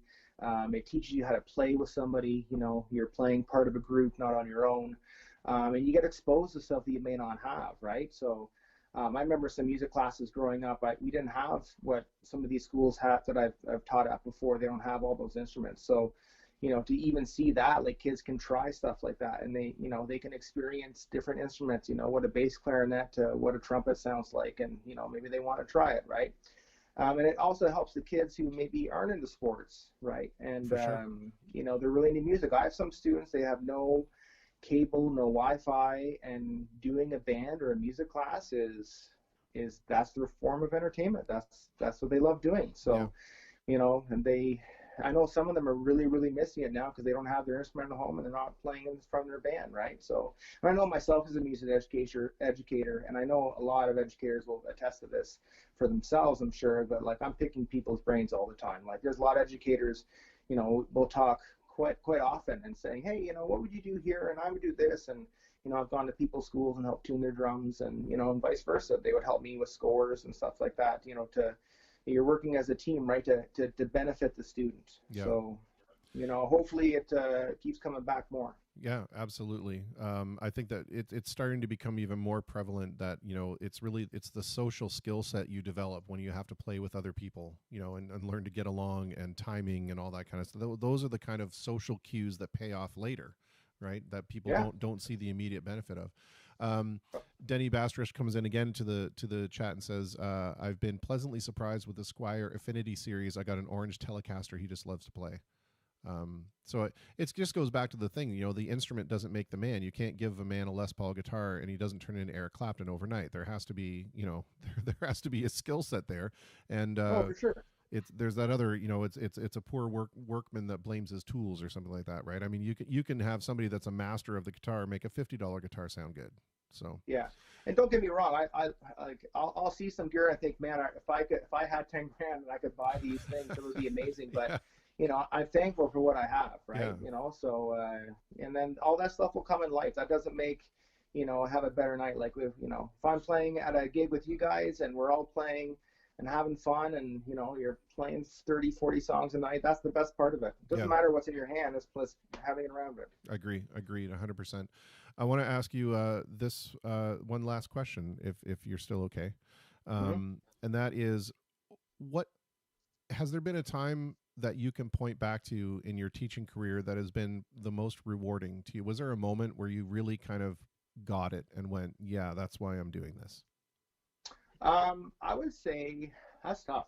I would say there's probably two to that. So one would be a couple of years ago when I was filling in for somebody, and we had basically like an all-star band. So 10 students from every school. So we had like 50-some students, and we played at one of the high schools, and then we went to Wonderland and played one of their band festivals. That was a pretty cool thing, and very humbling, because I did that in high school, and to do that as an educator was super stressful because you're worried about everybody else, but it was very, very joyous to have that, and to have, all those kids come together, and play. That was pretty amazing. Yeah. And I guess another one would be, I've had a lot of private students who've gone on and done very well for themselves. So just seeing them advertise themselves, I've taught like Peter Stratiel. He plays with Christi Palace, great guitar player.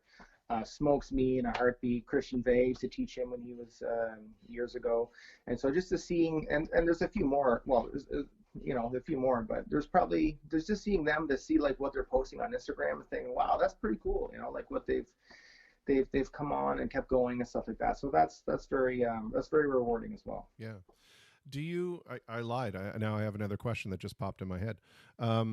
Do you prefer a particular style or method of teaching, in the sense that, like, when I went to lessons, I was talking with Pete Palazzolo about this. When I went to lessons, it was very much, a rigorous, we are teaching you to be Chopin, and these are the scales and rudiments you must learn. This is the piece of classical music you must learn right now. That's the end of the discussion. Come back next week and you can show me how well you've done. Which for me ended up becoming very frustrating, because I was not there to become Chopin. I was there to become the next Elton John, and no one was allowing me to explore popular music as a viable form of entertainment. How important do you think it is now that, kids are able to learn from a pop environment, or maybe even the possibility of introducing improvisation into the teaching regimen, so that they can learn to, think somewhat for themselves rather than just follow the notes on the written page? I think that's huge. When I was learning, I first started taking some guitar lessons from where I'm from, and I remember learning modes. And my question was, well, how do you use them? And the teacher was like, don't worry, we'll get there. Just, you got to learn all the modes first.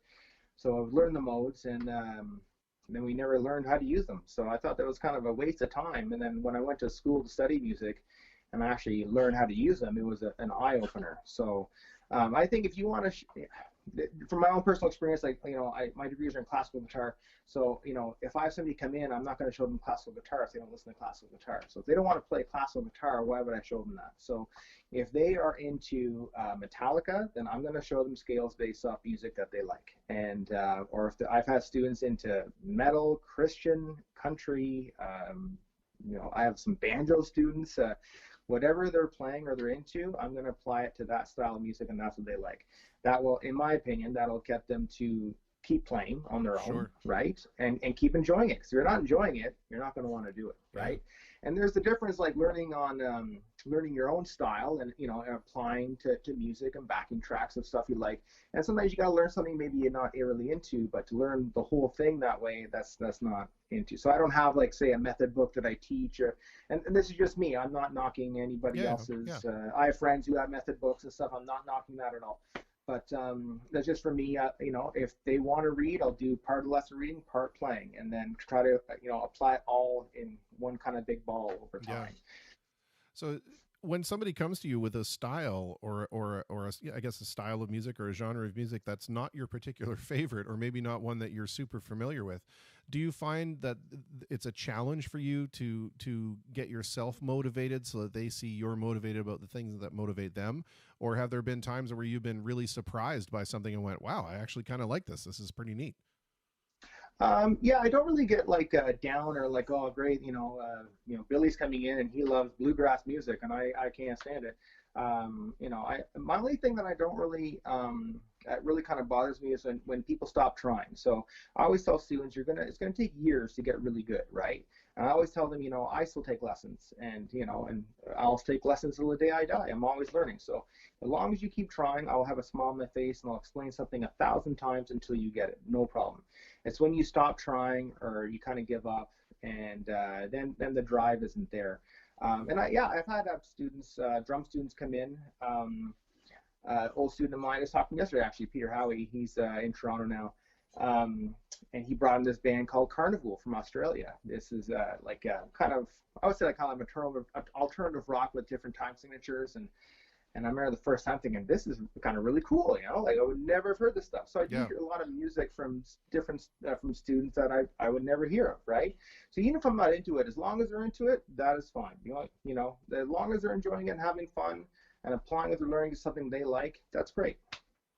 Do you find that there is a particular stigma attached to the older students? So, for example, young kids are really eager to learn because they don't know they don't know the rules yet, so they're not afraid of breaking the rules, or they're not afraid of learning and looking silly when they're trying to learn. But as adults, we often allow our egos to get in the way, or well, I learned it this way, so this must be the correct way. Do you find that there's a little bit of pushback sometimes from older students into getting them to accept a new way of doing things? No, in a way, yes, but I always tell them, I always figure out like what way works for you. So I know a lot of my private students, I'll send them videos. I send maybe about 10 to 12 videos a day to students, and I'll slow things down. So if they're really visual learners, I will do a video and no problem, I don't charge for it. So it doesn't really, as long as I can figure out which way they like to learn and I can hopefully try my best to apply it to them, then that's fine. So I don't really try to push my own way on there, because what works for me may not work for other people, So now I have students come in who will say, hey, I'm not getting really good. And I'll say, well, how often do you practice? So like, well, half an hour a week. I'm like, well, there's your problem, right? Yeah. So, so you should be practicing, half an hour a day if you're in your teens, if you can. And I have a lot of adult students, especially, who kind of feel guilty. They're like, oh, I can only practice 4 times this week. And I'm like, well, you can't beat yourself up if you're working a full-time job too, right? So, you do what you can and try to slowly bring it up that way too. So. Yeah. Well, I will tell you, this was an unexpected pleasure to be able to speak with you this evening, and this is probably the most that we've spoken since we last were together, and I miss all of you fellows terribly, and yeah, same here. I can't wait to get out there and start playing again. Me too. I'm going to cry a little bit now. but from everybody here to everybody there, I hope that you guys stay safe and stay healthy, and I just can't wait to get back at it. Yeah, me too. Hopefully it's sooner, and hopefully we can start seeing other bands play too, right, and have fun, and that's the coolest thing. And especially about this channel, if I can just say one more thing, like to see all these musicians on here, that's really cool, to hear all their opinions, and I think that's awesome how it's really come together as a community, which is great. Yeah, I think thank you. Oh, well, this whole thing started very egomaniacally, as I'm sure you can figure out. I mean, I just wanted to keep performing, right, and keep practicing, right, and you need to drag me off a stage with my claw marks left on it. So that I know. Yeah. I was going to go someplace else. Anyway, doesn't matter. For now, this has been wonderful, and I thank you for stepping in at the last minute and really saving my butt for not having a last minute guest. Pleasure's mine. Hopefully we'll see each other in jam soon, my friend. All right, take care, Lee. Take care, buddy. Bye. Bye.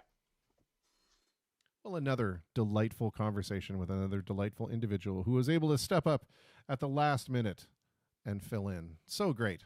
I love it. All right, well, I've got this song that came up on the tablet while Lee and I were talking. Oh, and Lee, if you're still listening, I'm going to type it out to him to put his links in if people are looking for lessons and such.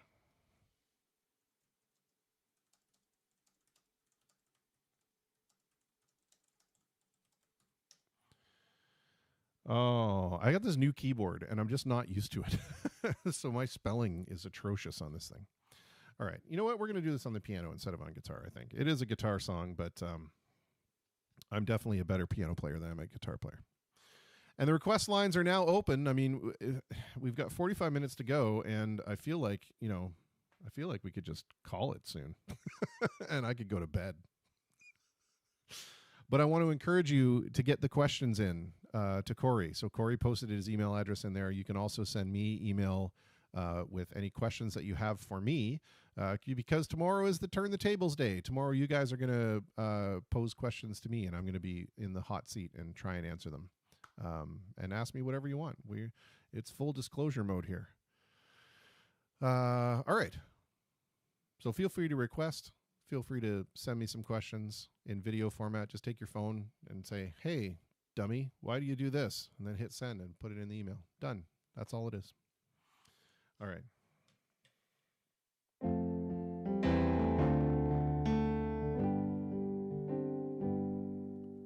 There is a young cowboy lives on the range. His horse and his cattle are his only companions. He works in the saddle and then he sleeps in the canyon, waiting for summer, his pastures to change. And as the moon rises, he sits by his fire, thinking about women and glasses of beer, closing his eyes as the doggies retire. He sings out a song which is soft but it's clear, as if maybe someone could hear. So good night, you moonlight ladies, rock-a-bye, sweet baby James. Deep greens and blues are the colors I choose. Won't you let me go down in my dreams and rock-a-bye, sweet baby James? The 1st of December was covered with snow, and so was the turnpike from Stockbridge to Boston. Lord, the Berkshires seemed dreamlike on account of that frosting. With 10 miles behind me and 10,000 more to go. There's a song that they sing when they take to the highway, a song that they sing when they take to the sea, a song that they sing of their home in the sky. Maybe you can believe it if it helps you to sleep, but singing works just fine for me.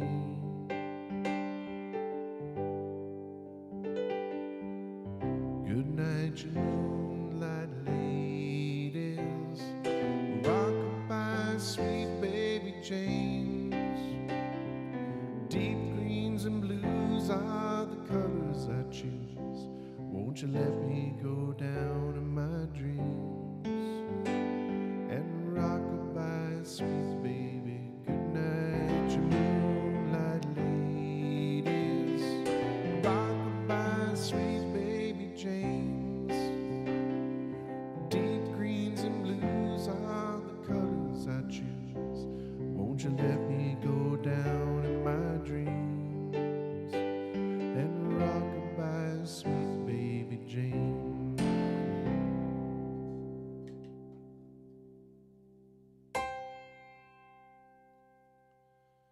There we go.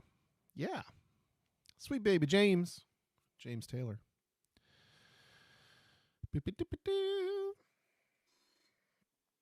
Eric Benici, as much as I enjoy your show, you deserve an early night. Well, I don't know quite how to take that there, Eric. Thank you. We'll see how it goes. We'll play for another 10 minutes, and then we got a half an hour left, and maybe we'll break a half an hour early. We'll see. We'll see where we lie on that road.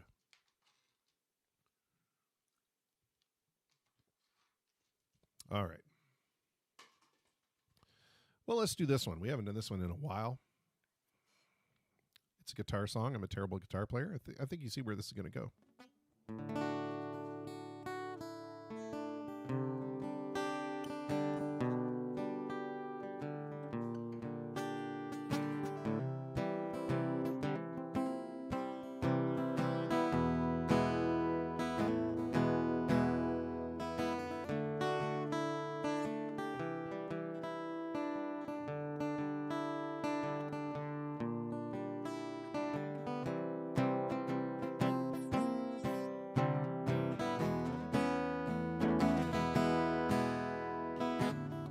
Caught you knocking at my cellar door. I love you, baby, can I have some more? Oh, the damage done. I hit the city and I lost my band. I watched the needle take another man. Gone, gone, the damage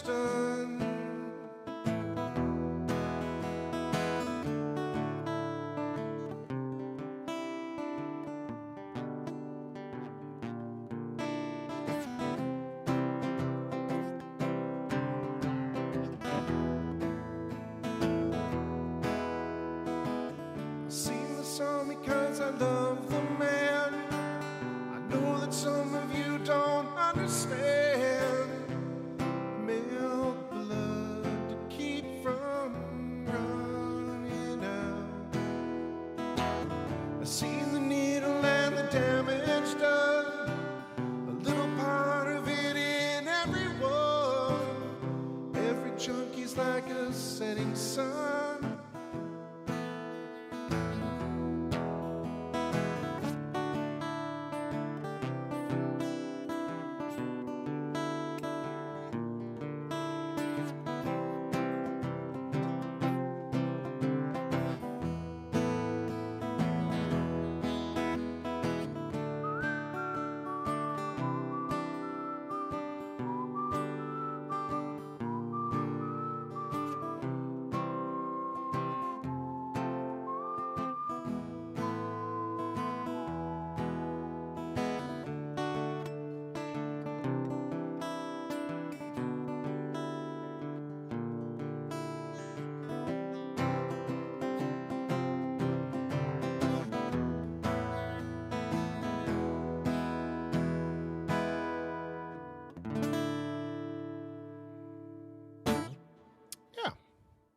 That'll showcase my ineptitude pretty well.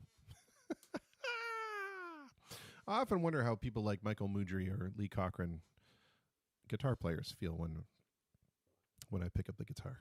Do they just softly cry into their hands? All right. Well, let's have a little bit of fun.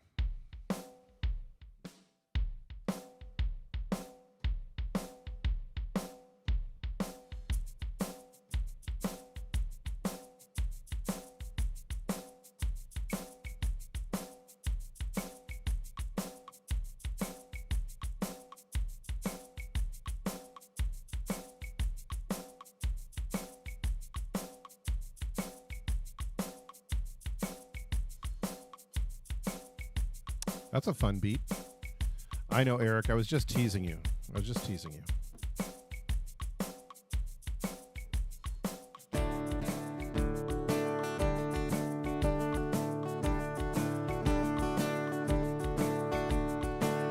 the type of guy who will never settle down.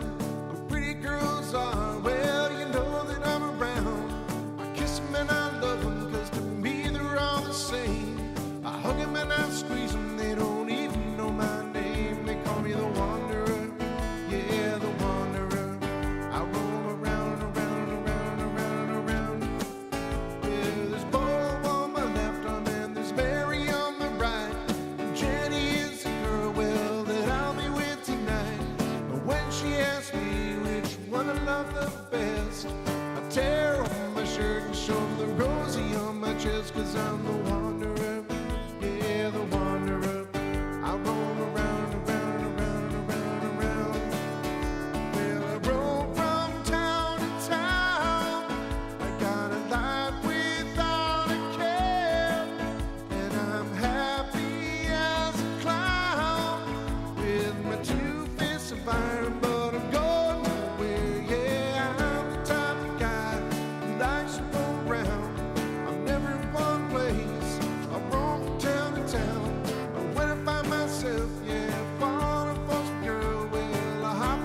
I roam around, around, around.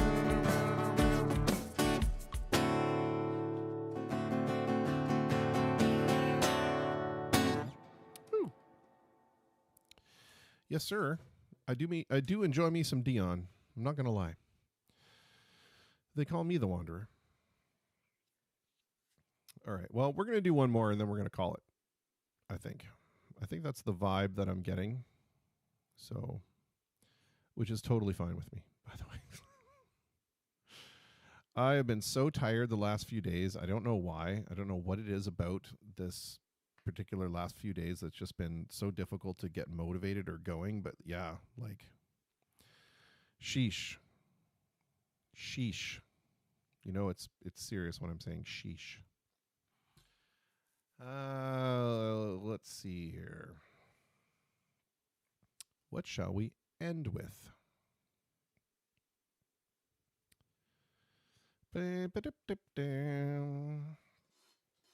So many songs, and like there's so many songs that I don't want to repeat. But it gets a little difficult after a while.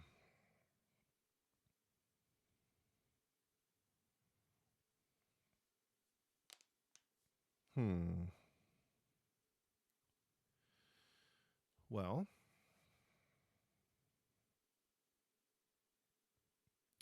let's do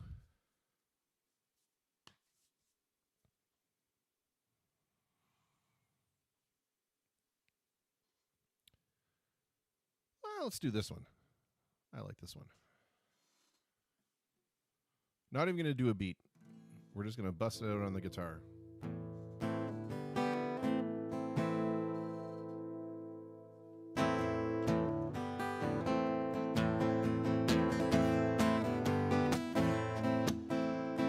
But stop what day she's there. I say, please share my umbrella. But stop us go, she stays, love grows under my umbrella. Well, all that summer we enjoyed it, wind and rain and shine. That umbrella we embroidered, by August she was mine. Well, every morning I would see her waiting at the stop. Sometimes she'd shop and she would show me what she bought. Well, other people stared as if we were both quite insane. Someday my name and hers are going to be the same. That's the way the whole thing started. Silly, but it's true. Thinking of a sweet romance beginning in a queue.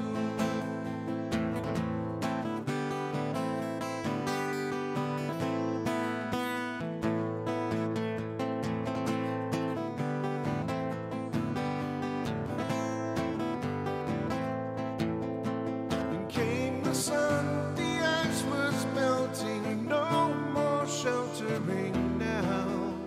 And nice to think that that umbrella led me to a vow. 'Cause every morning I would see her waiting at the stop. Sometimes she'd shop and she would show me what she bought. Well, other people stared as if we were both quite insane. Someday my name and hers are going to be the same. But stop what day she's there, I say, please share my umbrella. But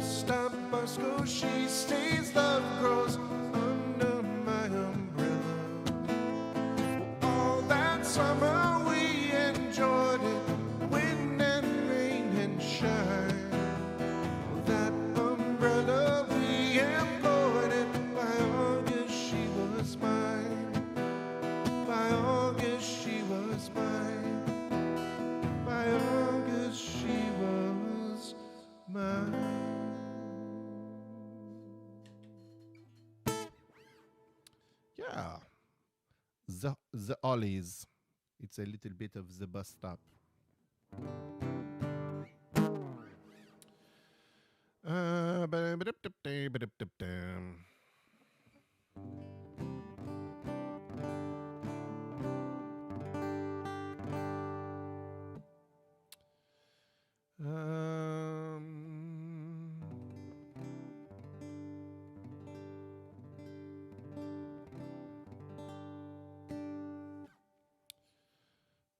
Sometimes G is just such a nice chord to play.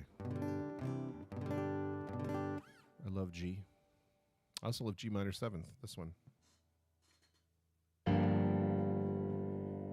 All-time favorite.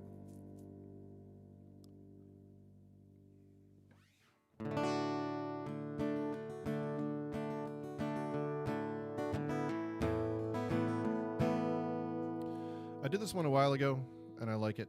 I want to do it again, so I don't forget it.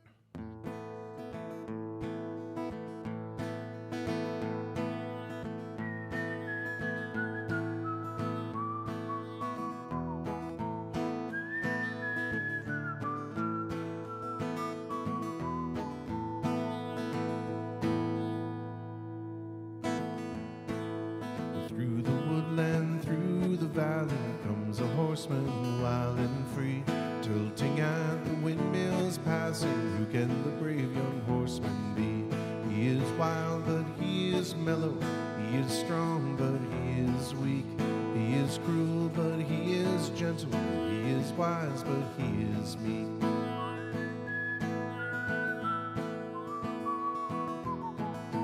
Reaching for his saddlebags, he takes a battered book into his hand.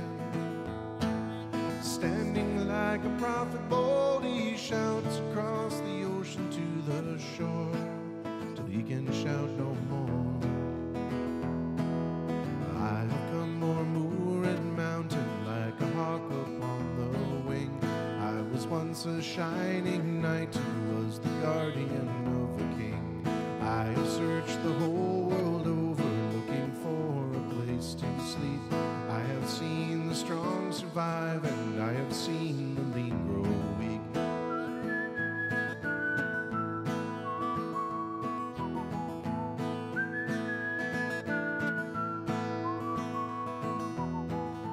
See the children of the earth who wake to find the table bare.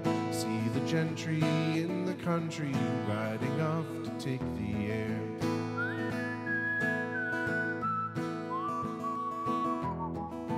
Reaching for his saddlebags, he takes a rusty sword into his hand. Striking up a nightly pose, he shouts across the ocean to the shore, till he can shout no more. See the jailer with his key who locks away all trace of sin. See the judge upon the bench who tries the case as best he can. See the wise and wicked ones who feed upon life's sacred fire. See the soldier with his gun who must be dead to be admired.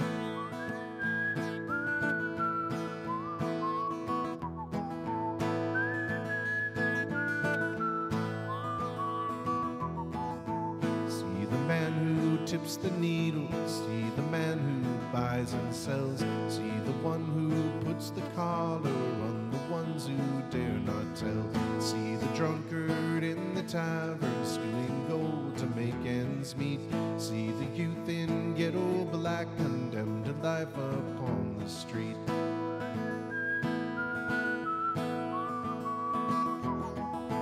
Reaching for his saddlebags, he takes a tarnished cross into his hand. And standing like a preacher now, he gallops off across the dusty plain, in vain to search again where no one will hear. Through the woodland, through the valley, comes a horseman wild and free, tilting at the windmills passing. Who can the brave young horseman be?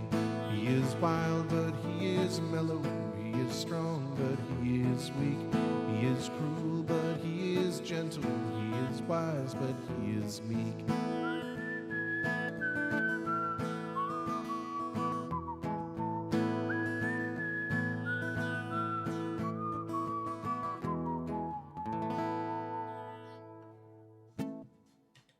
Yeah, it was a little Gordon Lightfoot. I have a question here from Victor Durego. Have I done Into the Mystic? Not tonight, but I've done it before, and we'll do it again. We'll do it right now. Let's do a little bit of...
We were born for the wind, also younger than the sun. If the bonnie boat was one as we sailed into the mystic,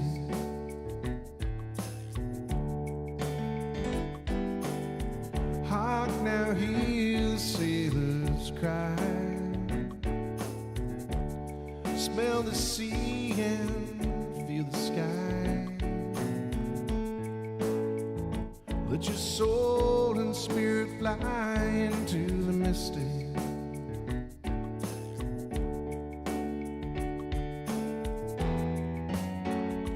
When that foghorn whistle blows, you know I will be coming home. When that foghorn whistle blows, I wanna hear it, don't have to fear it. And I wanna rock your gypsy soul, just like way back in the days of old. And magnificently we flow into the mystic.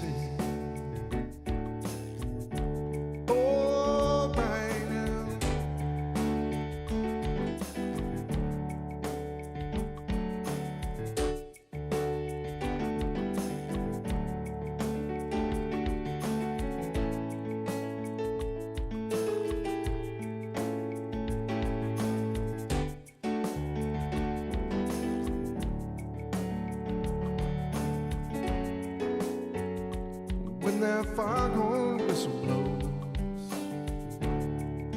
you know I will be coming home.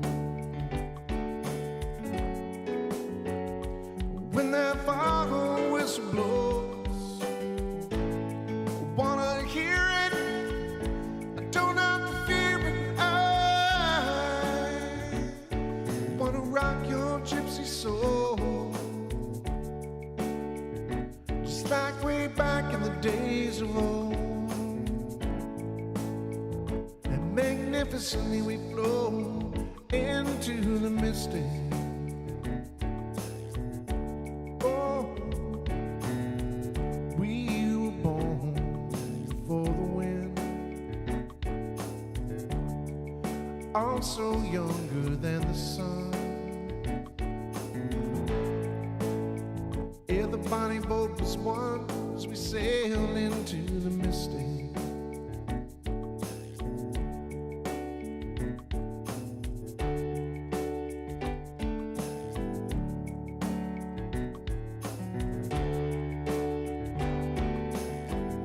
It's too late to stop now.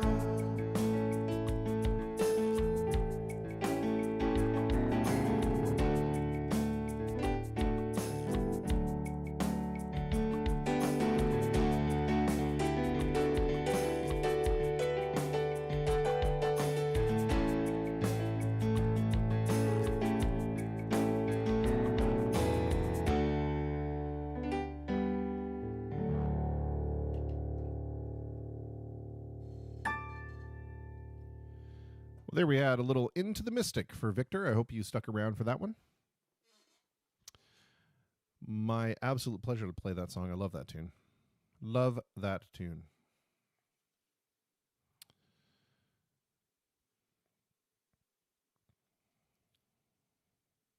Let's do this anthem. It's an anthem for the time.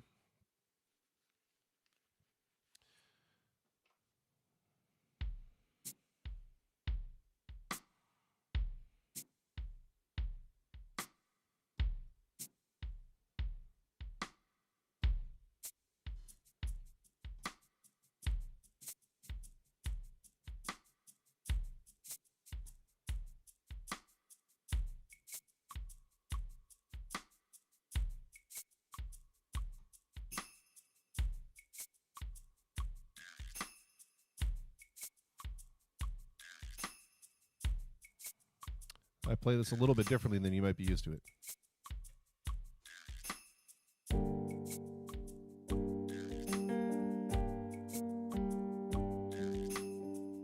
Young teacher, the subject of a schoolgirl fantasy. She wants him so badly, knows what she wants to be. Inside her, there's longing. This girl's an open page, bookmarking. She's so close now. This girl is half his age. Don't stand, don't stand, don't stand so close to me. Don't stand, don't stand so, don't stand so close to me. Her friends are so jealous. You know how bad girls get. Sometimes it's not so easy to be a teacher's pet. Temptation, frustration, so bad it makes him cry. When bus stop, she's waiting. His car is warm and dry. Don't stand, don't stand so, don't stand so close to me. Don't stand, don't stand so, don't stand so close to me.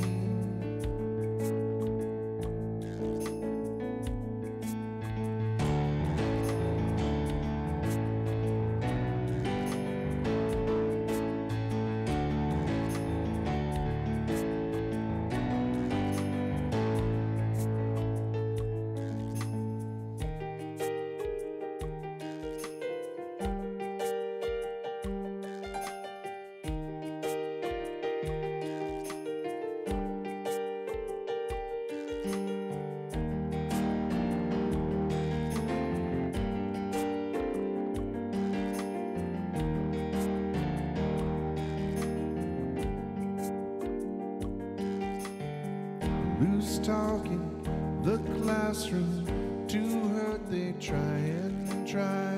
Strong words in the staff room, the accusations fly.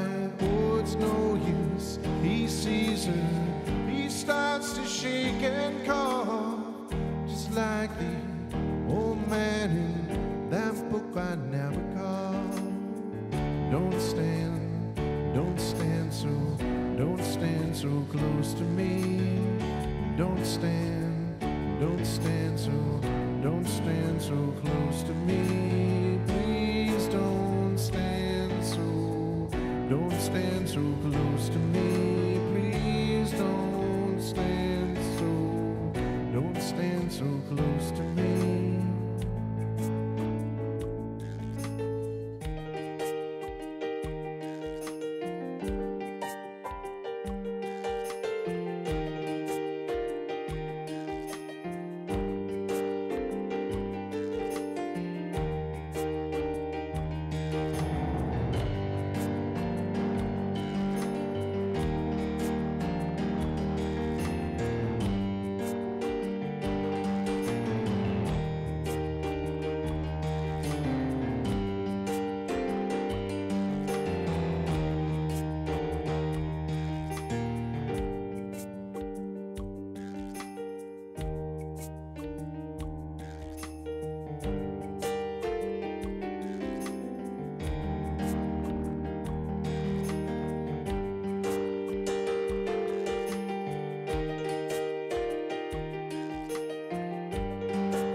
Well, there we ended it with the chord pattern of Bruce Springsteen's "Brilliant Disguise." See how it was a brilliant disguise into that song. Ha ha! You see what I did there?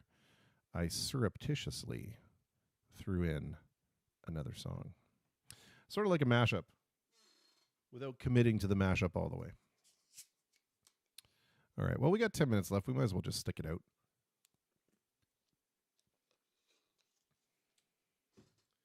Tomorrow, make sure you got your questions ready. I'm expecting some doozies. I'll be disappointed if I don't have doozies to answer.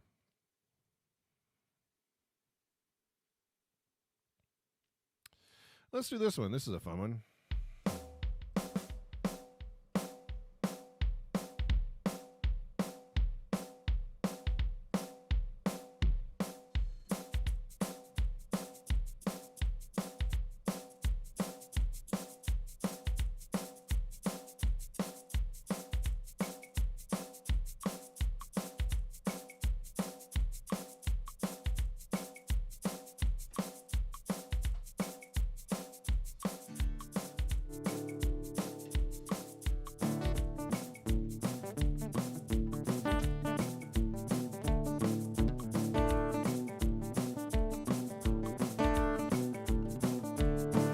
It's alright, riding around in the breeze. Well, it's alright, if you live the life you please. Well, it's alright, doing the best you can. Well, it's alright, long you can lend a hand.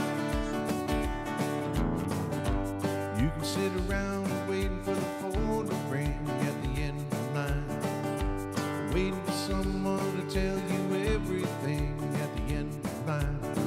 Sit around and wonder what tomorrow will bring at the end of maybe a diamond ring. But it's alright, even when they say you're wrong. Well, it's alright, long as you're perfectly strong. Well, it's alright, long as you got somewhere to lay.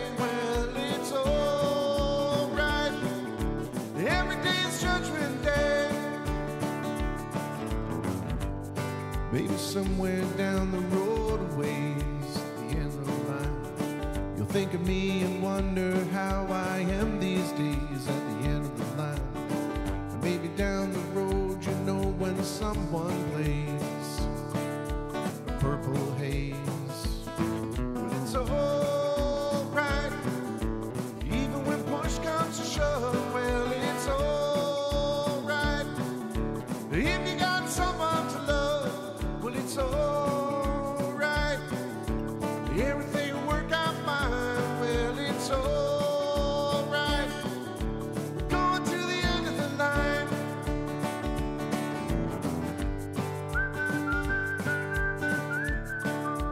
The end of the line. At the end of the line. At the end of the line.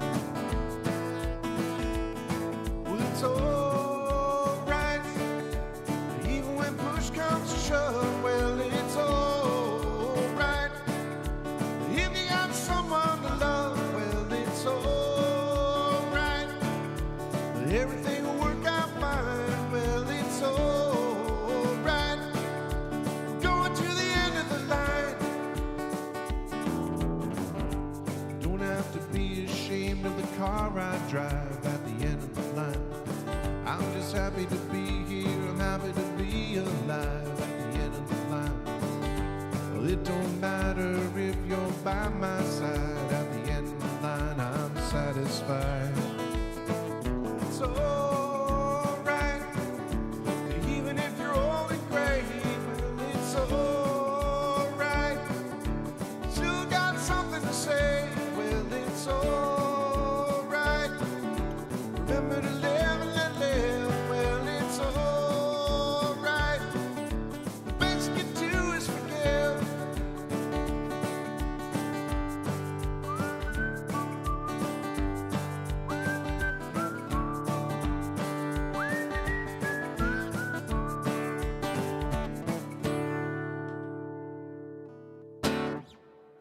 Something like that. Hard to do the songs with a whole bunch of harmony when it's just yourself.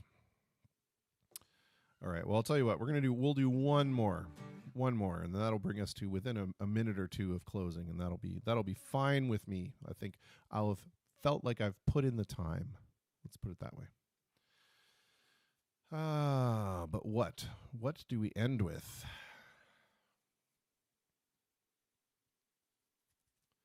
What do we end with?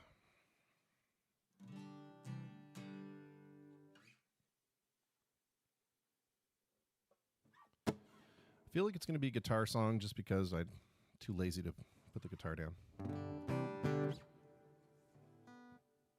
Let's see.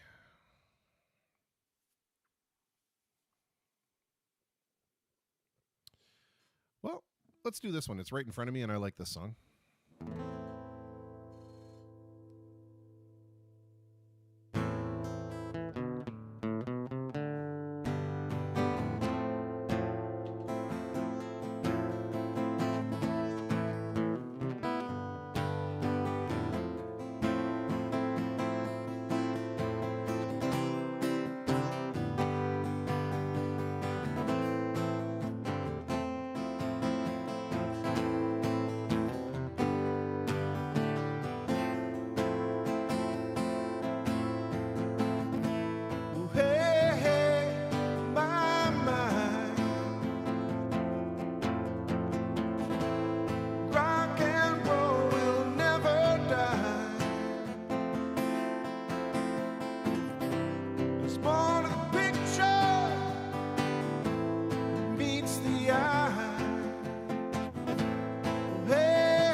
Shadows taller than our souls. The walks a lady we all know, who shines white light and wants to show how everything will turn to gold.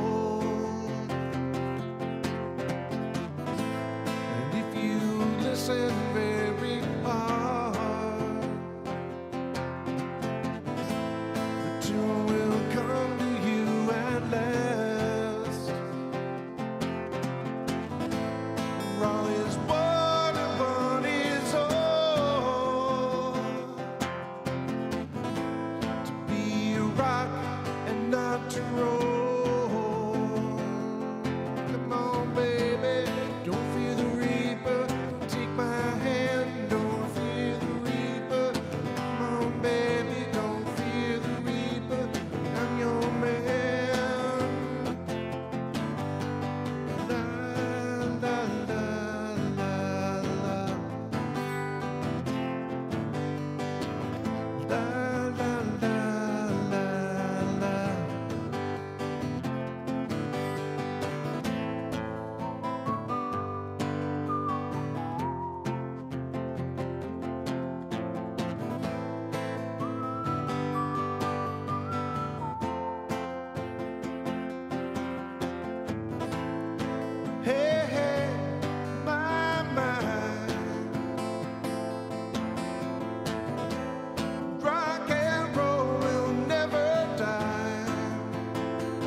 All right, folks, that'll do it. We have hit the 5-hour mark. 5 hours and 1 minute, in fact. So we didn't skimp out, even though we had the opportunity, because that's just how we roll here.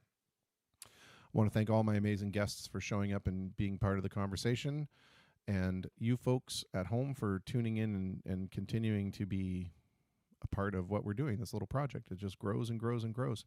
Remember, tomorrow is Turn the Tables Day. You guys got to come up with questions for me. Give them to myself through my email, which you'll see on the bottom there. It's just scrolling off the screen, the bottom there, somewhere. They're right there. You'll see it again. Or just give them to me on Facebook, or give them to Corey McCrindle. And we'll see what questions you have for me. Super exciting. Diego and Victor and Eric and all you late night hangers on, thank you so much. And we'll talk to you tomorrow. Until then, be safe, be kind, be courteous, be human. It doesn't take any extra effort to act that way, and no one wins unless everybody wins. We'll see you tomorrow.